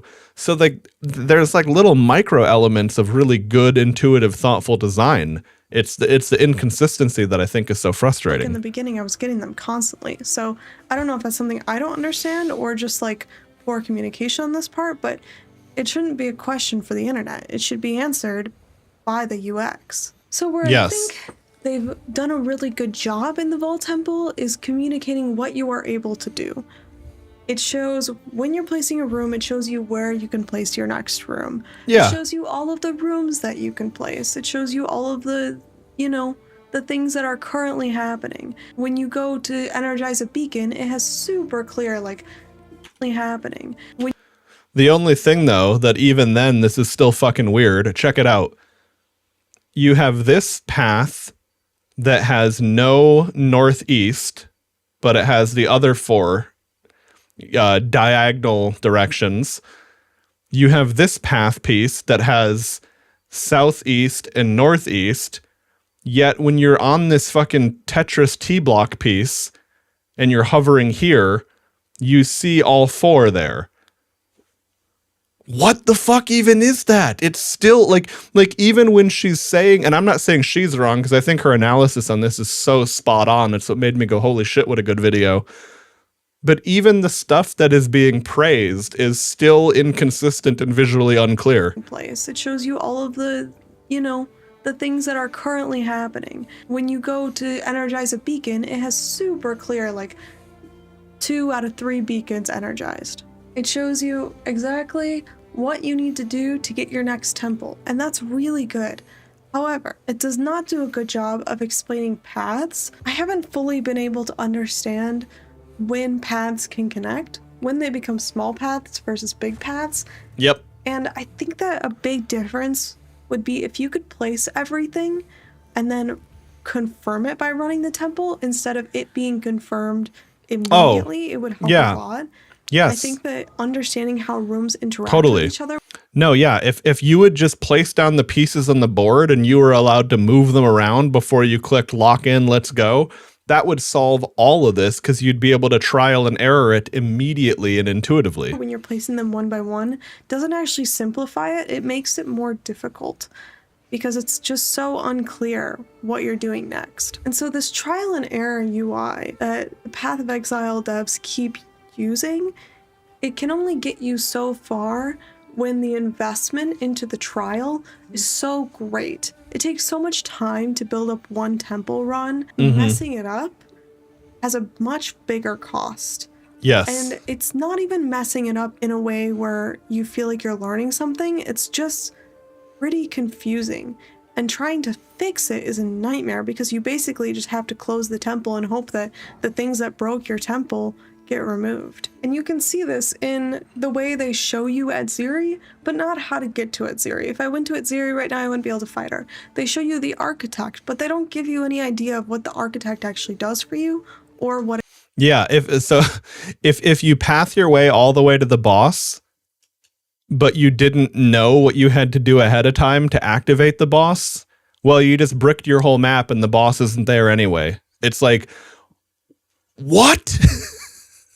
It gets you. They show you room completed without any indication of what you get for completing that room.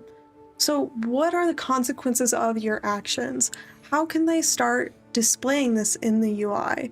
And the best idea I can come up with right now is allowing you to change your choices before you're locked in, because you can understand the consequences after you've done the actions, but you don't have an opportunity to remedy any mistakes or understand the ramifications. And so if they were to update the UI so that your actions weren't so permanent, it would help a lot.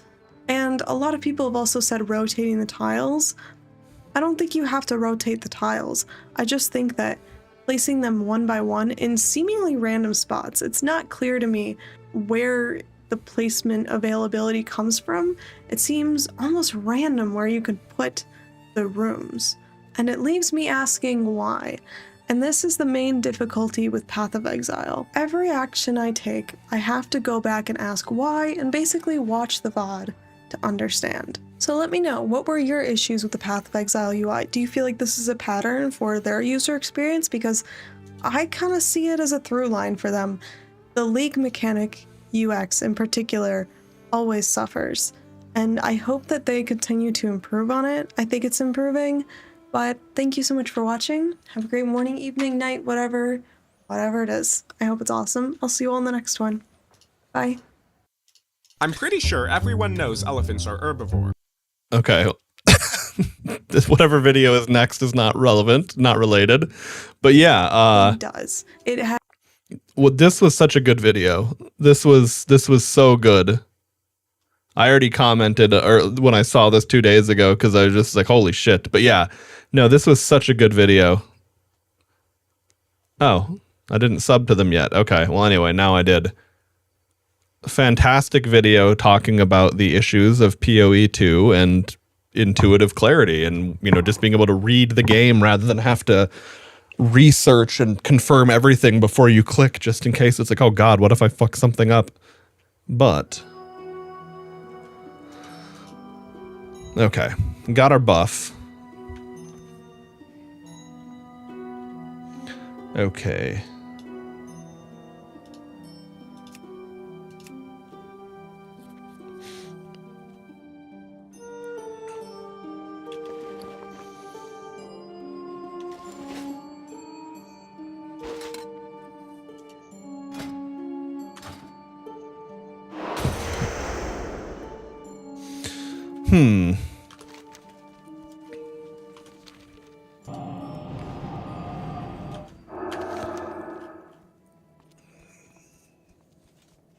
I'm almost out of rested XP.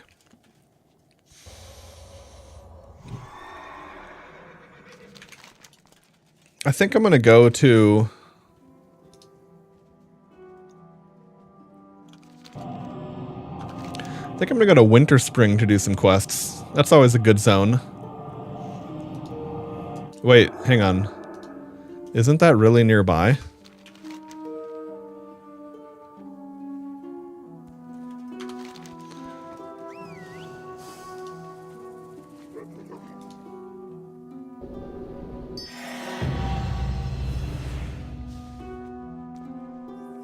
Oh, in Arathi, okay.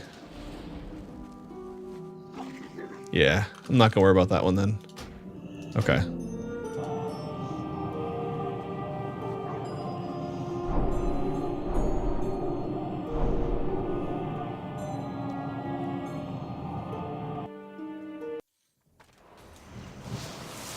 Oh, yeah, no. I meant, I had clicked on a quest that I thought might have been in right by Terran Mill.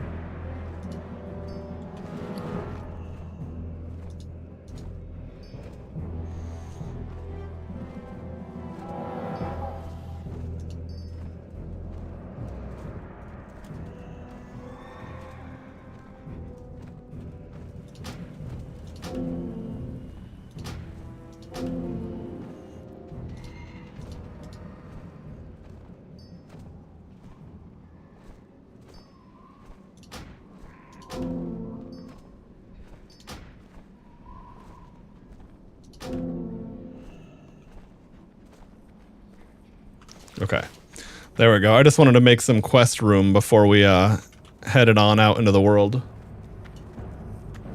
Died in the middle of ramp but got a charger. Hell yeah, dude. Good find. Unlimited power indeed.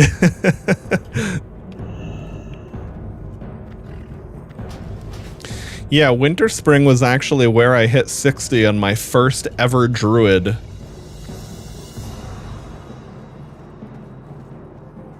Way back in the day. You haven't lived until you've looked down on the world from the back of a Wind Rider. Now, Strength. I know it's up here, but what I'm curious about is,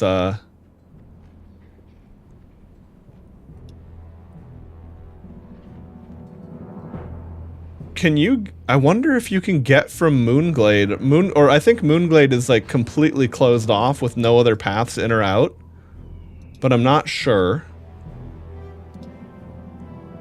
I guess Fellwood works for sure. Can you go from Ashara to Winter Spring or no? Same for his character from here from Yeti Quest. Nice.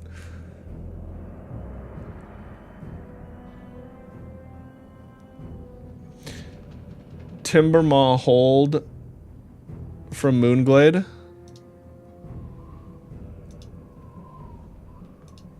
Okay. Is that in Fellwood? I guess hang on, but first things first. Let me go to... No, I don't want to go all the way to Thunderbluff. Fuck it. Let's just teleport to Moonglade and figure it out. Oh, actually, wait. Hold on. Before we go, because I'm in Org right now.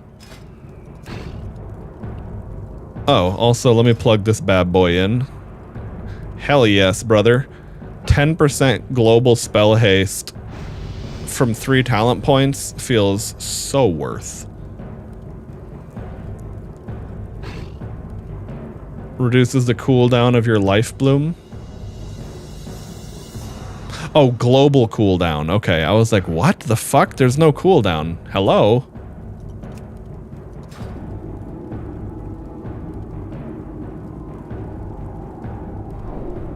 Okay, sweet.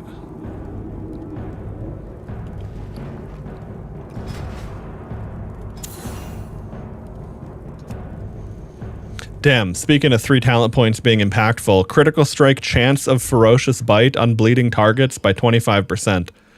Holy balls. And then the next 1 point there, primal gore, grants periodic damage from lacerate, thrash, and rip to critically hit.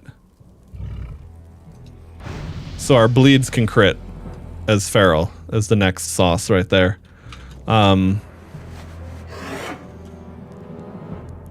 Yes, right. Okay, so Mystic Enchant. I have another blue one here. Let's see. Glyph of Rip would actually do something there. I don't really use Rip very much on mobs, though. Because they don't live long enough for that to really be worth it. Improved Mark of the Wild is... Oh, hold on. Here we go. Master Shapeshifter. Yeah, that's just 4% more crit as a cat, or 4% damage. Oh, physical damage as a bear. Okay.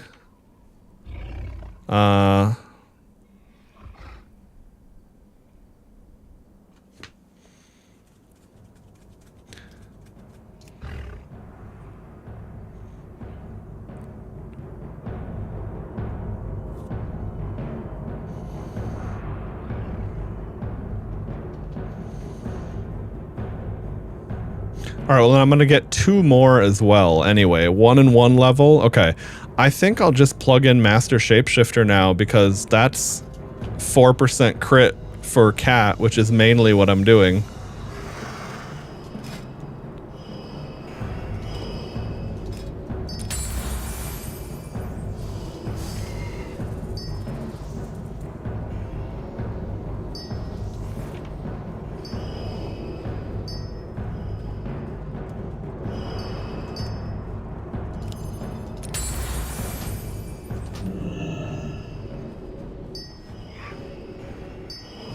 Oh, I'm mounted, okay.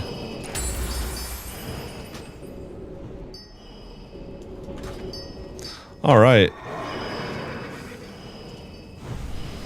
So now with my own buff, while I'm in cat form, I have, oh nice, a 28% crit chance. That's really not bad. For the level of gear I have and being level 57, I'll take it.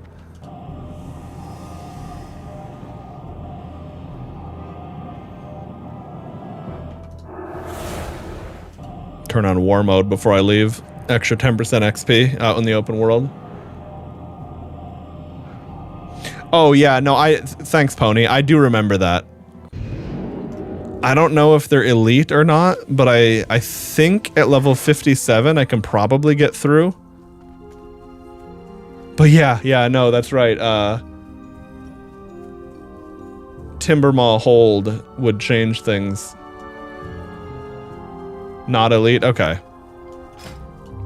Worst case scenario, I would just spend runes on respecking into improved stealth again.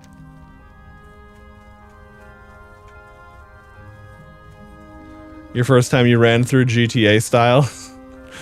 Nice. Okay, so I can't remember where it is. Oh, I guess I'm gonna take the path down there then. See, when you see the map like that, you go, oh, can I get through those mountains? Okay, guess not.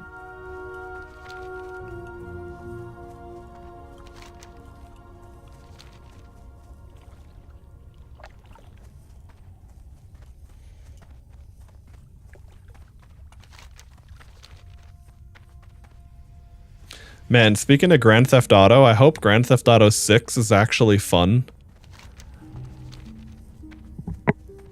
It's crazy how much is riding on that game.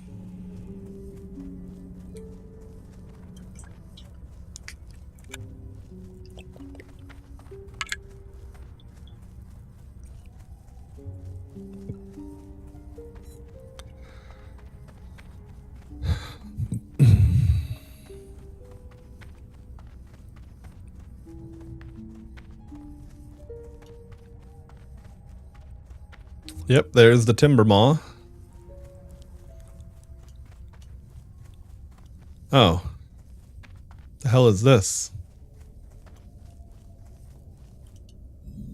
I didn't realize there was... Where would you like to fly to? I didn't realize there was a flight path. Because there's the non-regular flight path NPC that'll take you back to Ogremar or Thunderbluff or the Night Elf City, basically.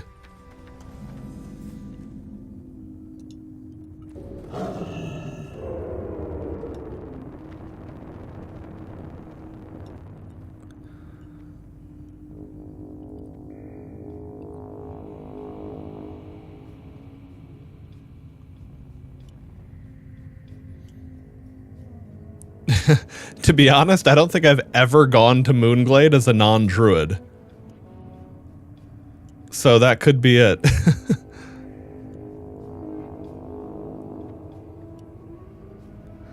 I don't want to kill these guys because if I do decide to do quests to get reputation with them later, I don't want to be like deeply fucking in the negatives. Ah, for Mooncloth. Okay, well that makes sense.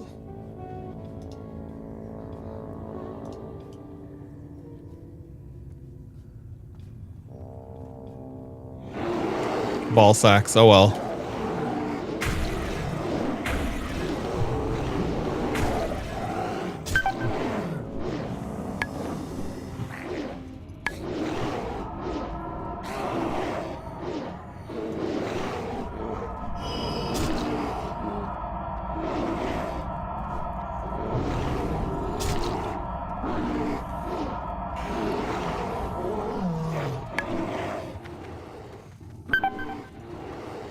Yeah, I'm fucked.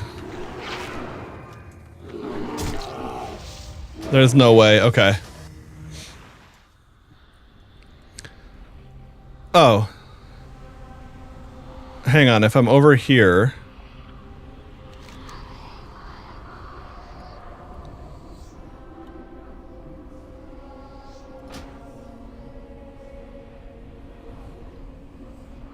Closest town... Fuck it, let's just take that. Yeah, I don't care. I'll repair. Okay. Nice. So we'll go here, and then we'll hit up the flight path. And then we'll just, we'll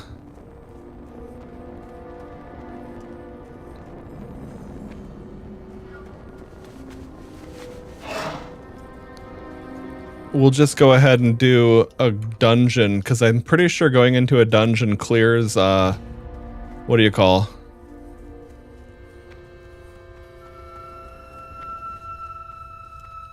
Res sickness.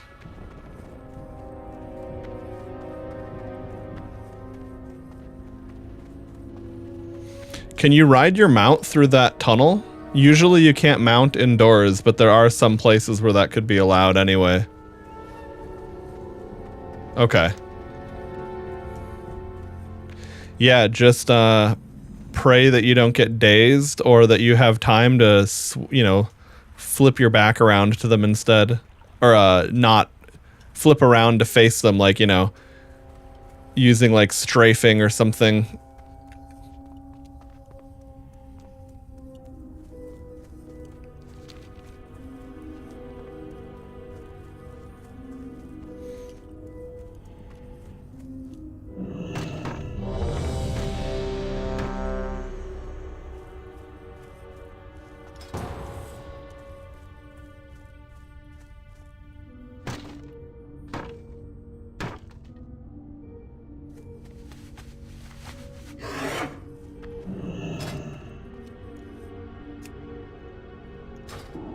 I'm gonna go ahead and swap my spec just in case one of these people is like turbo ready to go and starts pulling immediately.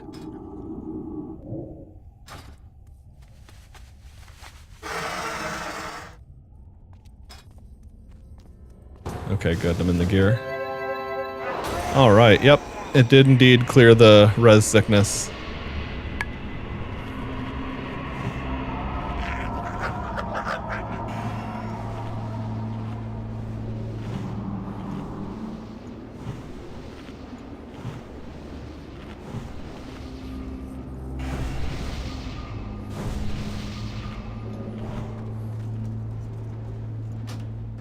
What is this, dungeon? Oh, defeat Harad. The earthen ring had pure...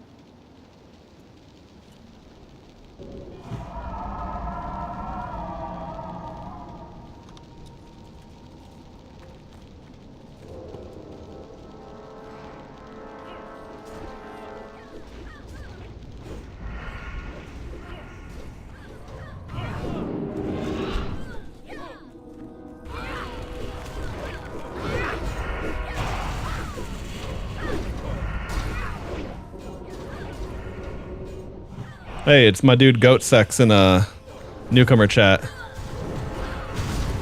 There have been multiple people I've made friends with purely for the fact that their name is goat based.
This is a giga tank.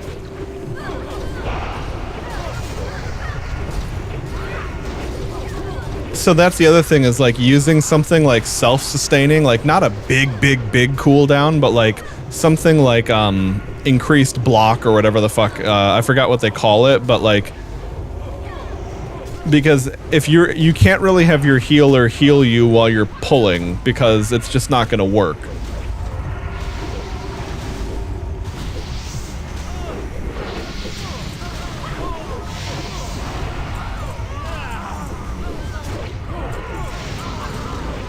This is also why Loot Remember is really nice, and having all the loot pop up there.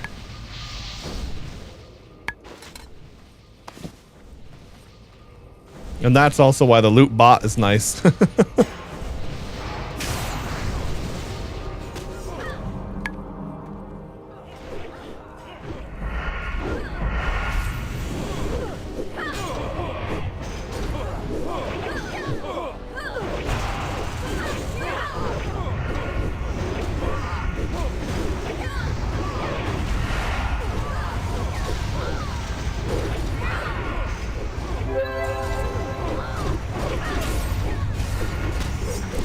Well, I don't need to do any damage because the group is more than handling it. I'll take it. I love to see that. Because a lot of people might not feel up to doing... Like, I've noticed that, you know, people won't always heal or tank if they're not, like, up to it. But no one seems to have a problem queuing up for DPS when they know they're going to be a sandbagger.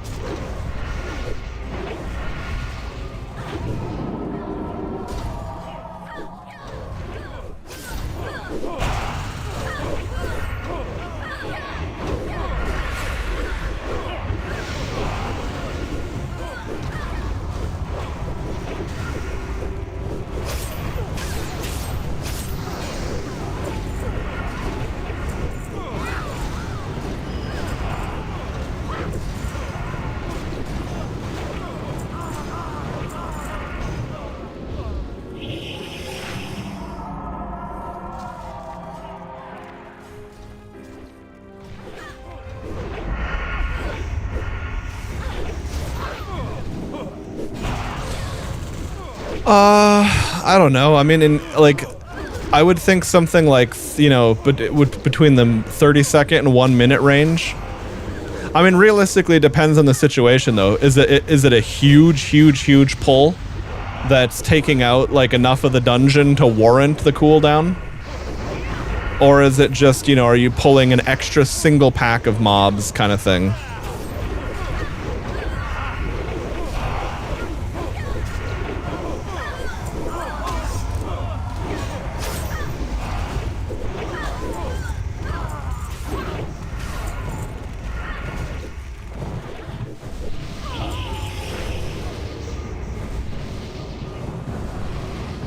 Oh boy, that fucking Harad.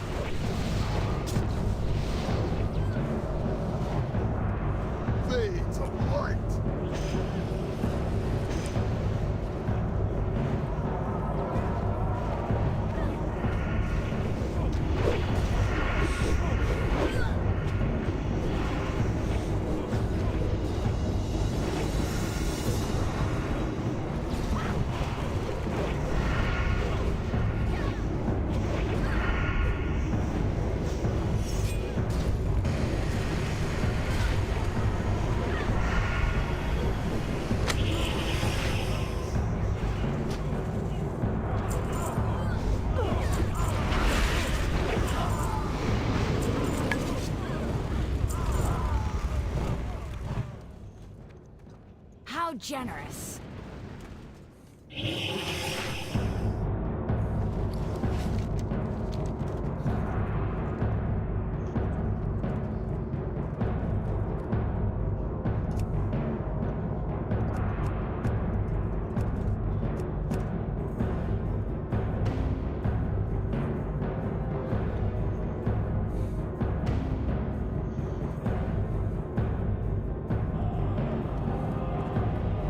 Okay, I got the flight path for where I just was.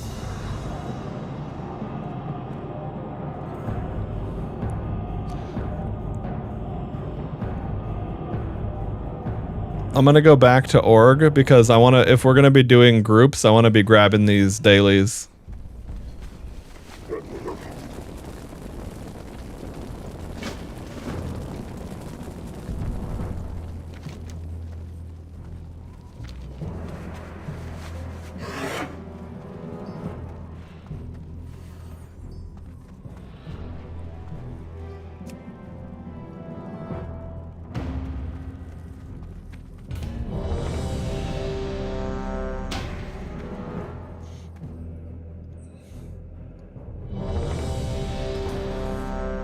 Okay. Works for me. We did.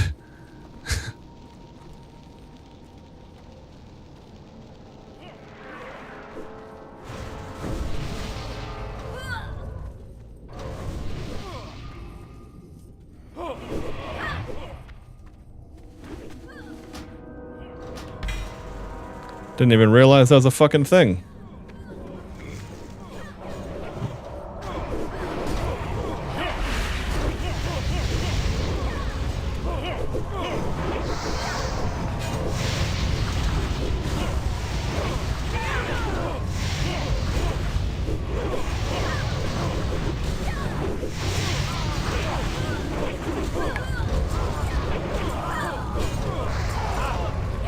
Holy balls. The other thing too is that warrior we had, the tank we had last time was a level 20 or 18 warrior or something, so even though they were low level, they knew what they were doing and they played well. Now, I didn't check, but I'm almost positive they had tank heirlooms if I had to guess.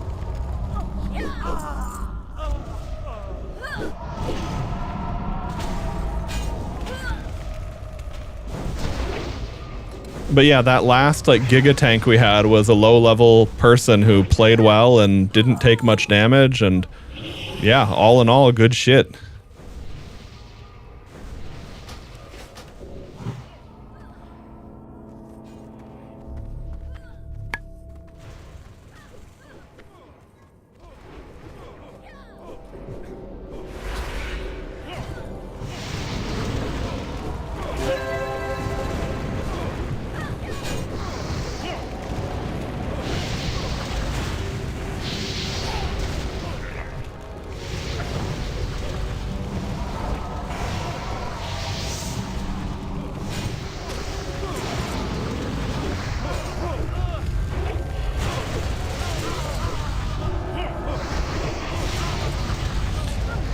No, not that this warrior is playing poorly at all, the one we're with, but so far that level 18 or 20 warrior we had was a better tank. And this one's almost 60. Hey, Reihaku, how's it going, dude?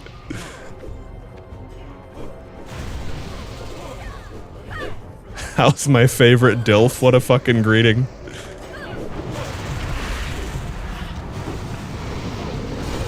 You know, it's funny, I've been playing so much WoW lately, your name shows up as this light blue that a mage name is. So I look over at Twitch chat and I'm like, oh, Reihaku's playing a mage now? What the fuck? And I'm like, wait, that didn't even make sense. What the fuck, brain?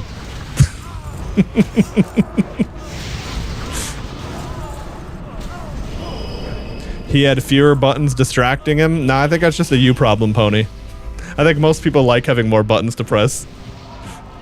Depends, is it an arcane mage? It can be. Arcane is very viable in Ascension.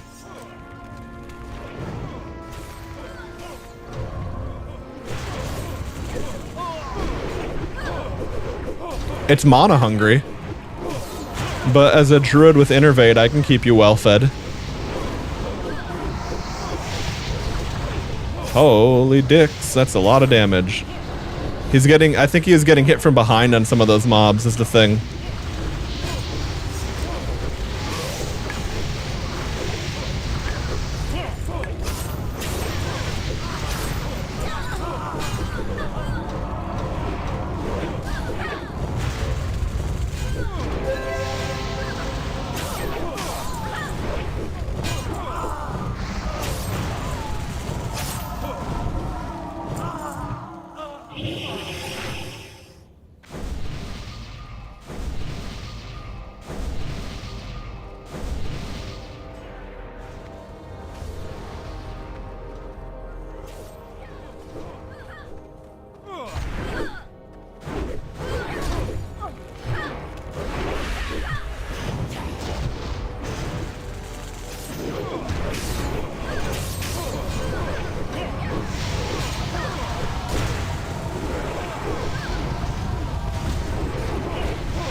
Arcane is the coolest because you get to fling your Maka Pia.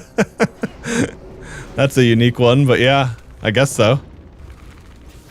I guess it's hard to say. Arcane Mage is kind of like big damage and rampant. Well, I don't really know what the functional difference between playstyle of Arcane and Fire is with the way that Ascension changes things.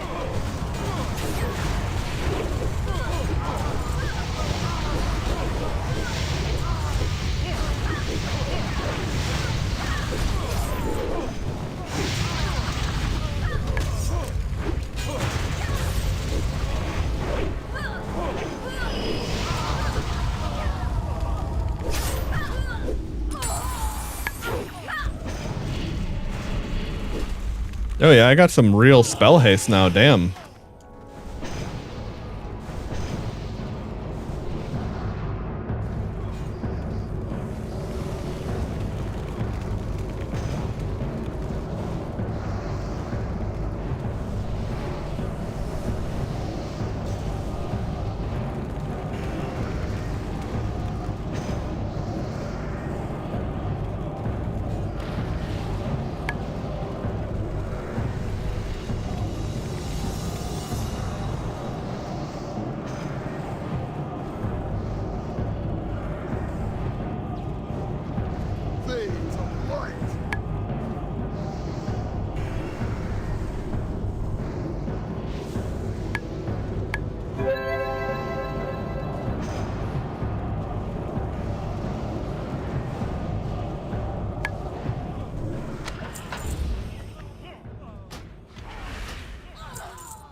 All right.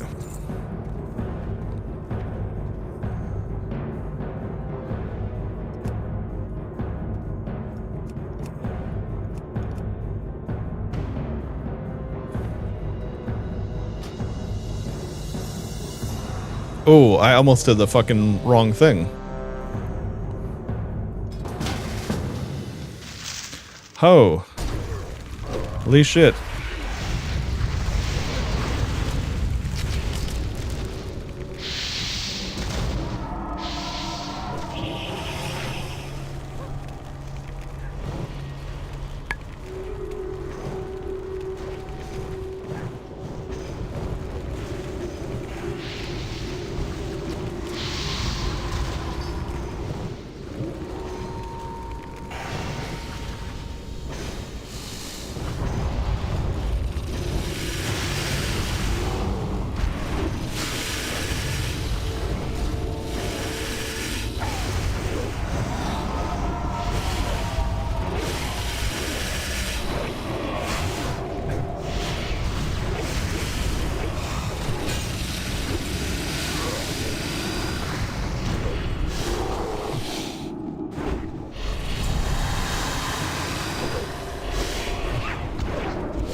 Use my vine tentacles. I wish I had those.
Oh, nice. I teleported in with the... Okay, never mind. I see.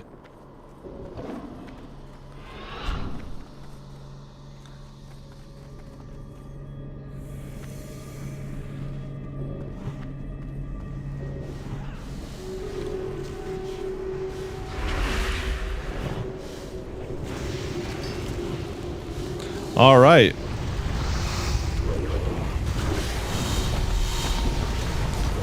They did not wait the 30 seconds, but that's okay. I made it back just in time to save the day.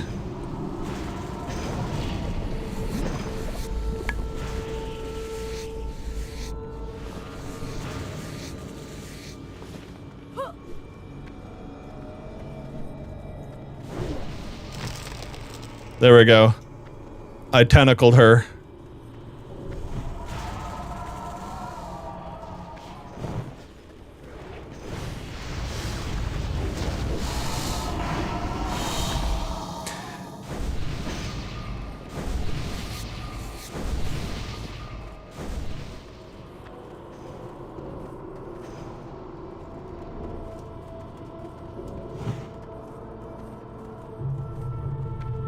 Did they fall? No, okay, good. Fucking zooming as a tree, boy. Alright.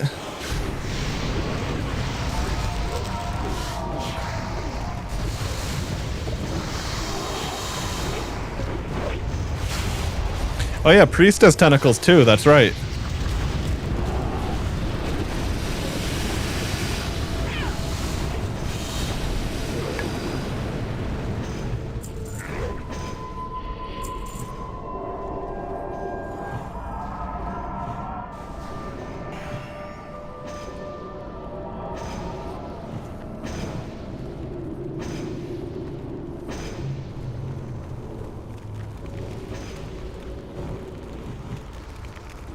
We're gonna get that trash pack, I believe. Yep, right now. Nope.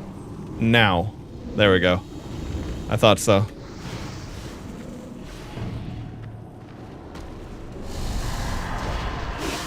This sphere, you have control over your character. You just have to make sure you point your camera the right way. Another reason to turn by right-clicking and never keyboard turn.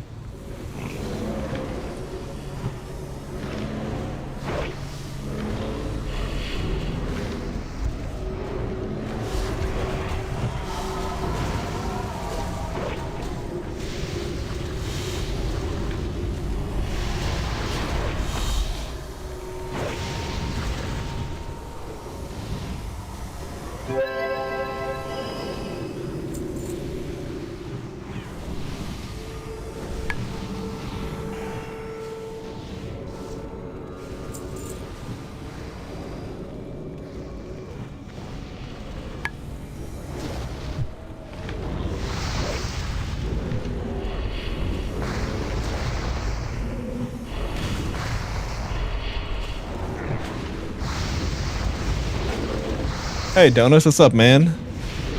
Good to see you again, dude. I'm just doing some broccoli RP at the moment.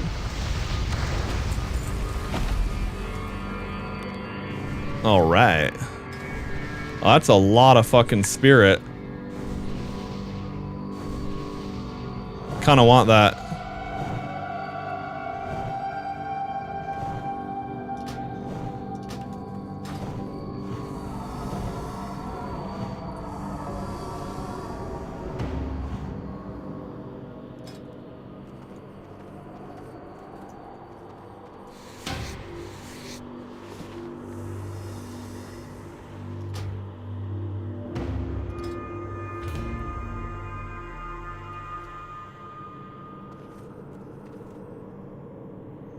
How do I teleport out of the dungeon?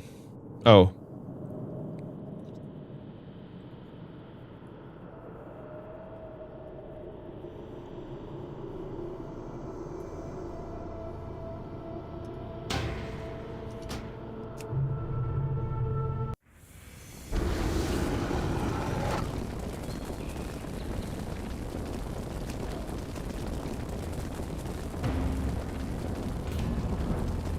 There we go. Okay. Let me turn that in.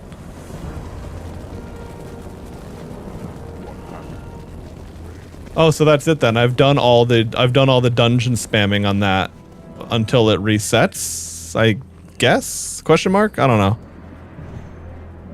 Oh, nice. I have higher quality callboard caches now.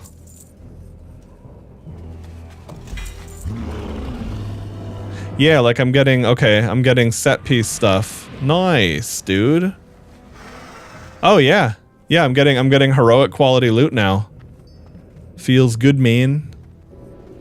Okay. Well, let me get all this shit out of my bags and I can catch up with what's going on in chat. I'm in the queue. Okay, good. Greetings, traveler. All right. Okay. 25. Okay. I am going to take the spell power hit on this for the immense amount of spirit if it makes sense to. We'll just have to see.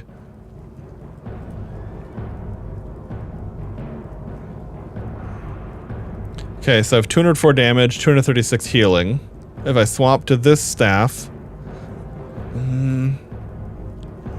okay, 218 healing. Okay. I lose a tiny bit, I lose more damage than I do healing, but 245 spirit versus... Yeah, that's just so much spirit. And that's kind of my main stat as a druid.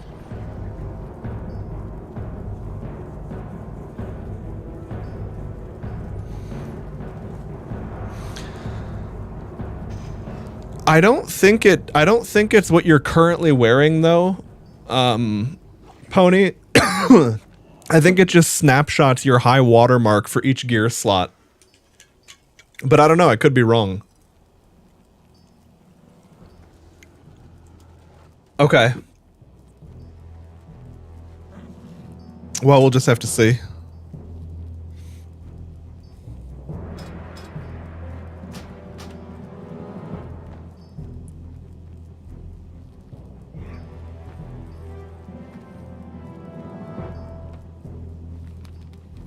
Be careful. Okay. Let me claim all this quick.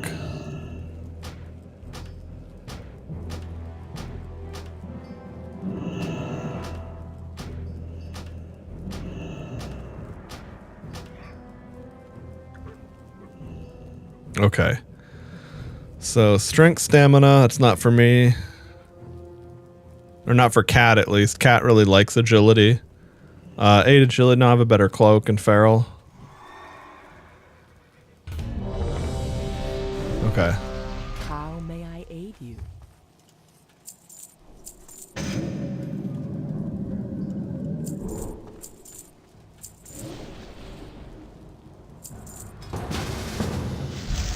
Wailing Caverns again.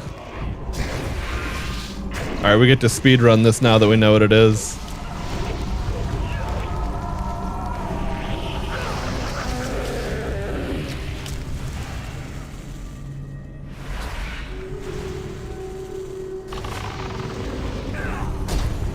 The fact that it starts you right there in the middle of a pack of mobs is so funny. Like, what the fuck even is that design? Alright.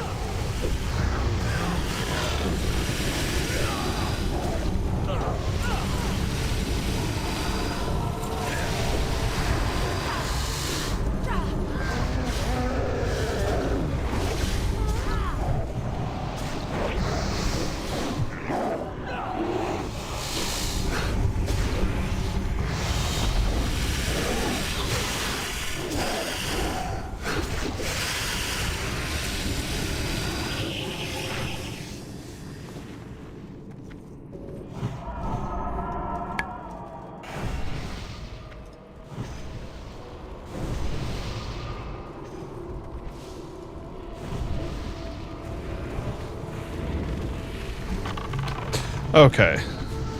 Oh, let's get the fuck out of that.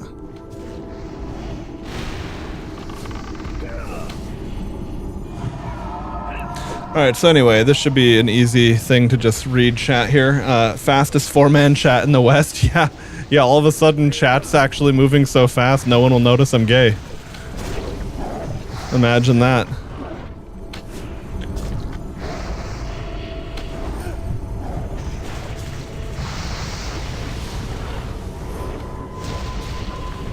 Oh, okay, Reihaku and Lol are talking about, you guys talking about grinding horse races that are actually schoolgirls instead? As far as PoE 2 League goes, I am unfortunately not enjoying it very much. Don't really know why, but since I am enjoying WoW, I just decided to play that.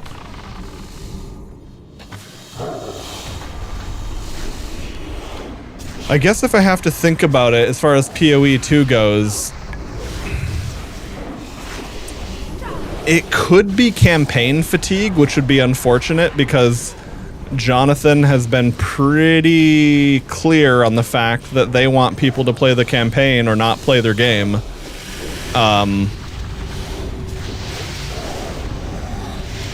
But it also could just be the whole isometric thing. WASD makes it so much better, but there is a hit to like immersion effectively, I guess you would say.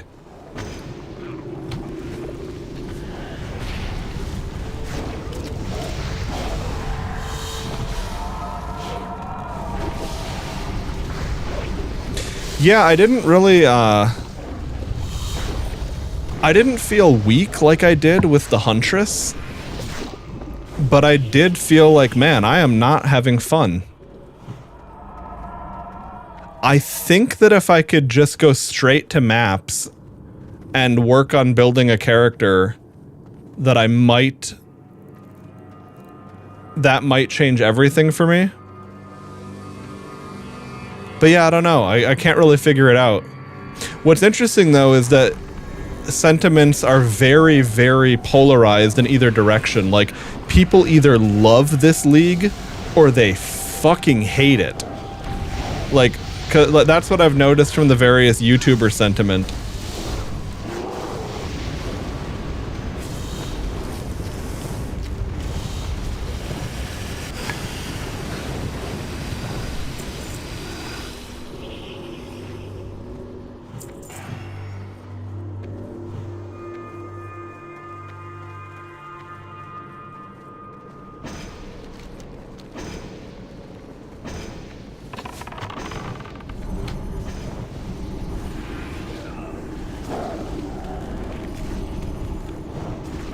Tell that to my stupid horses because they ain't doing shit. Dude, that Umamusume, whatever the fuck that game is, that it'll never not make me laugh just seeing the gates open and watching all the girls go racing out. Like, it's so fucking funny.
Alright, Donuts, enjoy your breakfast, dude.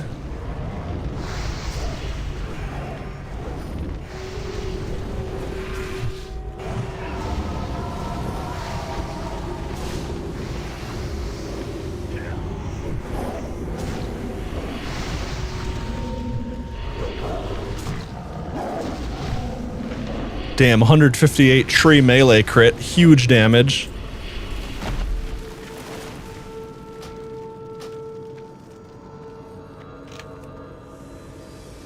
All right.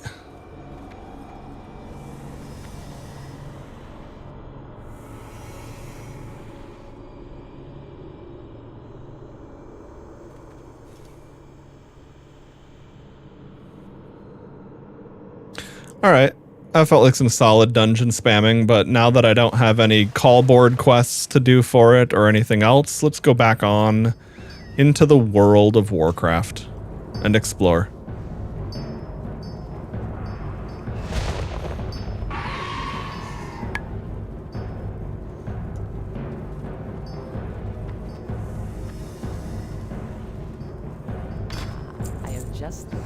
Absolutely topping the DPS charts as a tree.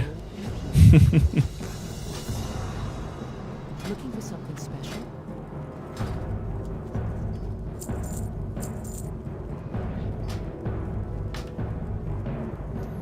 Okay.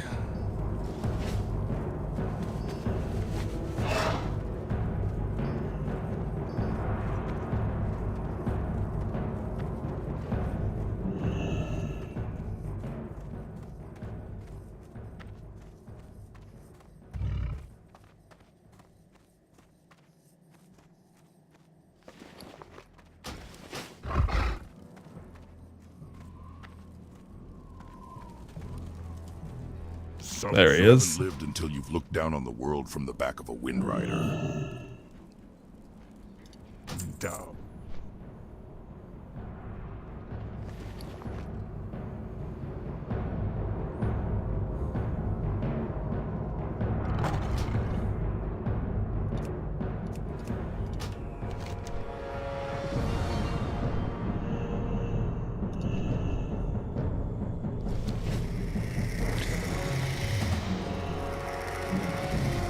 too far.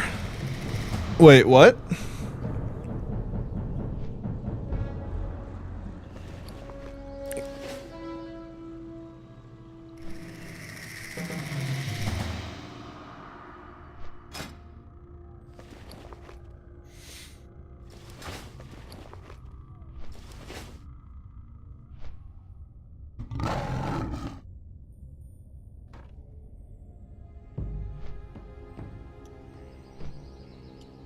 Uh-oh.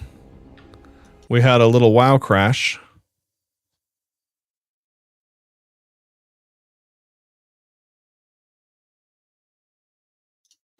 Well, let's go ahead and re-log in.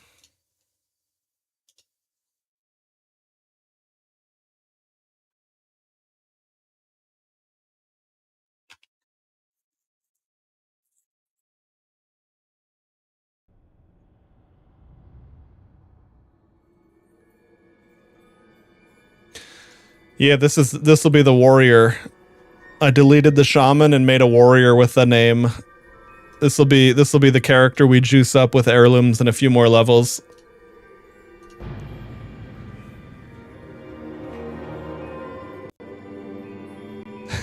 No, it's all good, Pony. I have no idea what the fuck you're talking about. But whatever it is, it's all good. Oh, my warrior, I named him Quiet Piggy.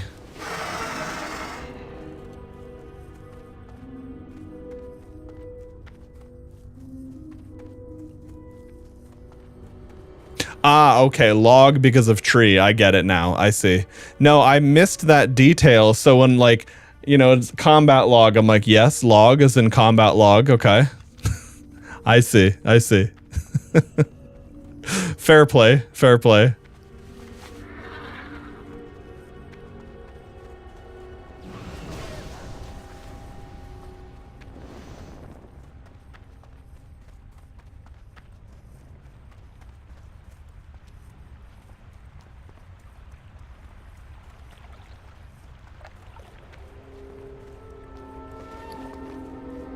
No, I get it. I get it.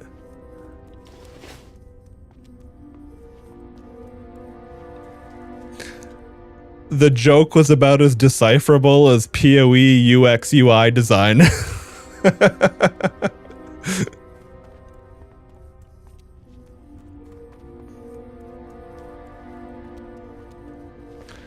Oh yeah, that's true. Goat meal, Quiet Piggy. I didn't even think about the thematics there.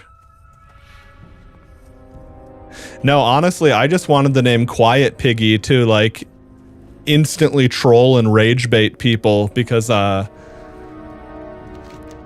don't know, like sometime last week or 2 weeks ago, whenever I made that character and reserved the name, it was trending, some reporter was asking an obnoxious bad faith question and Trump just cut her off and said, "Quiet Piggy."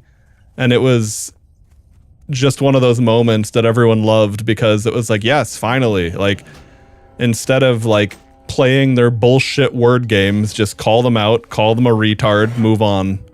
So satisfying.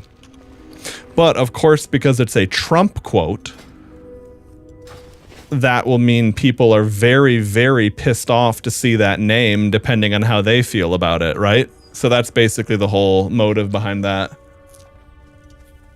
Yeah, no, fair enough. It's pretty niche. Even if you are paying attention to politics, that's definitely one that could have slipped through the cracks.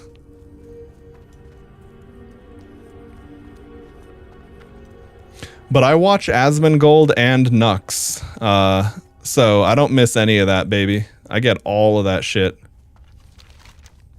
Oh, wait, how the fuck do I get to Winterspring? Does the road lead there? Or does that only go into the cave there to Moonglade?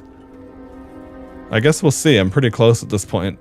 But yeah, I don't actually remember the pathing for these areas. It's been...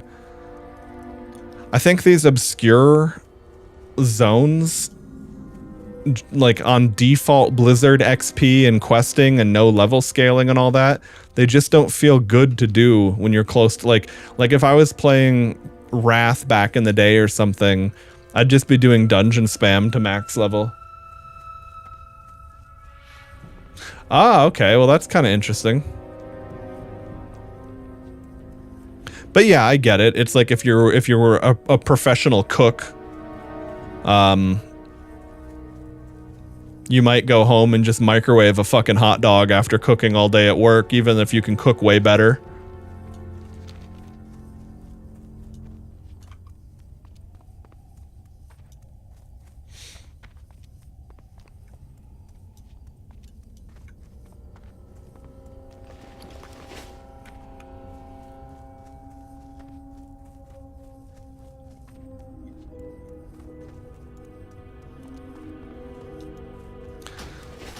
Okay. So... Oh, that's right. I think the path is through the hold. I do believe that that is how this goes.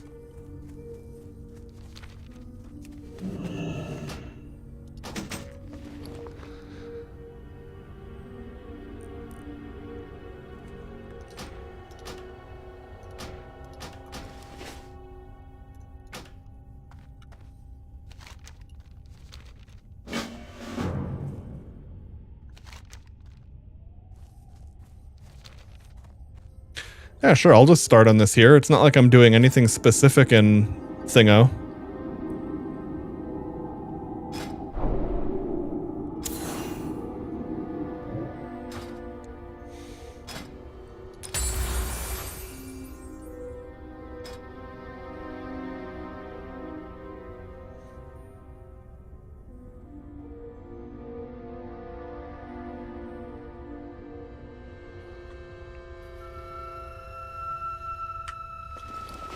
Oh, my feral shoulders disappeared? Okay, well that's odd. Alright, I must have sold them.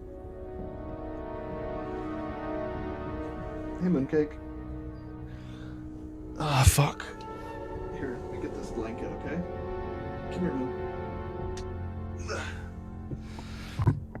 Let me make room for Mooncake quick. Come here, Moon. Here, let's get you all situated and cozy.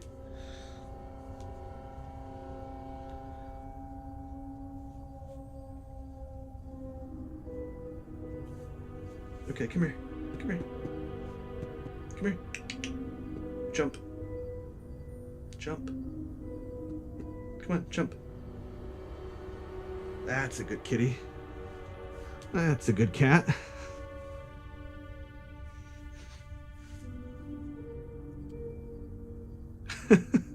I just look at newcomer chat. Okay, gonna try and self-suck to sleep. Wish me luck.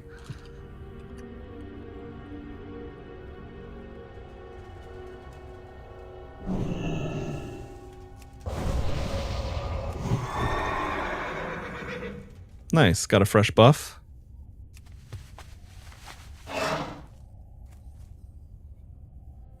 Pretend you a Dyson.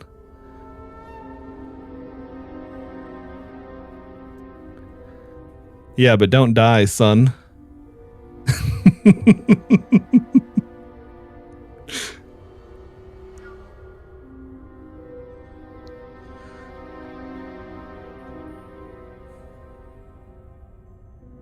Alright, anyway. What the fuck is going on over here?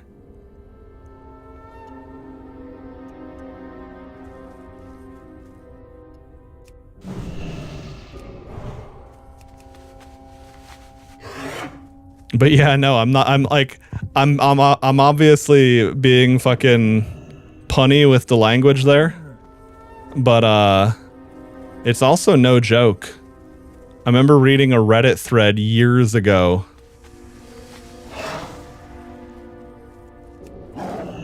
about a dude who attempted the self-suck and self-deleted. I guess he snapped his spine or some shit.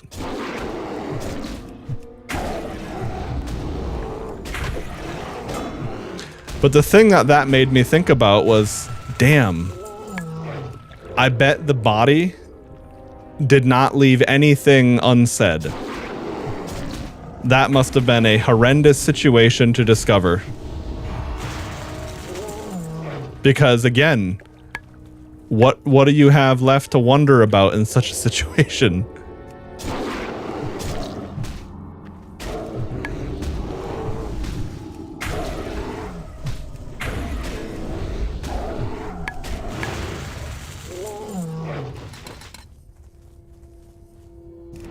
Fucking 2-minute effect curse?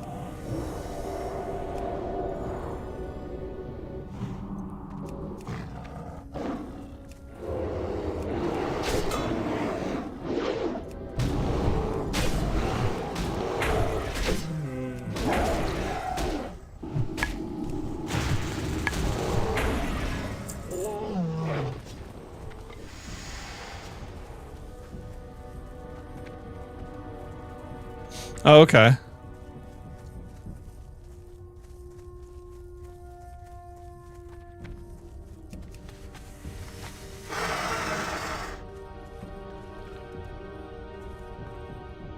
I wonder what else Fellcloth sells for, because a 16 slot bag doesn't have that much value on this server compared to other situations.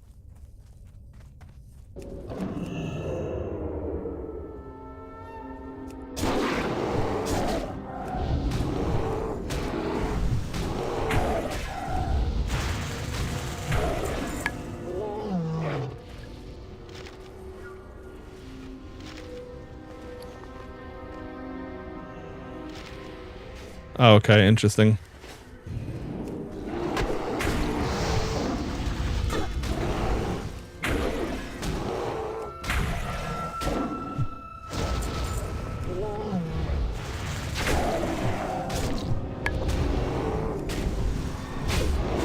It's goddamn every man for himself out here. But at least we're getting hyper spawns, it looks like.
We are absolutely slaughtering these Deadwood people.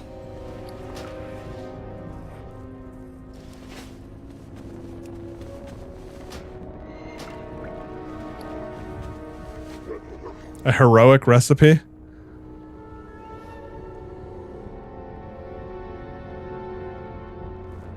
Use... Huh, okay. It's how to make Winterfell firewater. Oh, okay. Increase attack power and size for 20 minutes. Okay, that's pretty funny.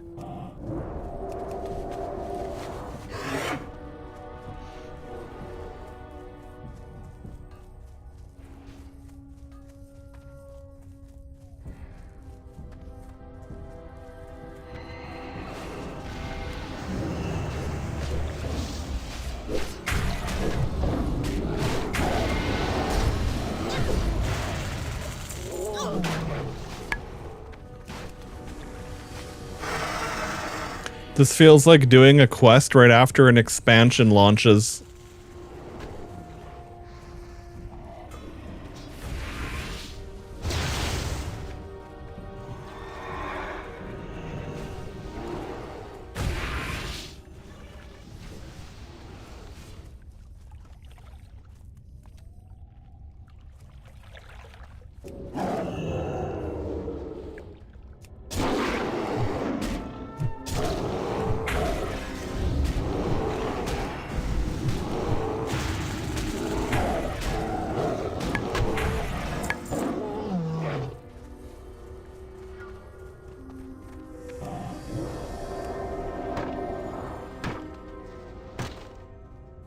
Well, in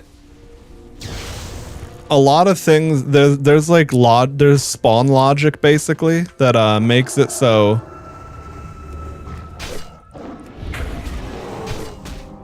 what is it? It's like the hyper spawn thing, or super spawns, hyper spawns. I forgot what they call it, but basically that you're gonna have shit to fight.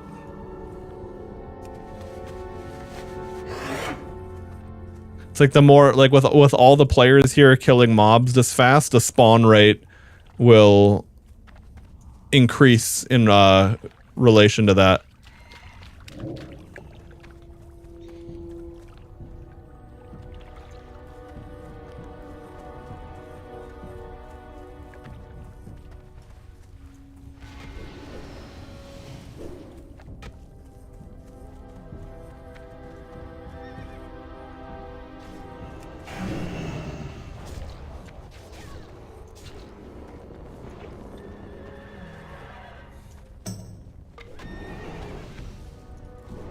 Okay, I need Avengers and Shamans. Okay.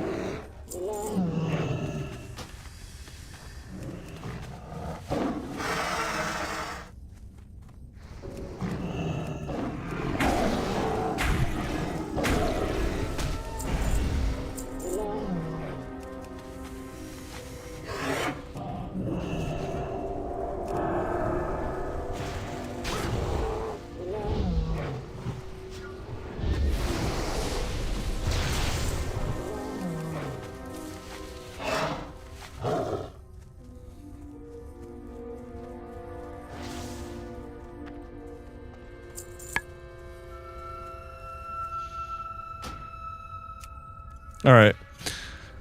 Got my quest, buffed them up, now I'm on my way.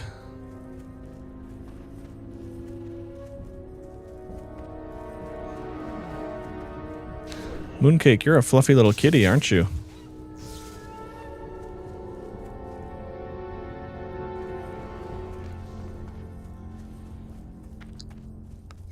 Okay, I guess I gotta go all the way down there before I can get back up on the path.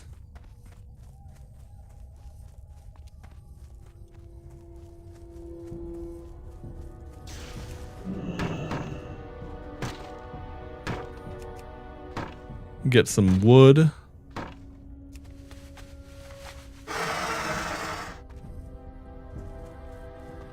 Not gonna gather every tree though, it's too much bullshit.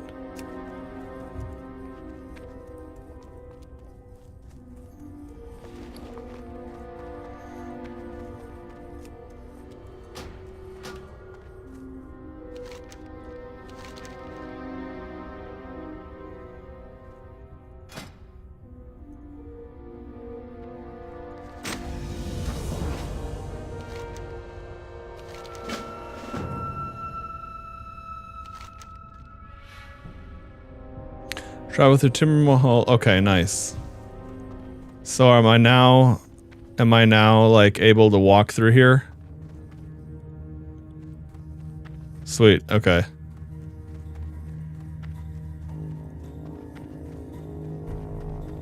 They're not friendly,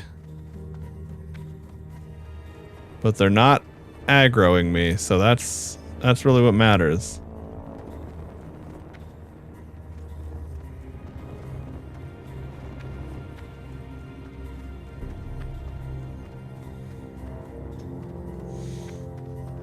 Mooncake has been a local mom in cat form this whole time. I don't think I want that. I think I'd be much happier with Mooncake just being a cat. We'll keep it that way. That's definitely gonna be for some fucking mage mystic scroll if I had to guess.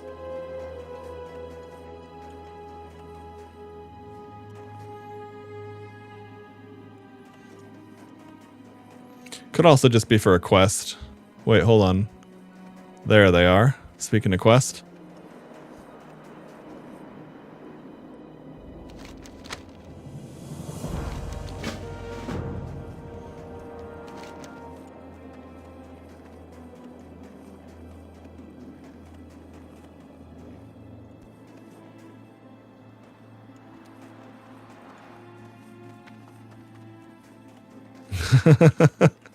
No, that's okay. I'm not upset at the joke. I was just thinking about it. Like, for some people, that would be like their favorite thing. And for other people, but for me, I'm like, no. No. Definitely don't want that.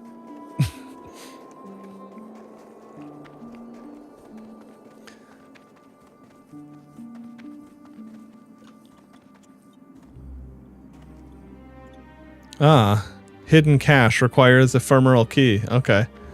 Oh, that's a high risk thing. Okay, right.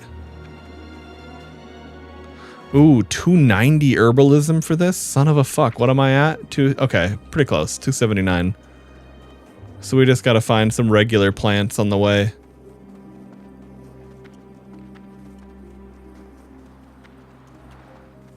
That's the other reason I wanted to do this zone, though, because I figured it'd be a good way to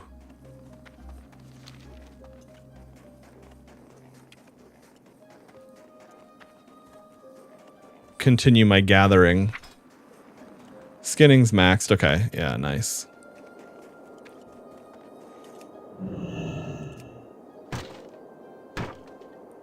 Oh yeah, I wonder what you need for skinning core hounds. I guess what are they, 62, 63? I know you used to need this certain like dagger and an enchant or something. I have no idea if there's other methods to get that now.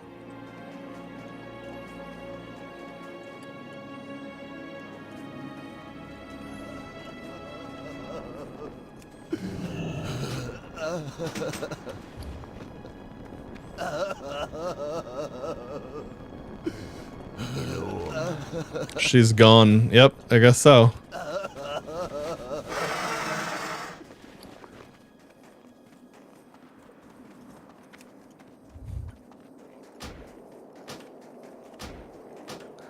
Alright, so...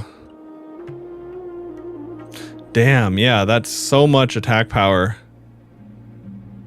Even though I lose the armor pen.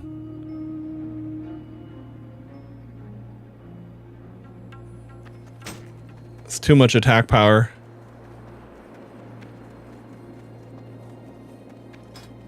Sheer item level difference, really.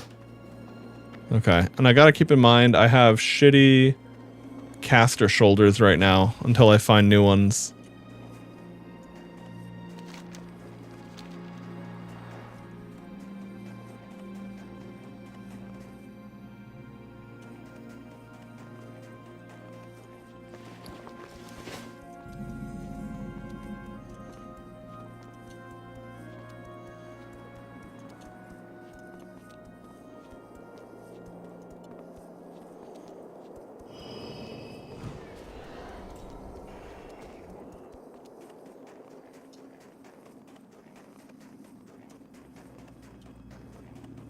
Oh, yeah, no.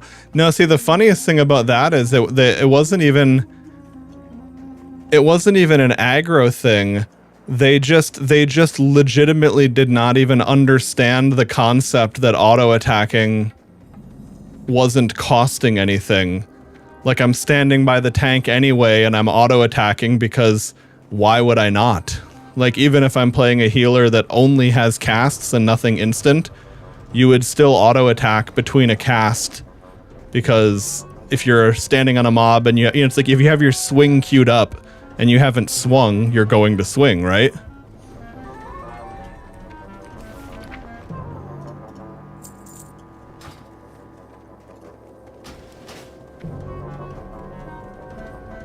Yeah, so like as dumb as that would sound, they were even more fundamentally clueless and retarded. Like that would have just been regular dumb.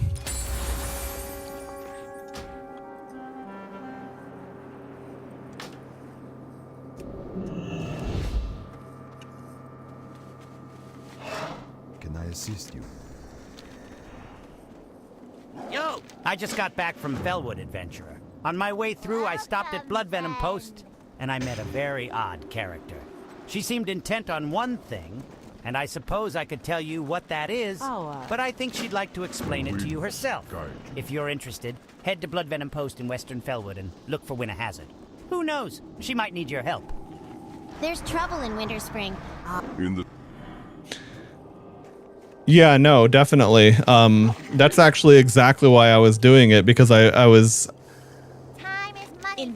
like they were operating under the assumption that I wasn't hard casting heals or something, and it's like I wasn't. That's why I'm not even gonna bother trying to like explain myself to those guys. I'm just laughing at how dumb they are. Can I help? I fled Lordaeron during the Great War, and was lucky to escape before the Scourge swept through my... Okay, there we go.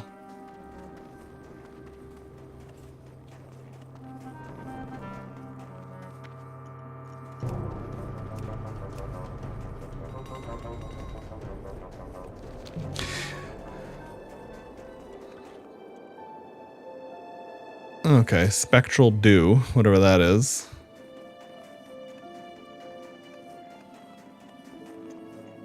Hi, Mooncake.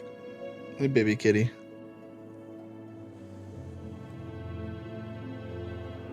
There we go. Had to make a big reach.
Okay. I forgot what I was gonna say. Anyway.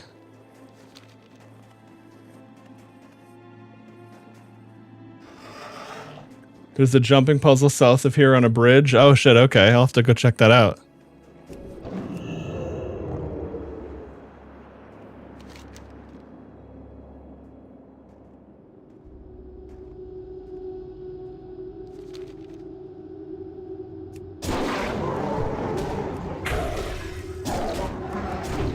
Look at this dumb druid playing the wrong spec.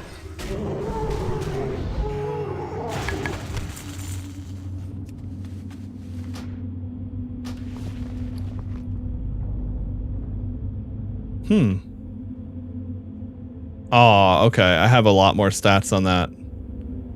But hey, I'll take it all the same. Oh, see, it looks cool too. I'll actually probably wear that, to be honest.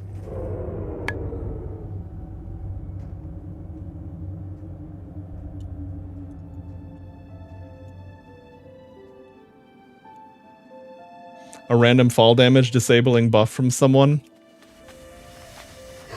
Wait. What?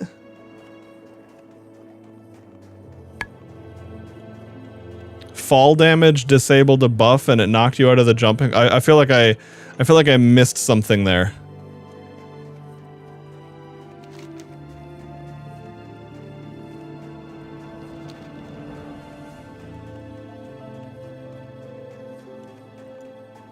Oh, okay. Feather world buff. Got it. Okay.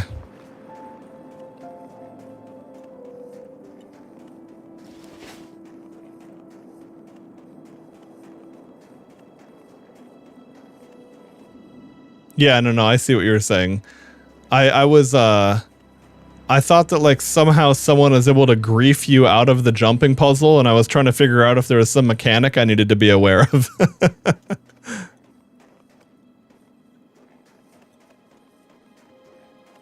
Okay, so what am I looking for here? Ursius. Isn't that a,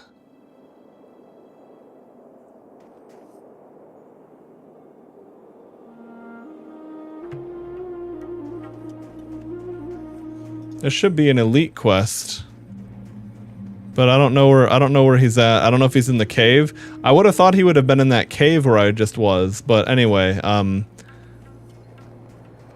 want to go back to town to turn this on.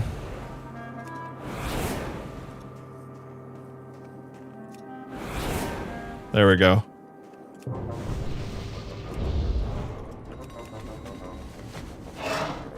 I don't mind being attacked. I'd rather have the XP buff than avoid PvP. Near mountain, not cave patrols. Okay, thanks. That's what I figured, but good to know for sure.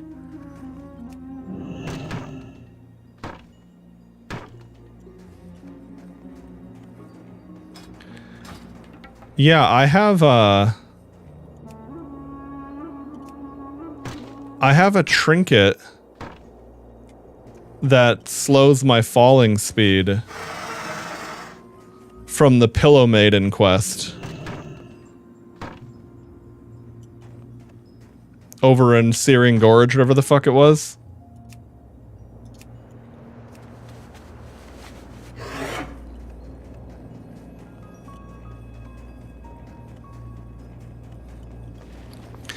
Yeah, I can't remember where I put that. But I wonder if there's a real bank here or not. Maybe I'll set my hearth to this for the time being.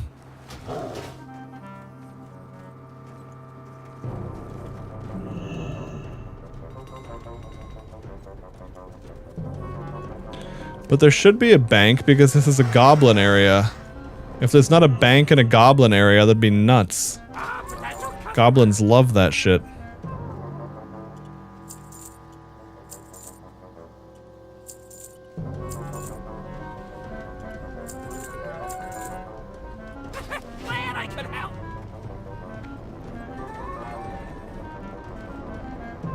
Let's see if it's in here or not. I can't remember if I put it here or somewhere else.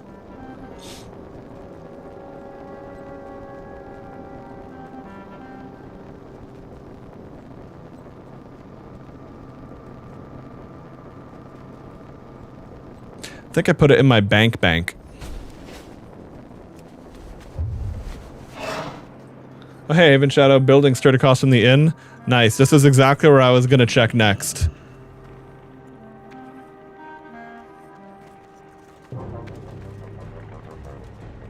Greetings, man.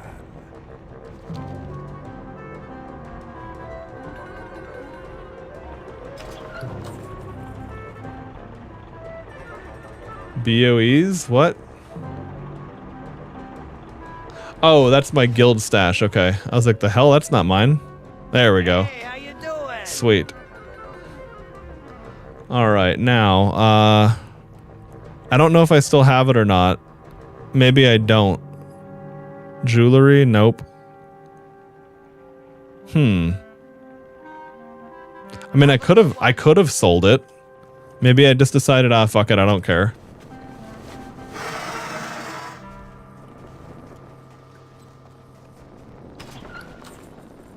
Oh, there it is. Okay. Oh, it has a 30-minute cooldown, though. I was gonna say, I have no idea how long the cooldown is on it.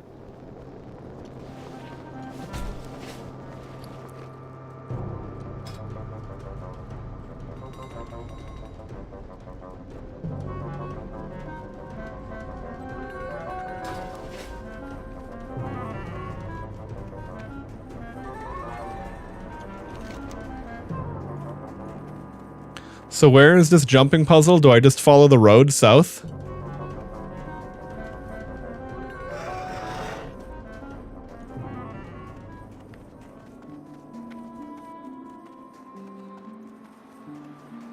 %0 charge. You're oh yeah, well, I mean, as long as your device stays powered on, that's not uncommon. A lot of times devices can't charge, like if it's not like an ideal charger, or like it's using like a cheaper power brick.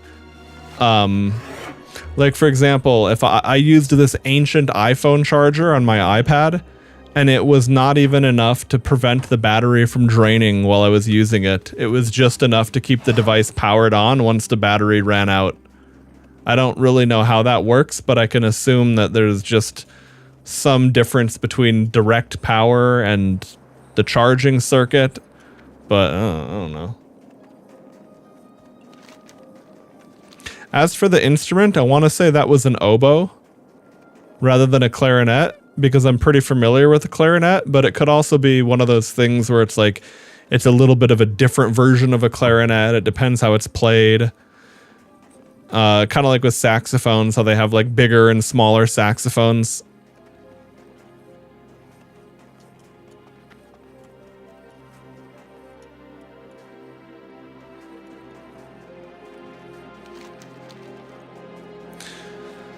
So where's this jumping puzzle, Pony?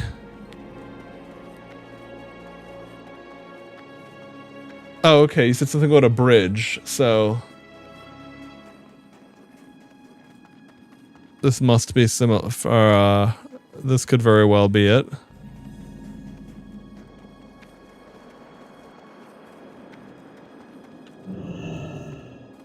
Can I help you? I'm ready. Oh, fuck.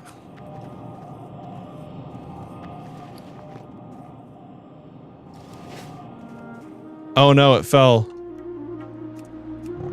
Rip. Well, that was weird. Why? What, how does that work? Because there was one platform and then it fell, it moved, like as soon as the other one opened, it was already gone.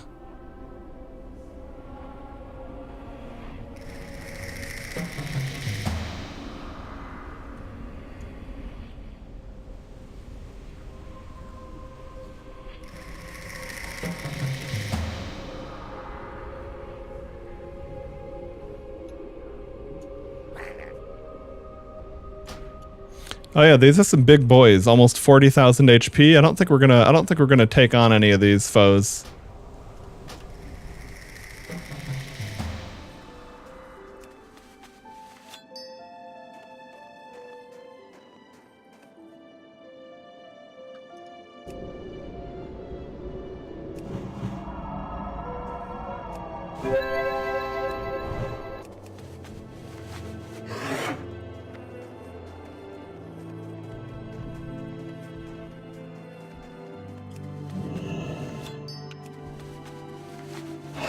But I can at least do this.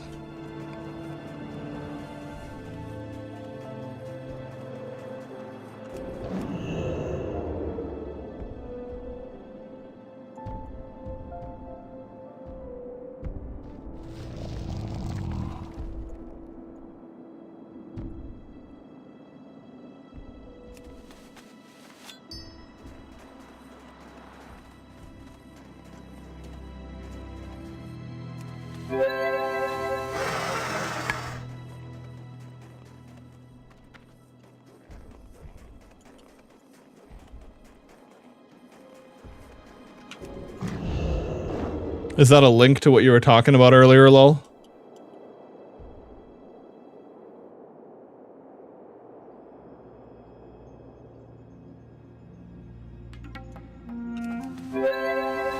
Okay.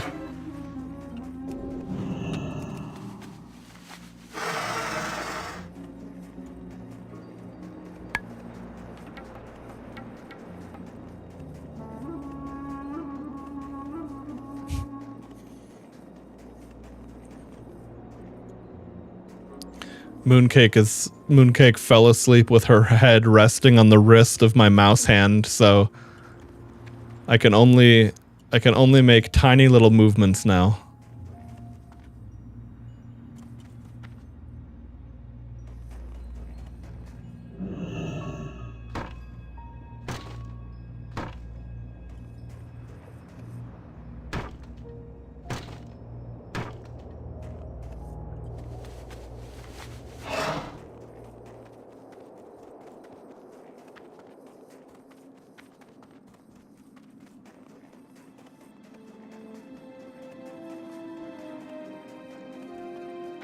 I gotta say, when it comes to MMOs, as much as WoW is my favorite, Guild Wars 2 had the best jumping puzzles.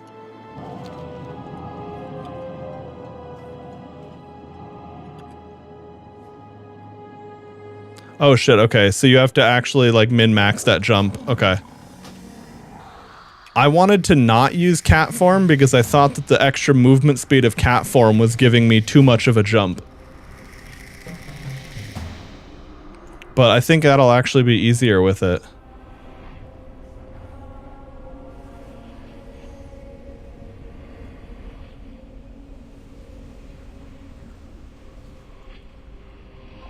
But anyway, I needed one more Frostmaul shard, so had to jump down here regardless.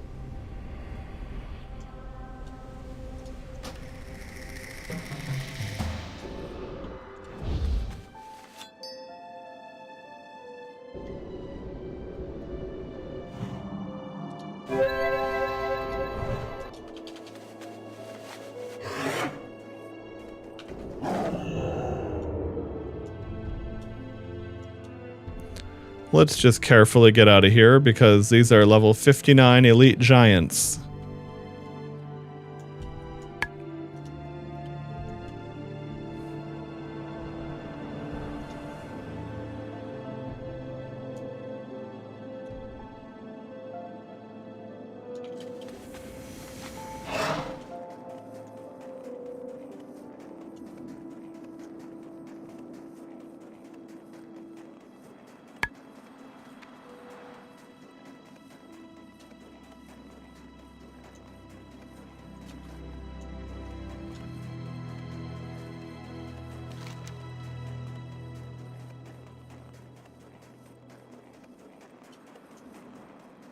Okay.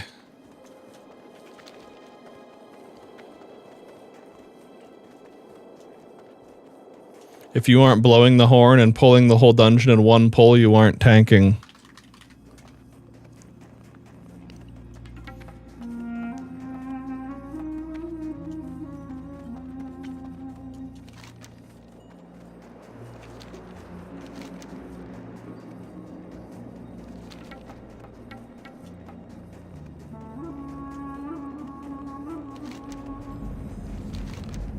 There we go. I wanted to find whatever was in that area to reveal the map.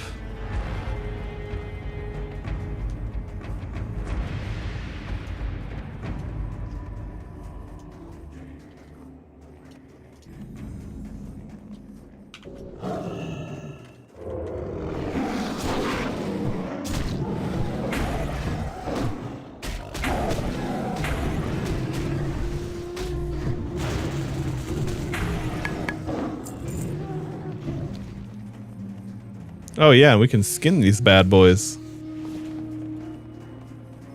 Delicious.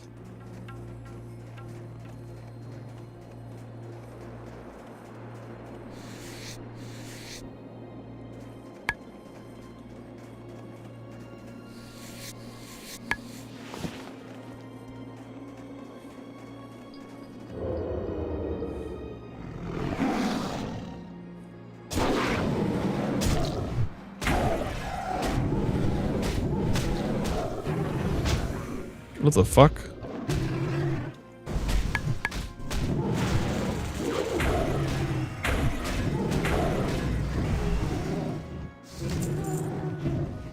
My hands got on the whole wrong row or something.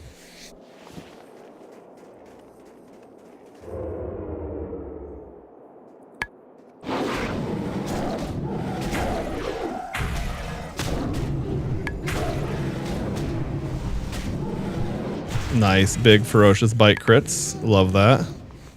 Very fun to see big number.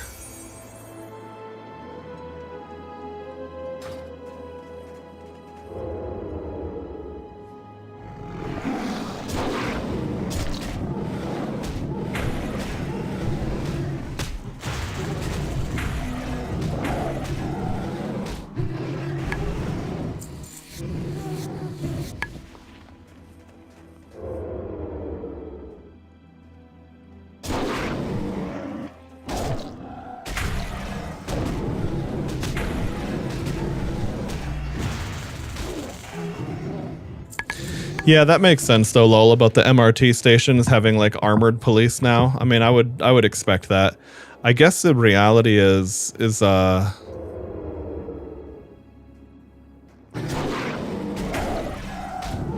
unfortunately there's no real way to actually prevent one crazy person from hurting someone. Like, you know, having police presence and all that, like that definitely goes a long way. That's how you can prevent a situation from becoming a mass casualty event, for example. But yeah, the unfortunate reality is, you know, not that people should live in fear, but there's kind of nothing you can truly do other than maintain a certain degree of situational awareness and, you know, hope for the best. I mean, it's like you can watch your back, but like if you literally get backstabbed on the train, you know, shit.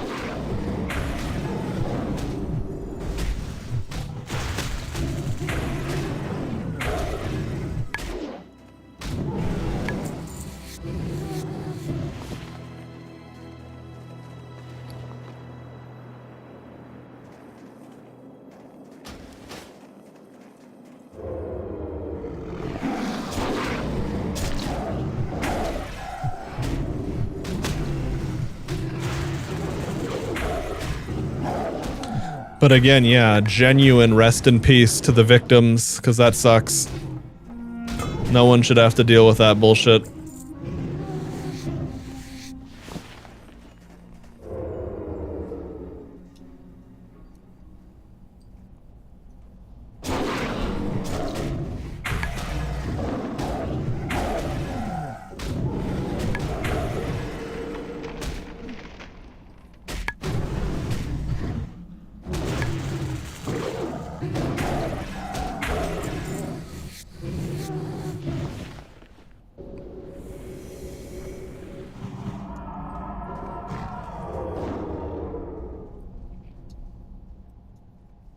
I guess I don't want to go into this cave because I don't think I have to do that just yet. Whereas... yeah, I was going to say any of these regular Yetis can drop the shit I need.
bastard froze me out of my predatory wrath thing.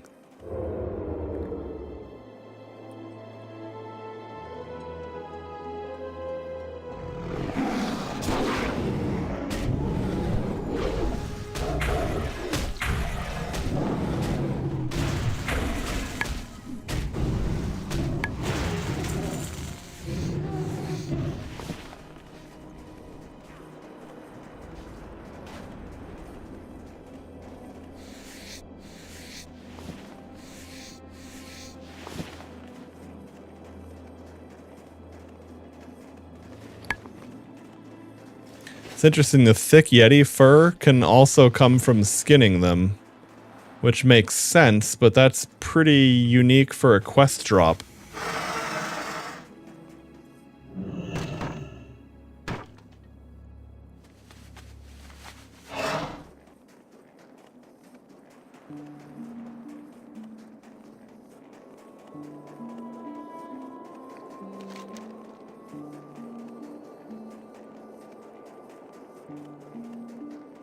Damn it, can I not get up this hill?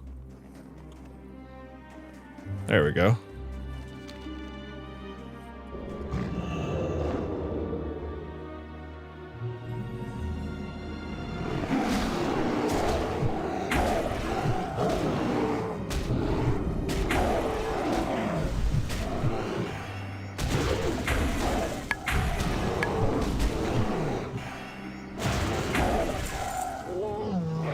Jesus, clear casting for days.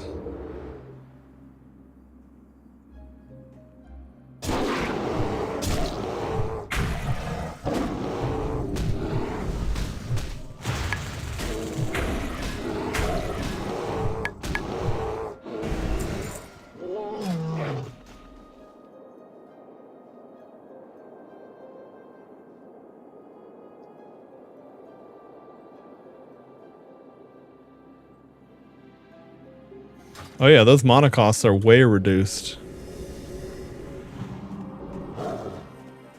Shapeshifting otherwise is such a massive mana cost.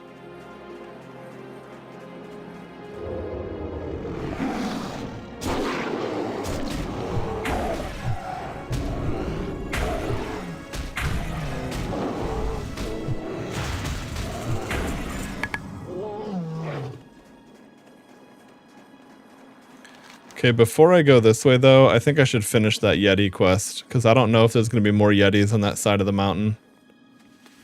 And I don't want to have to go all the way back.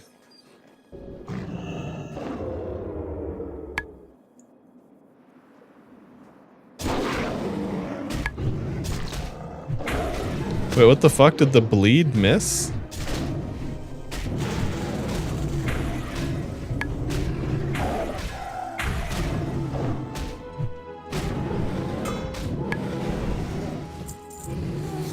Like the stun hit, but not the bleed? That's interesting.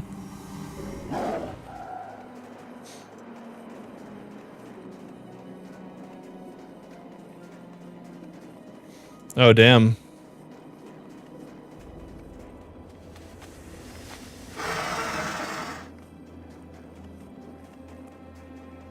Was that when the event occurred, lol?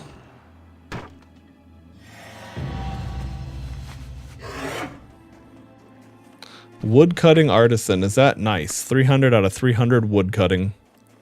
Fuck yeah. Yeah, damn man. Well, like I said, I'm glad that you and your friends and family weren't there at least.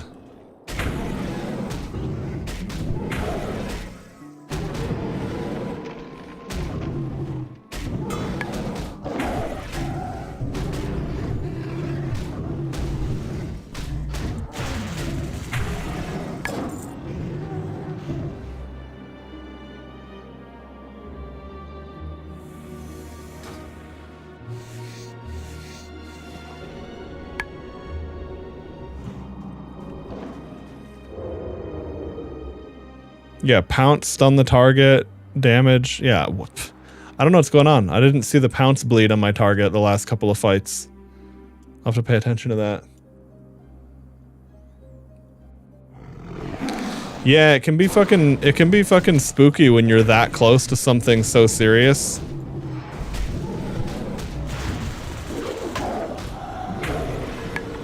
It's like, you know, it's like in other ways in life, sometimes you can be like, oh wow, what a coincidence that this happened this way, but you know, it's definitely something else entirely when it's as serious as life or death, as opposed to just, oh, interesting, like meeting this friend led to this in life, led to that. I mean, I've certainly contemplated those sentiments over the years.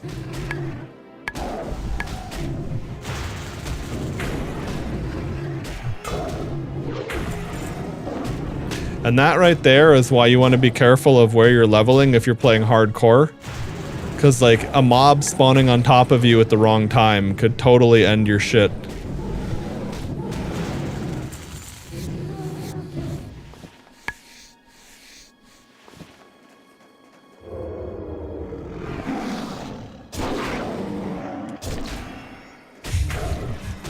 Yeah, all good, dude. Sometimes those emotes are super funny, sometimes they hit at awkward moments.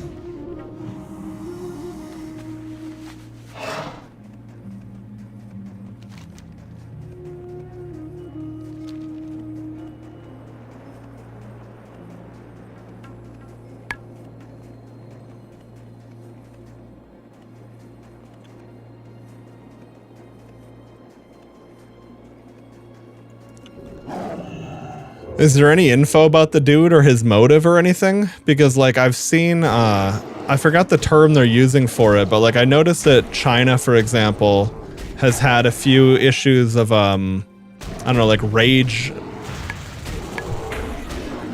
like a violent rage kind of attack. You know, someone just is like, fuck this, life is so fucked, I have no future, no job prospects, no marriage prospects, and they just decide, you know, fuck it, they're gonna ruin other people's lives too.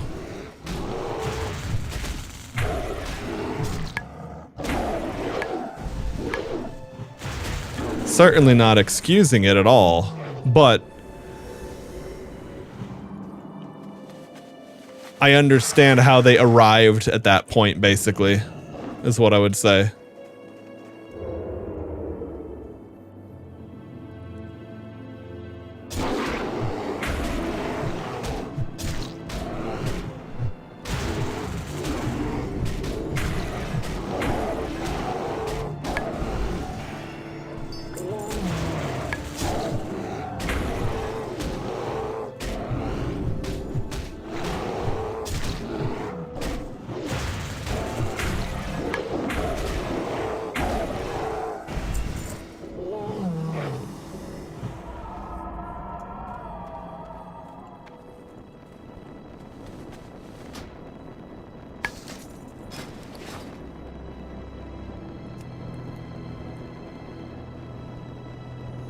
Agility, stamina, intellect, crit.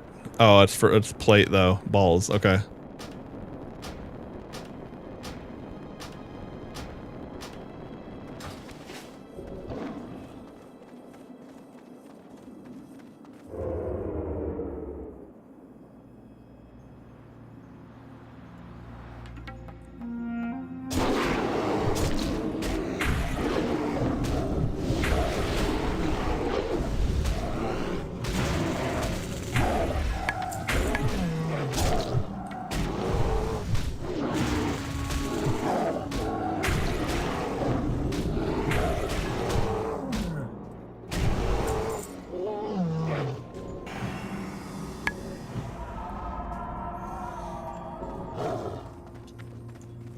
That's a crazy long time to commit to something. Holy shit.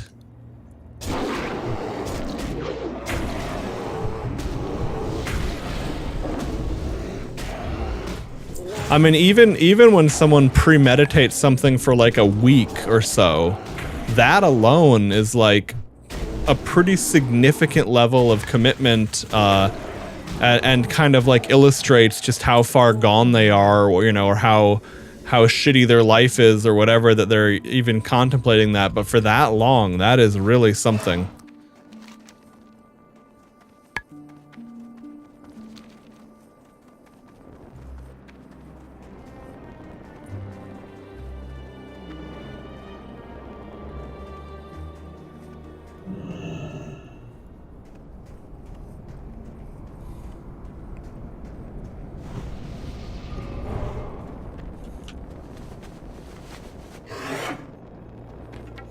Yeah, getting a nice 30-minute buff. Plus, everyone loves Mark of the Wild. It's armor, all attributes and resistances.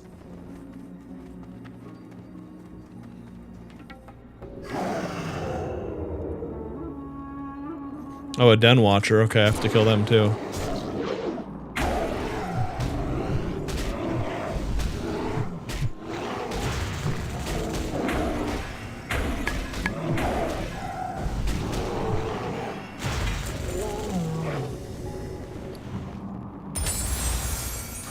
Cliff of Spell Reflection, nice.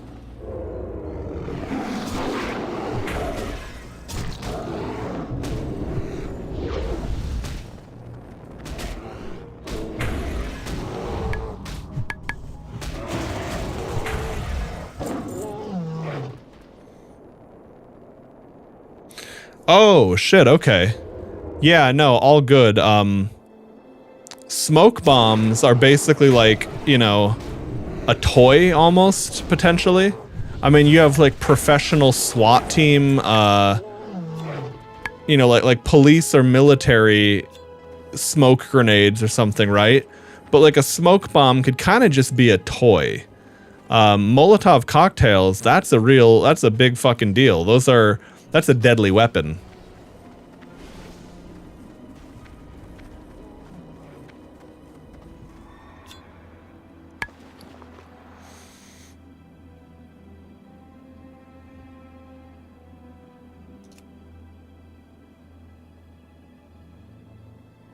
Oh, there it is. I was like, where the fuck even is that?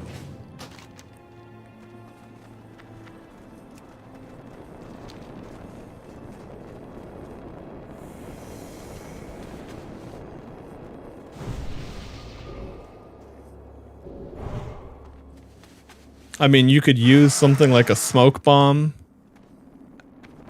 to, you know, to distract someone, and you could definitely use that in a very devious and lethal way, but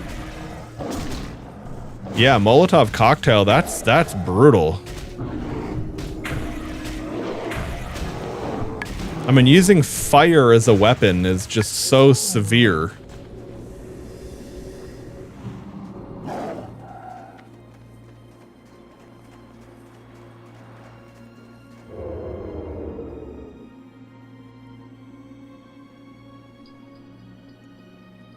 I wonder if these guys are going to chain pull.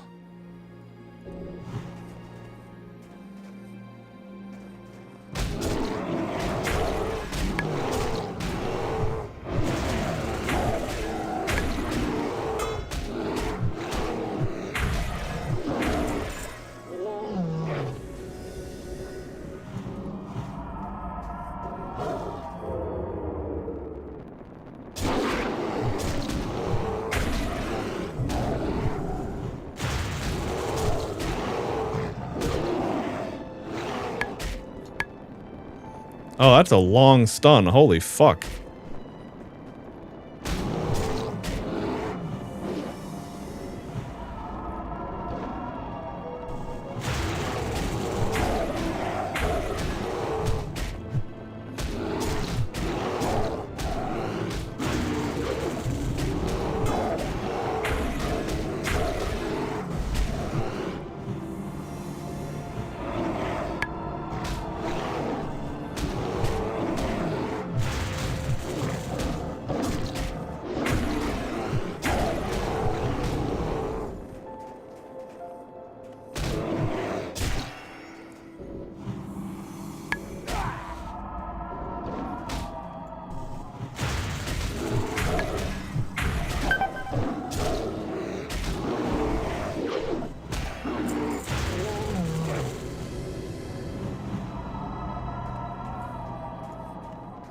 Pot of fire water.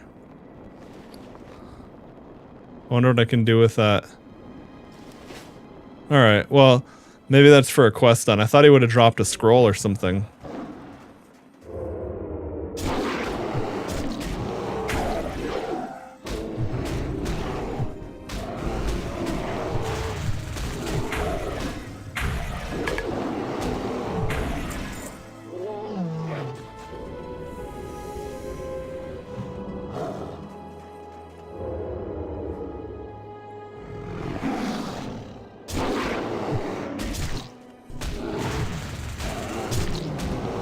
I guess on one hand, this is just kind of the world we live in these days, that we have these crazy events happening more frequently than they once did, but on the other hand, I always kind of like to imagine Taiwan kind of existing in its own little bubble, by and large, like free from all of that. Or at least what I guess you could say is that despite being such a massive city, Taipei really doesn't have so many of the typical city life problems.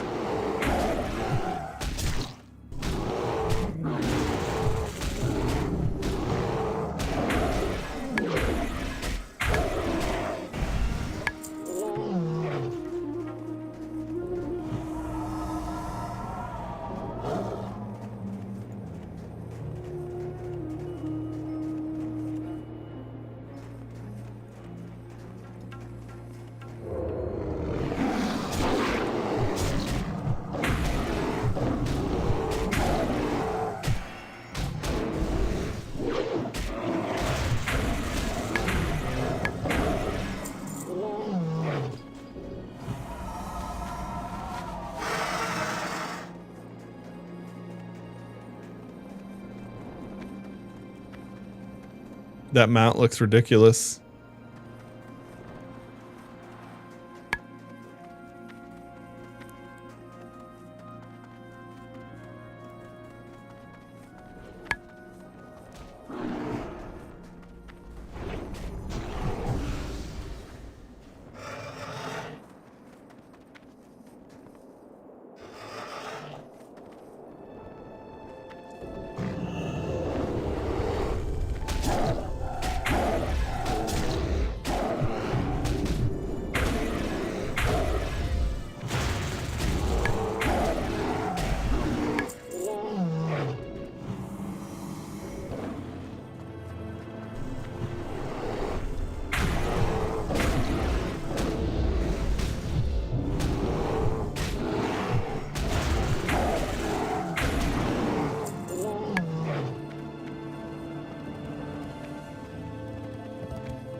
Alright, I need 2 more shamans and then I'm done with the quest over here.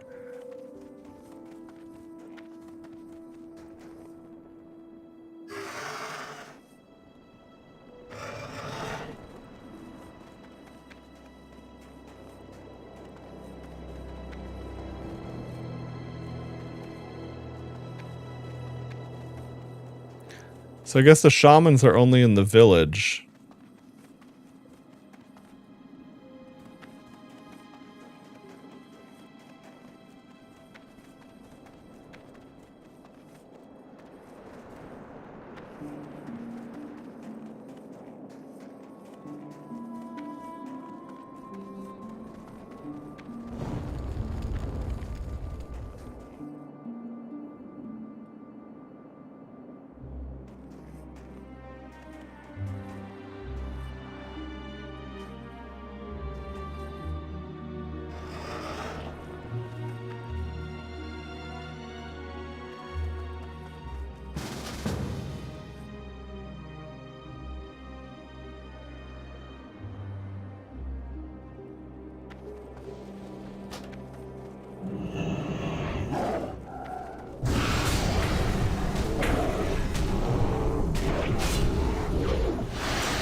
Hell yeah.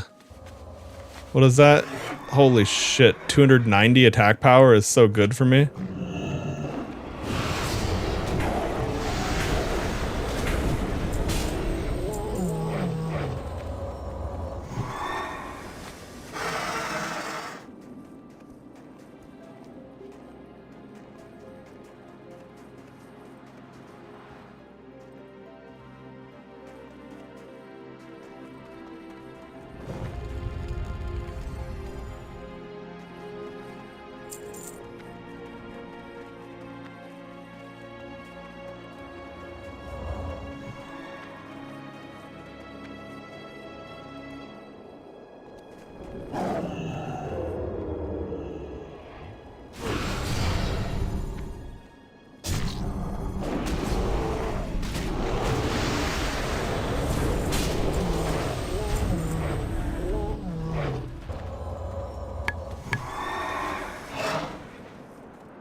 Well, suddenly they're not spawning. I literally need one more. Of course, right? Typical WoW questing.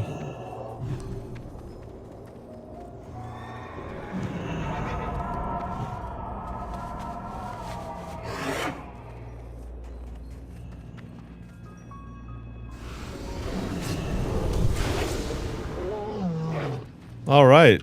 Guy fucking deleted it.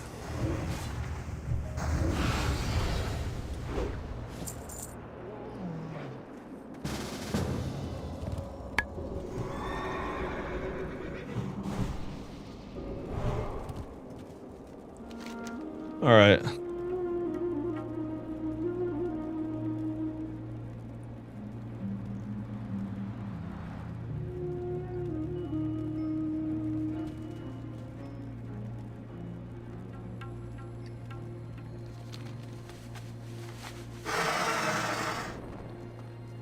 Alright.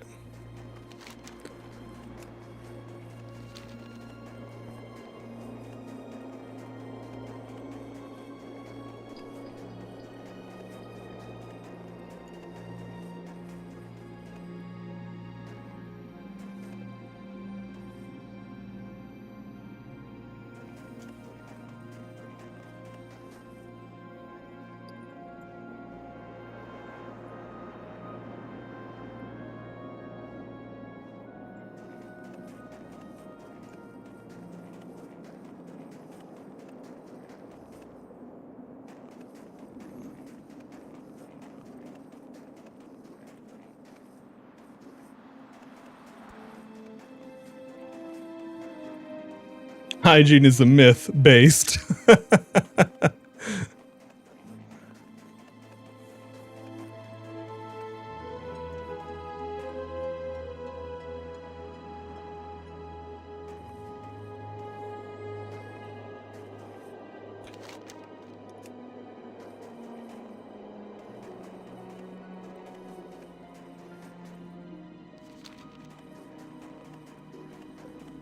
Mom, I don't need a jacket. I cast Flame Shield.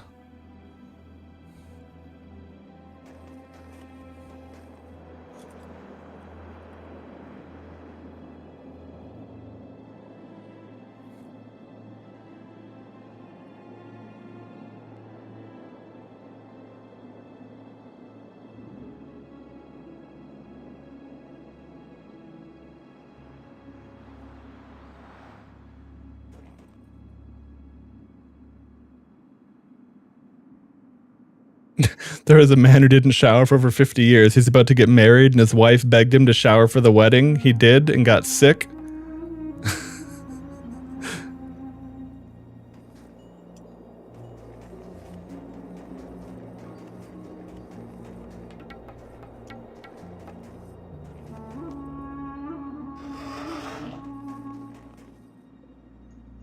I wonder where Ursius is. I wonder, does he spawn right here, or does he have a long... Hey, what are you doing? Come here, Moon. You want to jump up? You want to jump back up?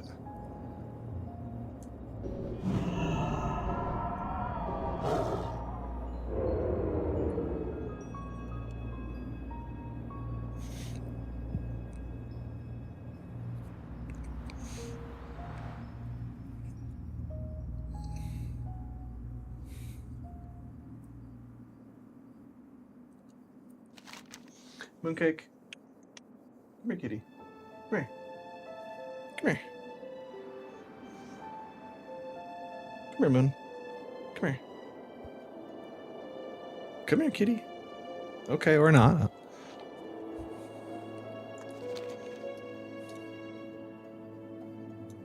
Alright, let me check the quest here. Snowy Mountains, Skilled Hunter, yeah. Ursia Shardtooth, yep.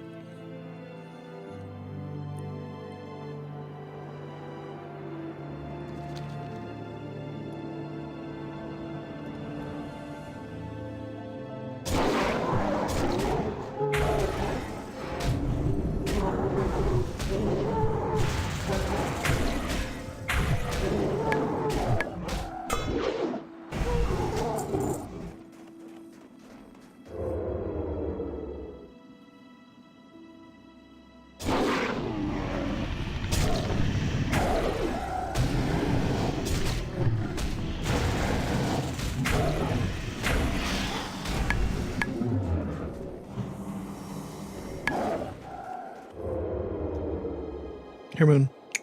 Come on. Jump. Come here. Come here. Come on. Come here. Moon, come here. Come here, kitty. Come here.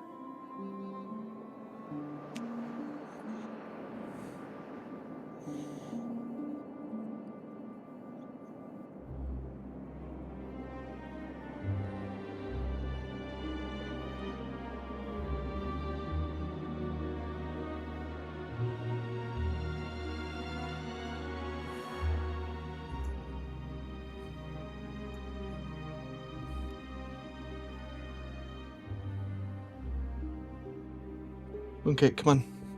Jump.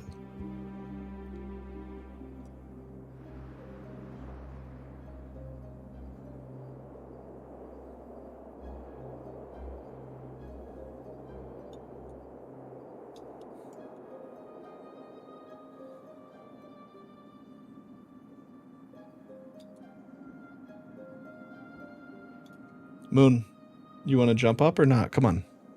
Come here. Come here. Come on. Come on. Why are you being such a shithead? There we go.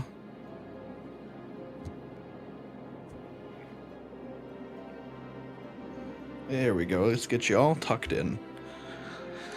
Okay.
Oh, there.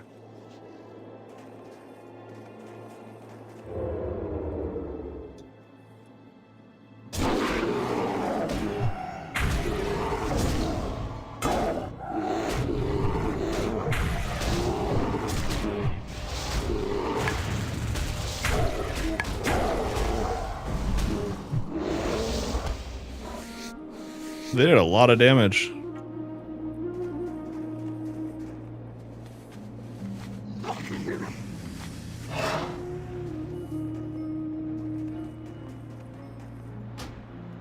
Alright, well, nice little group. Okay, bye, Mooncake.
Are perfect, adventurer. We're off to a great start here. Now that I have what I need to cover the mechanical moving parts, I only need one other thing. Well, actually two. 2 horns. The Ice Thistle Patriarchs and Matriarchs have the largest horns, so of course those are the ones I want. That type of Yeti inhabits a cave to the southeast. There are plenty of them there. You shouldn't have any problem finding them. Remember, I only want the best-looking ones. No beat-up or broken horns, please. Yeah, I will make the charm for you now. Just you wait. Now, before I give you this charm, I better explain how to use it. If you carry the charm with you, you'll find that certain items will drop from creatures you fight. If you don't have the charm with you, you won't find them. Understand? You'll know these special items by the name. They be called Echo. If you find any of these items, just bring them to Oma Ari, and she help you out.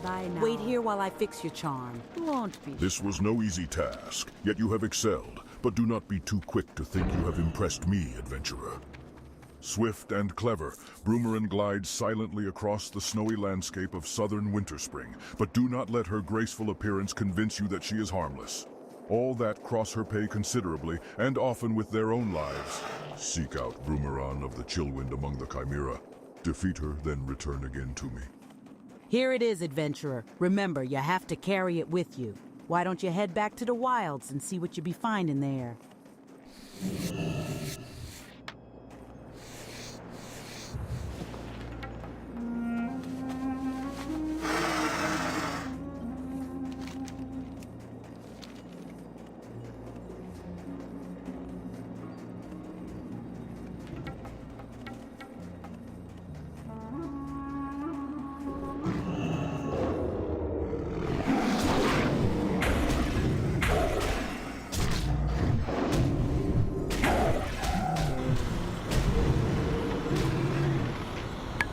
I just crit the fuck out of that guy, damn. Alright. I was thinking, should I bleed him? Nah, I'll just do the whole ferocious bite, call it a day.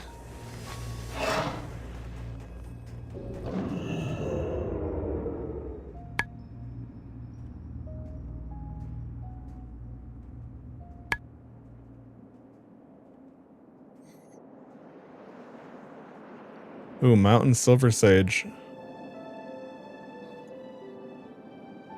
Oh, I think that's on the other side. Yeah, I can't get over there. Okay.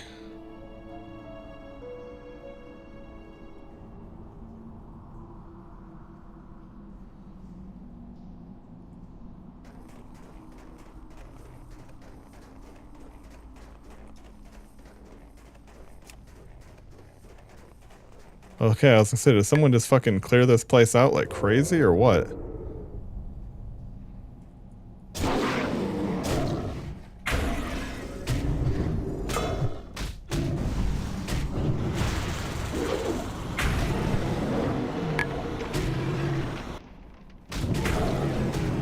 Hey Pony, welcome back.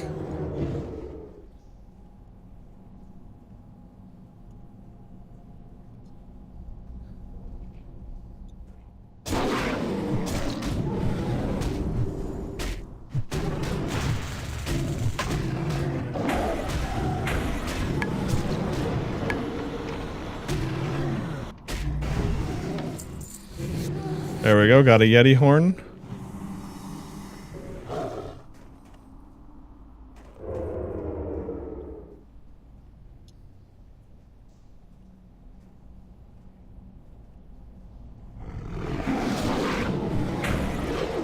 Oh, I only tried it once and then I just didn't care. I wanted to just do the questing.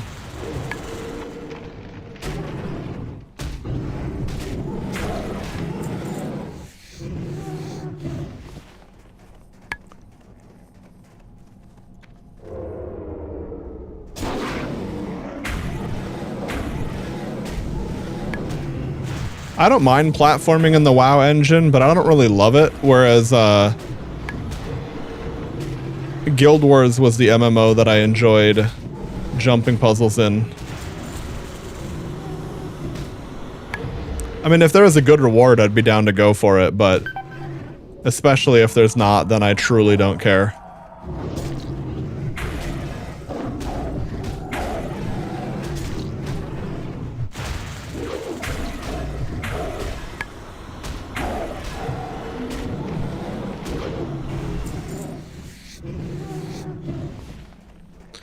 There was some kind of server lag, like the platforms to jump on just stopped showing up. And I was like, okay, well, I guess I really don't care. Even more so. While I do possess much knowledge about the owl beasts you defeated in Winterspring, I am not very learned on the subject of the magics they wield. But I do believe I know of one that would be able to examine the necklace and most likely tell you what it is. Nara Wildmane in Thunder Bluff is an expert in this field. See her. Good luck, adventurer.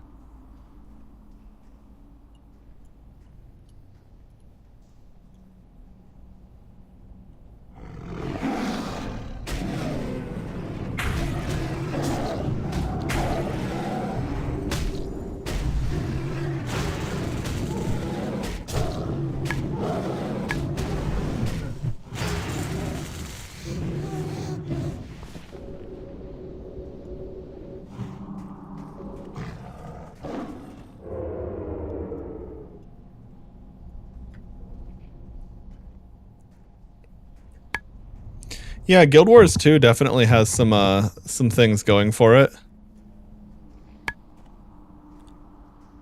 And a lot that it has not going for it.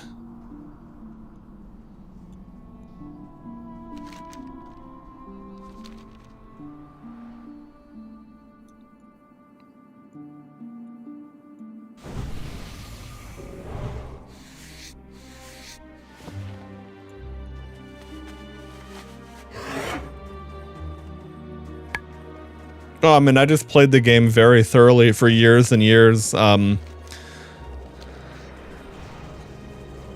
think the fact that the game doesn't have the healer, tank, DPS trinity was a good idea, but I think it kind of just fell apart in practice. In terms of like doing dungeons and raids and stuff, I just don't really like the way they feel in Guild Wars. And the narrative and like the writing, the questing stuff, it started out kind of generic, and then it started to get good. I can't wait to show my friends. Now, just wait a moment while I attach these. Perfect.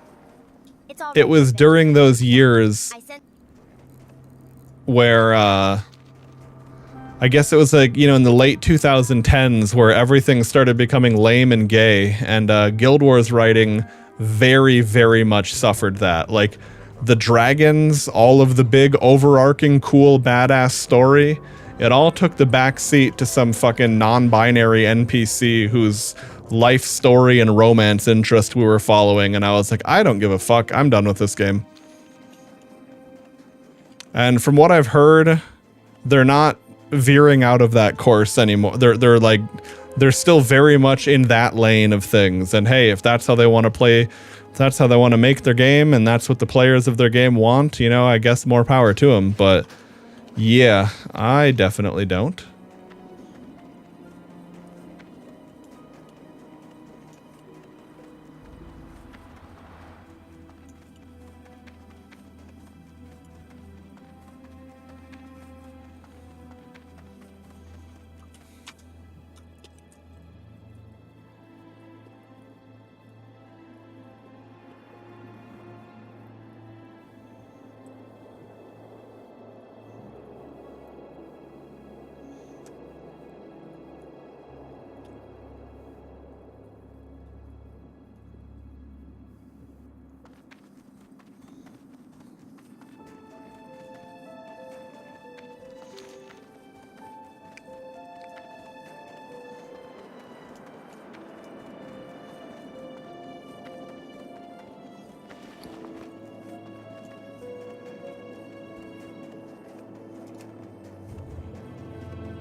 Oh, my inventory is totally full again. Who'd have imagined that ever happening?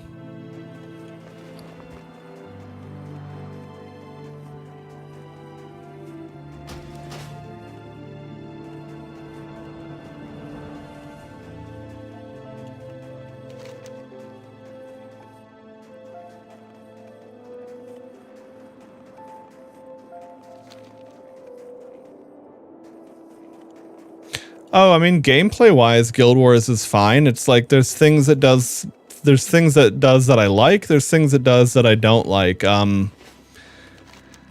It feels less concise. Like WoW's combat, for any of the flaws it might have or any of the outdated, like it is a very old game, it just feels better. Like pressing buttons and doing combat in WoW feels better than most MMOs.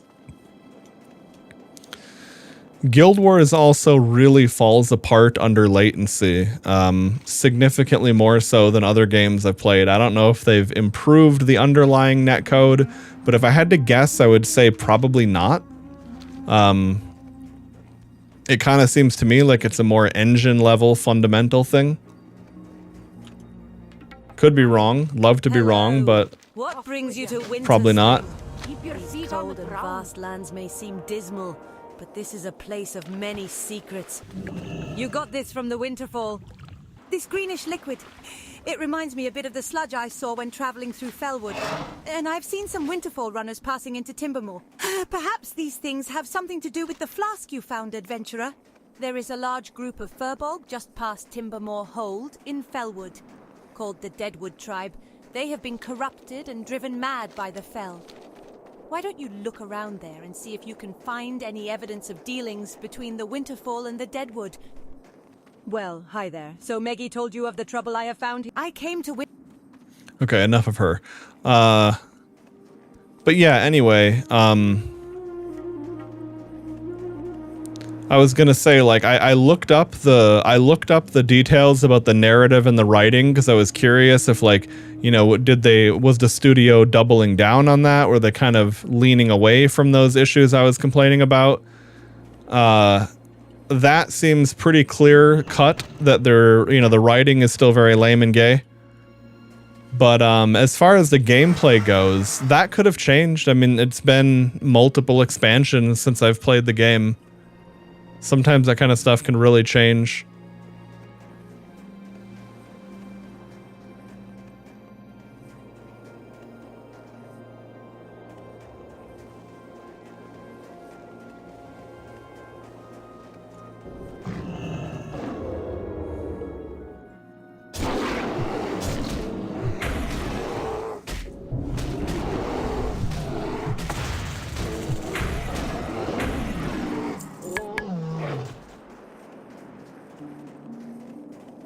Breaking Fell.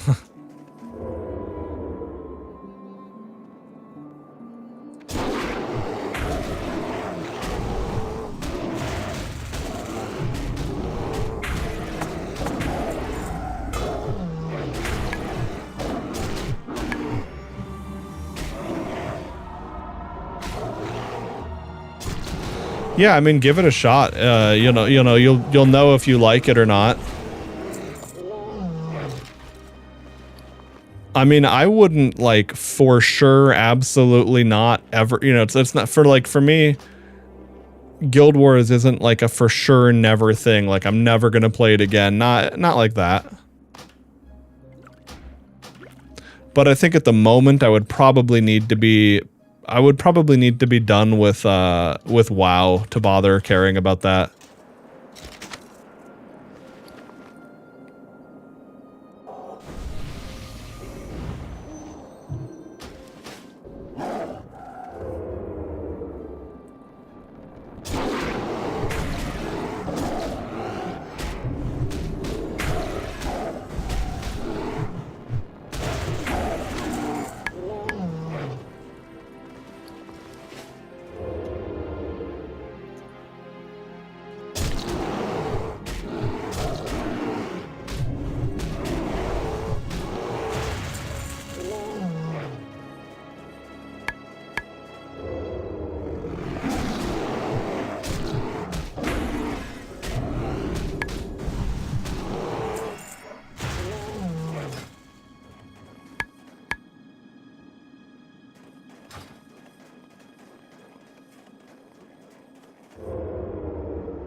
I love those big ferocious bite crits, man. Feels good.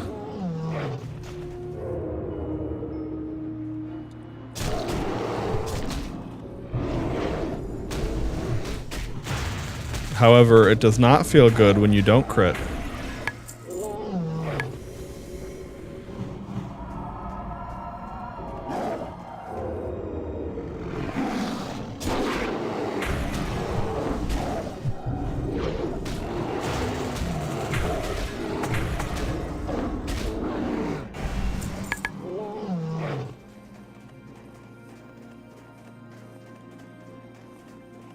Did I find the Heisenberg meth lab in WoW? Yeah, I did actually.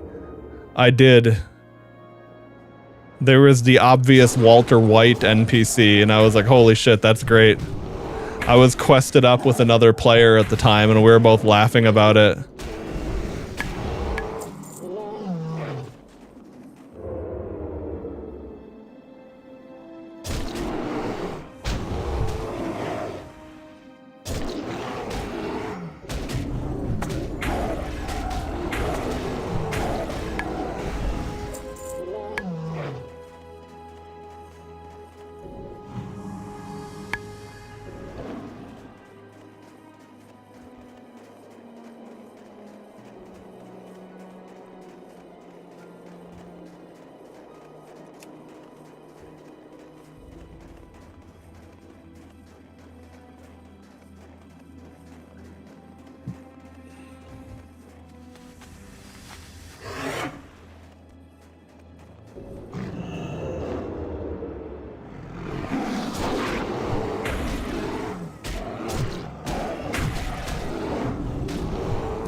Yeah, I mean, a lot of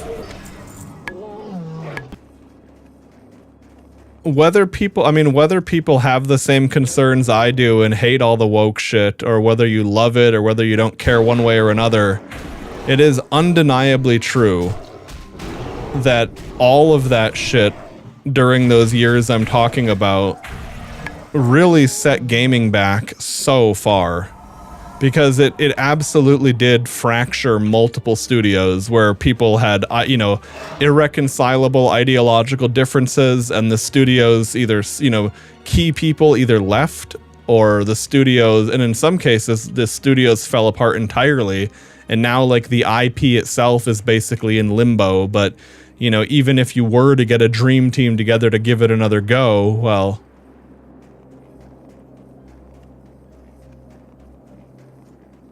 There's not there's no solution anymore.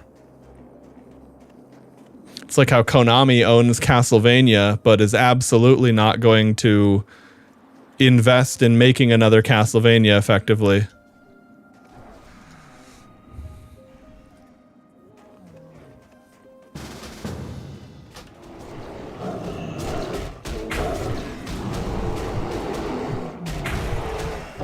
Just a couple of cat druids grouping up together.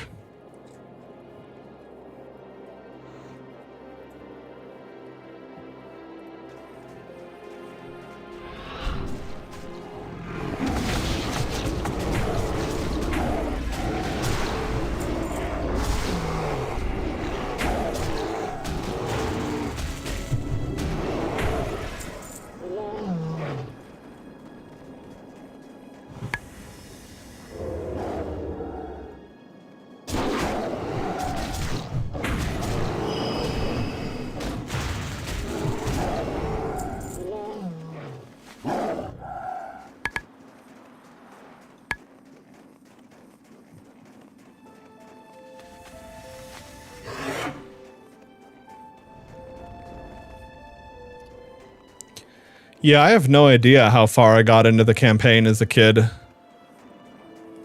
I imagine probably not very far, and then I just started making my own shitty maps and playing them because it was more fun. Like, I didn't need a semblance of, like, game balance or anything. I mostly just needed it to be, like, fun to play and let me find cool, let me build all the buildings and use all the cool units that you wouldn't get to in a normal match.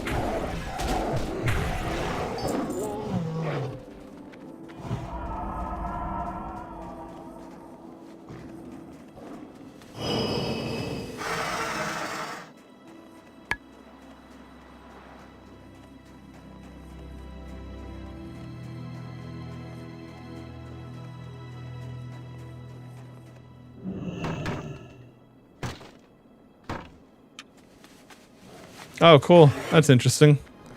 I actually think I still have my fucking CD keys for that game.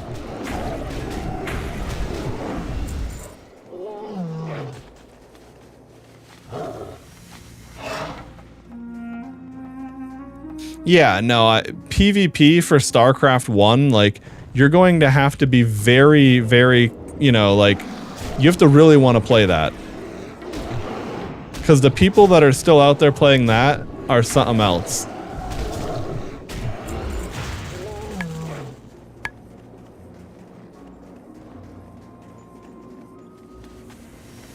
Yeah, I know I have my Warcraft 3 CDs and CD keys. I don't know about StarCraft and Diablo 2. That one could be...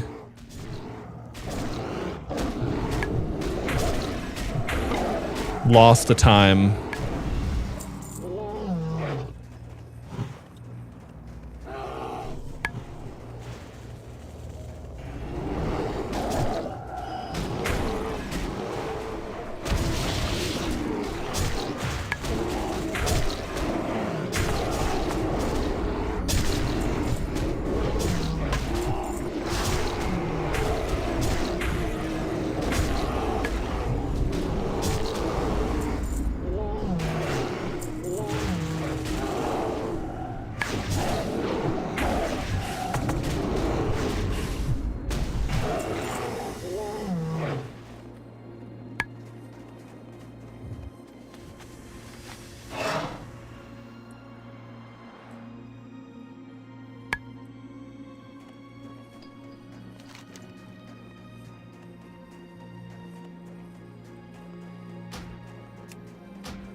Okay.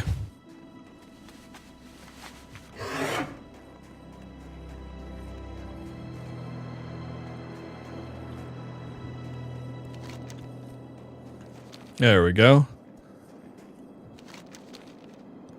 Oh no.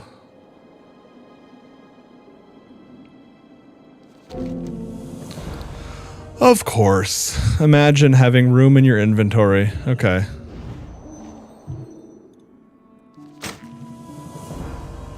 There we go.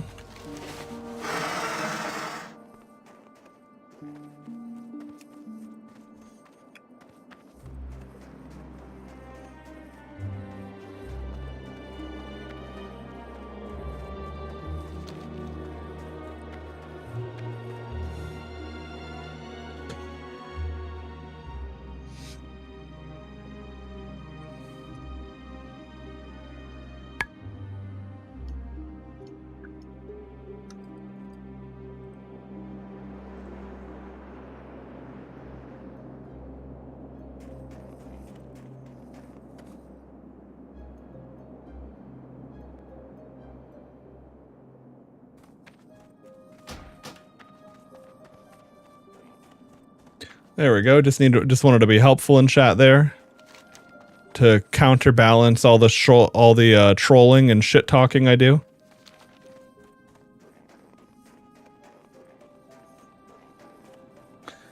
Hey, Simo Node. Yeah, I've been having a good time. Thanks so much, adventurer. Now I can get back to work here. Did you find anything of interest at the Winterfall camp? But I mean, I guess it really depends on what your tastes are.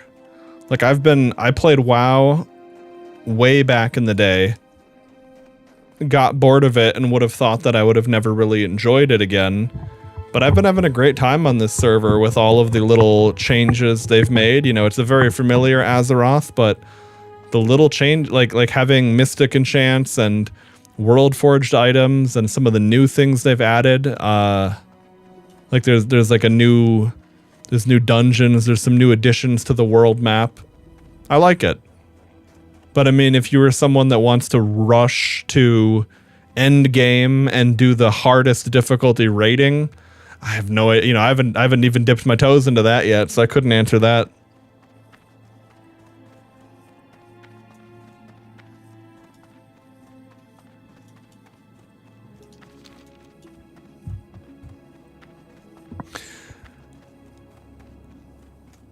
But yeah, I mean, I guess it just depends. I don't know. When you said you'd watch other people, what is it that makes you feel, you know, what is it that makes you feel like, oh, this looks like shit, or oh, this looks great? I mean, maybe I could provide some insight into that.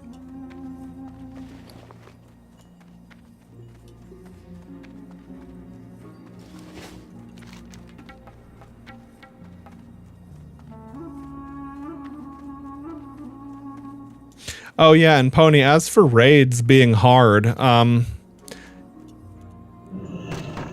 normal difficulty, I generally no. I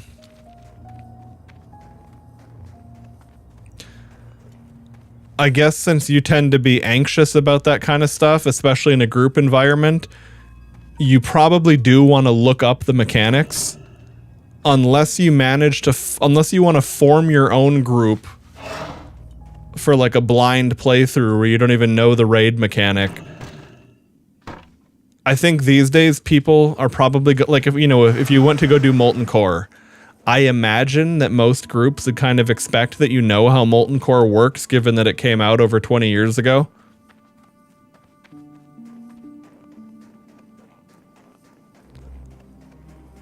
But I mean, by and large, it's all basically variations of, you know, stand in this spot, don't stand in that spot.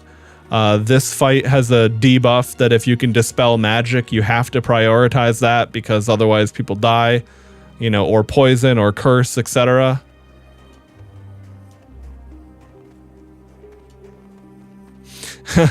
Yeah, the old Onyxia.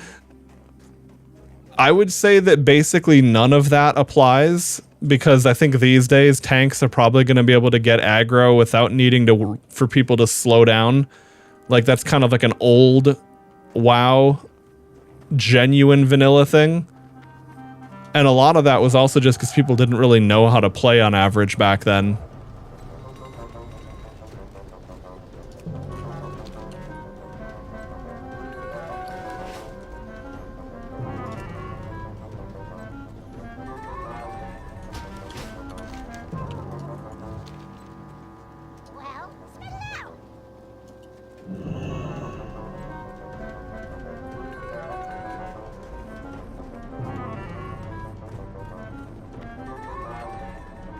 This is a funny quest. You have your little mechanical toy Yeti scare the shit out of some random goblins. Oh, I see what you're saying. No damage compared to other classes about Feral. Well, I haven't done any real comparisons on that front. When I do dungeons, I've been playing Resto for faster queues. I've heard people say that if you know what you're doing, it's easily competing, or it's very much competing with the top of the chart. Now, I guess the problem is maybe you only need one feral druid, and even then, like if you have a bear tank and they're already providing leader of the pack, maybe it's like, you know what I mean? But yeah, I don't know. I can't say for sure how raid performance would go as a feral DPS. But I can definitely say that I feel strong as hell compared to leveling a druid years and years ago. But I haven't even really looked, and I've seen, like, looking at the mythic enchants, I'm seeing some options to really min-max in a pretty significant way. But yeah, you know, it's all basically napkin math for me at this point, like looking like, oh, okay, if you take this thing to make your bleeds crit and then do this, that, I guess you could say this, there's definitely a lot of options that seem like they'd have pretty significantly different results for a feral druid.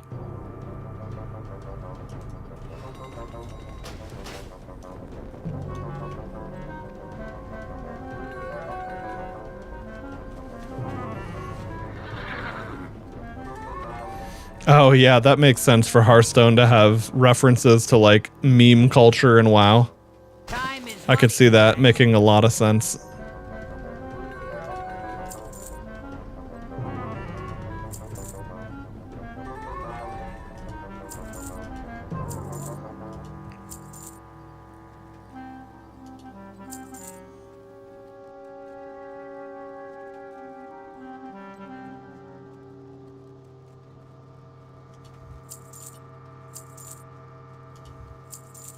Yeah, Leroy Jenkins, that's a legendary one right there.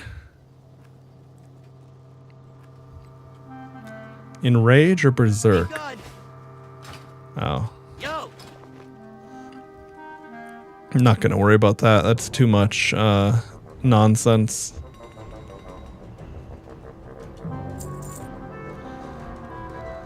Okay. Oh yeah, I want to see what this trinket does. It has a 1-day cooldown to inhale the smoldering essence of the deep mountain.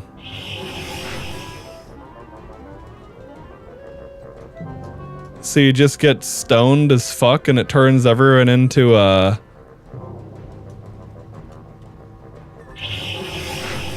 it turns everyone into goofy kobolds? Okay. Kobold moose? Well, that's interesting. I want to hold on to that. What an odd, what an odd, this Elder Pipe World Forge, you loot that out of the massive hookah over at the Dark Iron Dwarves dormitory with all the pillows and shit.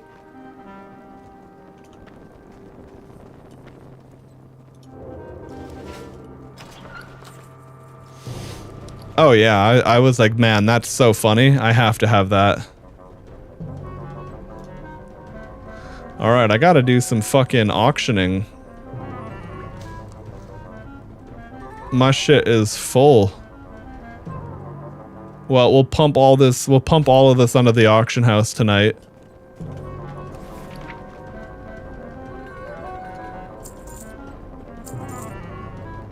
Nice, my wild vine sold. That was 10 gold right there. Look at that, I'm up to 755 gold right now.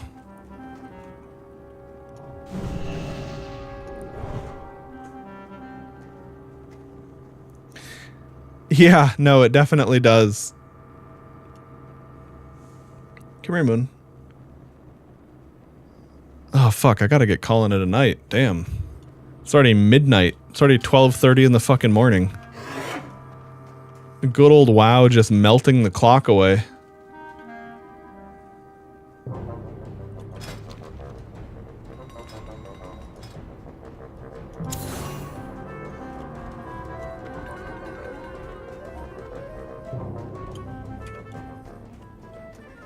Oh yeah, no, I sold 2 for 5, it was like 5 gold, 98 silver a pop.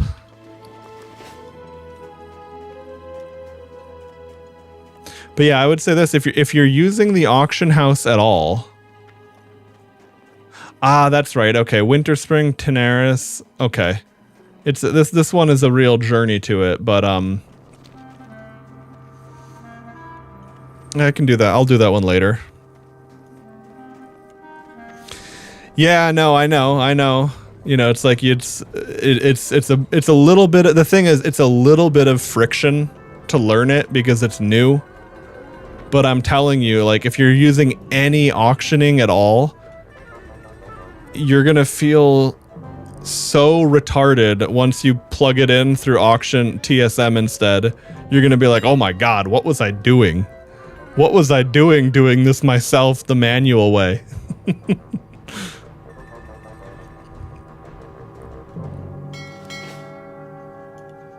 But I mean, yeah, it's the less people out there that are auctioning efficiently, technically the better for me, right? So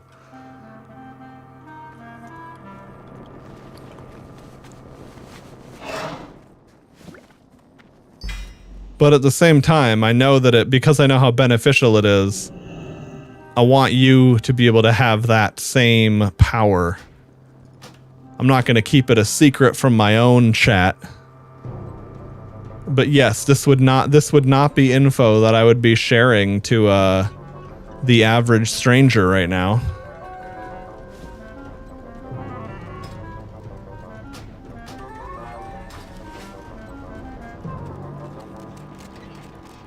I got what you need. Well, no, probably not. Probably not me, realistically. It's going to other people.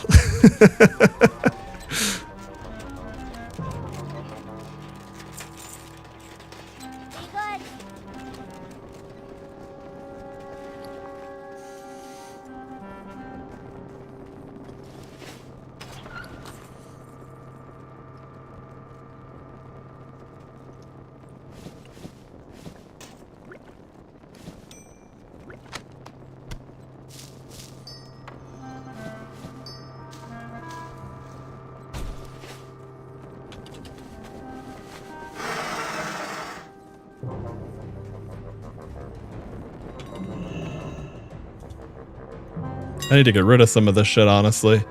So yeah, because I have all this shit already queued up. Although I think I have to add some new items that I've discovered. Bear flank. Only 86 auctions. That's not a high degree of confidence, but okay.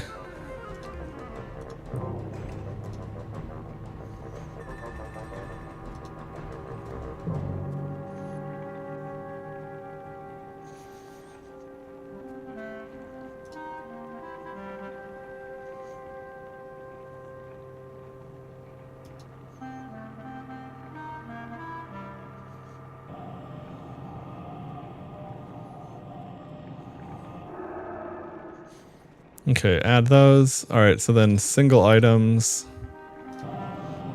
These all seem like single items rather than stack items, to be honest. Rugged hide should go as a stacked item, though. Okay.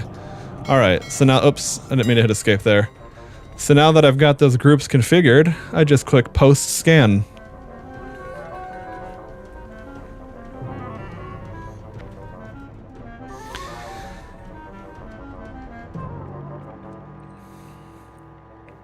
Yeah, no, I mean, sometimes it's not it's not an issue of how difficult or high or strong the monster is. It just depends on how many people are farming them versus, like, you know, don't need them at all.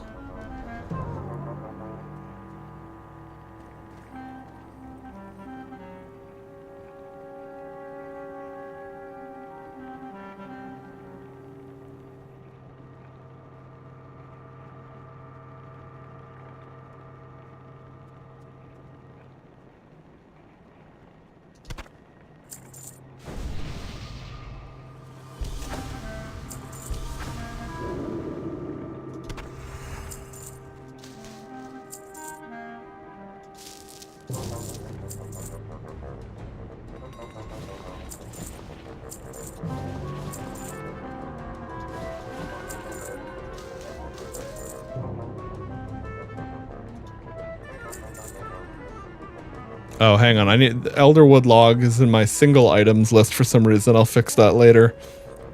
I want to sell that as a stack, realistically. All right, so I'll skip the rest of the Elderwood logs. Elixir of the Mongoose. Yeah, I'll sell those. Oh, feral hides are really popping off. All right. Those are almost 10 gold a pop. Giant egg. Grave moss is always pretty valuable. Greenwood log I'm going to skip. It's not... All right, hardwood log 10. Yeah, okay. That's a good profit. Heavy leather is valuable today. These are not valuable today, so I'm going to skip those. Same with linen. Gonna skip these. We'll sell the rugged hide.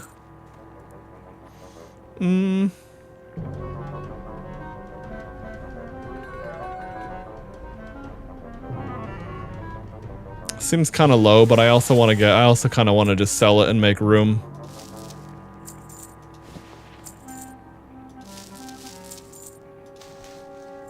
All right.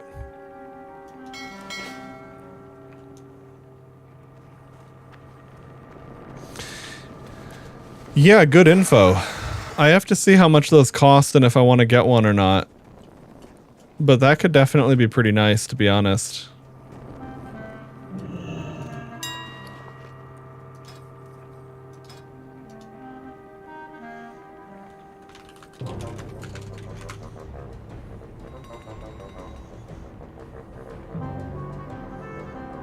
Okay. Those are pretty expensive.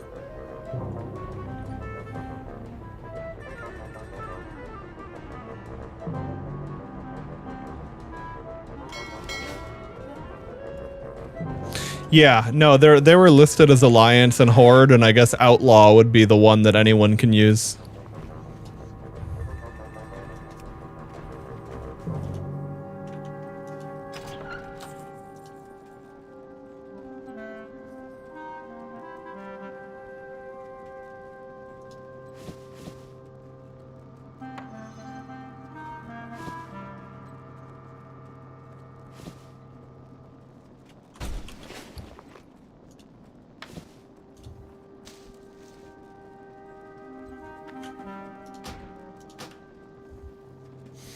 Oh, cool, a rune thread.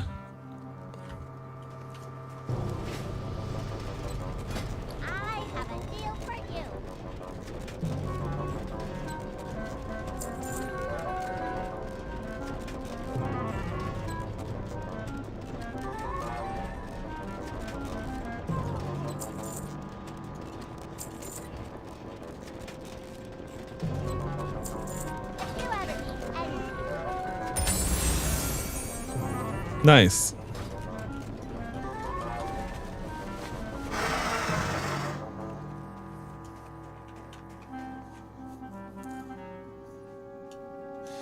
Yeah, that's actually pretty awesome. 12 gold to have all flight paths. I can totally see the value in that.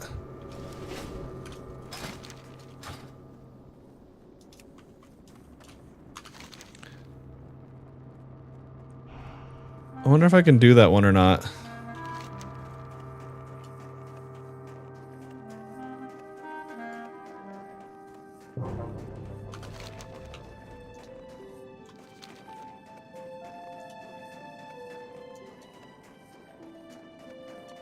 It's the elite Chimera, I think.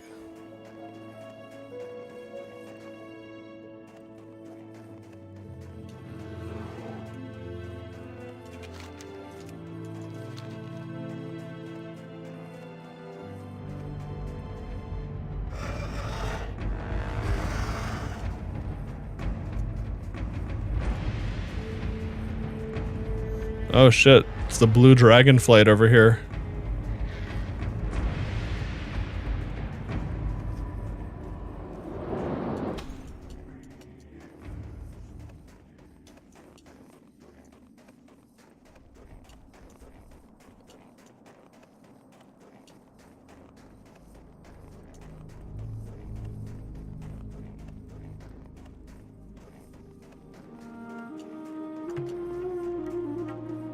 Oh, okay.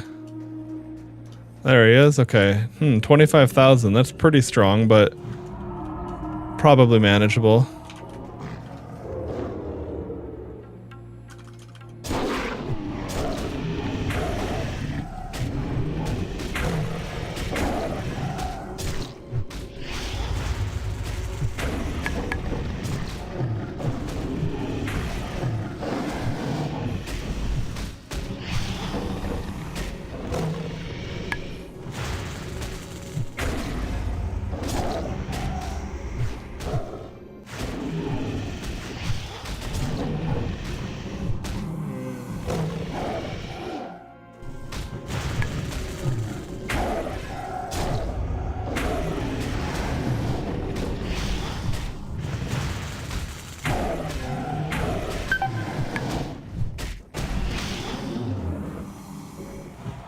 I wasn't too bad of an elite. I was not healing nearly as much. That was a very, no cooldowns, pretty straightforward fight.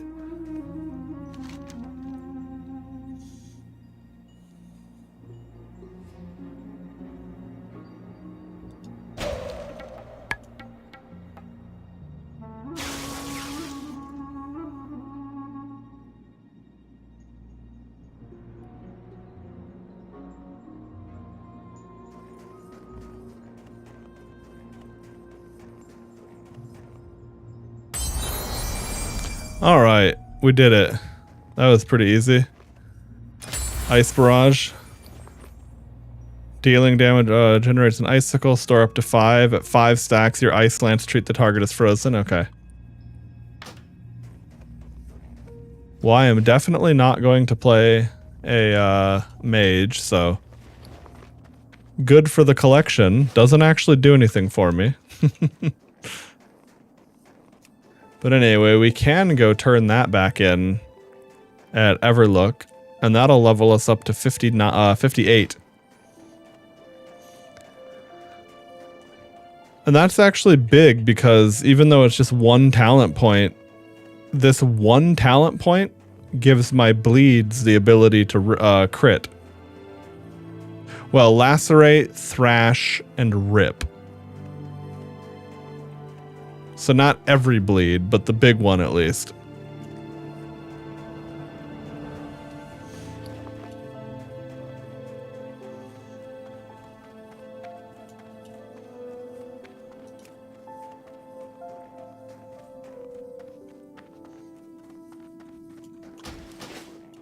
Oh yeah, I guess that's why it's good to be in war mode, because otherwise I wouldn't be getting these valuable blue resources.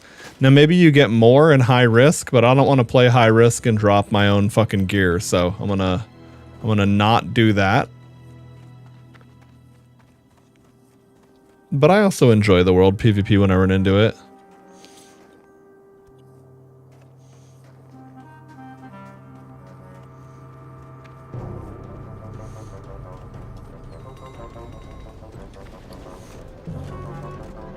Yes, you have returned. I believe now that you are a true hunter by nature.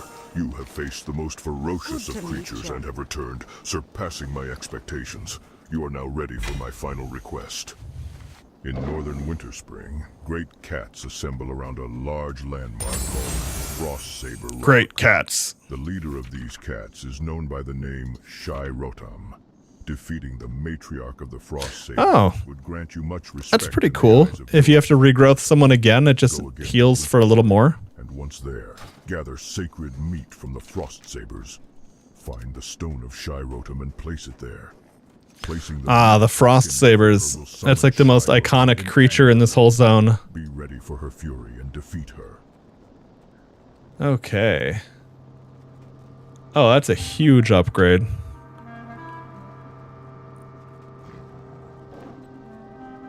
I gain 20 haste, and I only lose... Yeah, okay. I like all that haste, brother.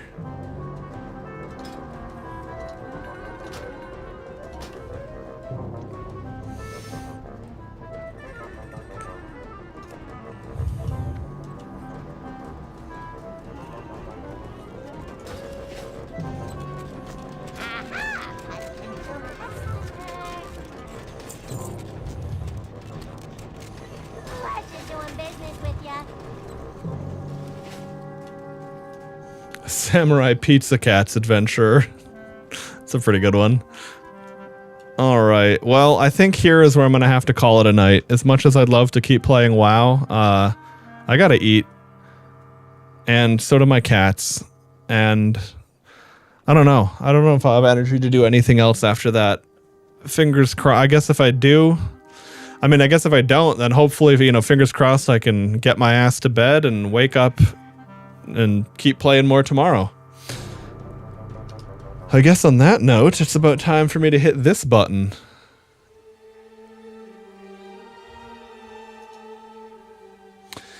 Feed my cats. Well, I think I'm gonna pass on feeding them pizza. But it's okay. Mooncake will get the food she loves, and Krem will eat very well too. Oh yeah, we have some I was I was feeding Creme raw venison earlier and she was loving it, so she'll eat very well. No, I need a background stream while I play my hentai games and crank my hog. Well, see, the beauty of me streaming to YouTube, Reihaku, is that you can just grab the VOD right from there and keep watching it. But anyway, take it easy, dude. Anyone else lurking? Appreciate you.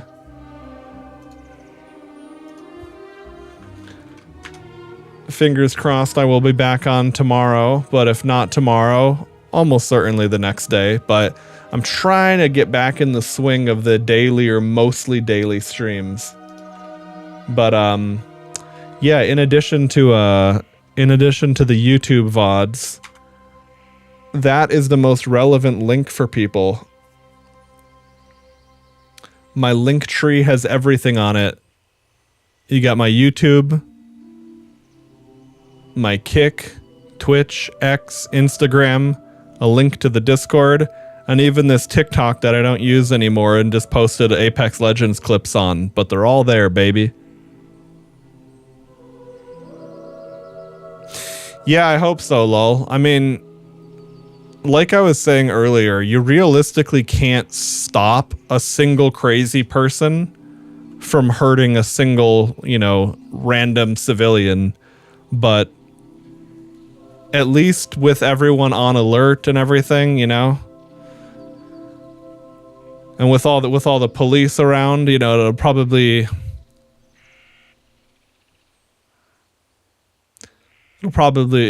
will be safe. I mean, because I'm thinking when I used to live in Taipei, there was that one crazy dude who like killed someone and their kid. But like, as bad as that was the one incident like that for the whole decade I was there. It's always just harsh when it's fresh, and because Taipei is usually so safe, any one of these incidents always really kind of gets people on edge.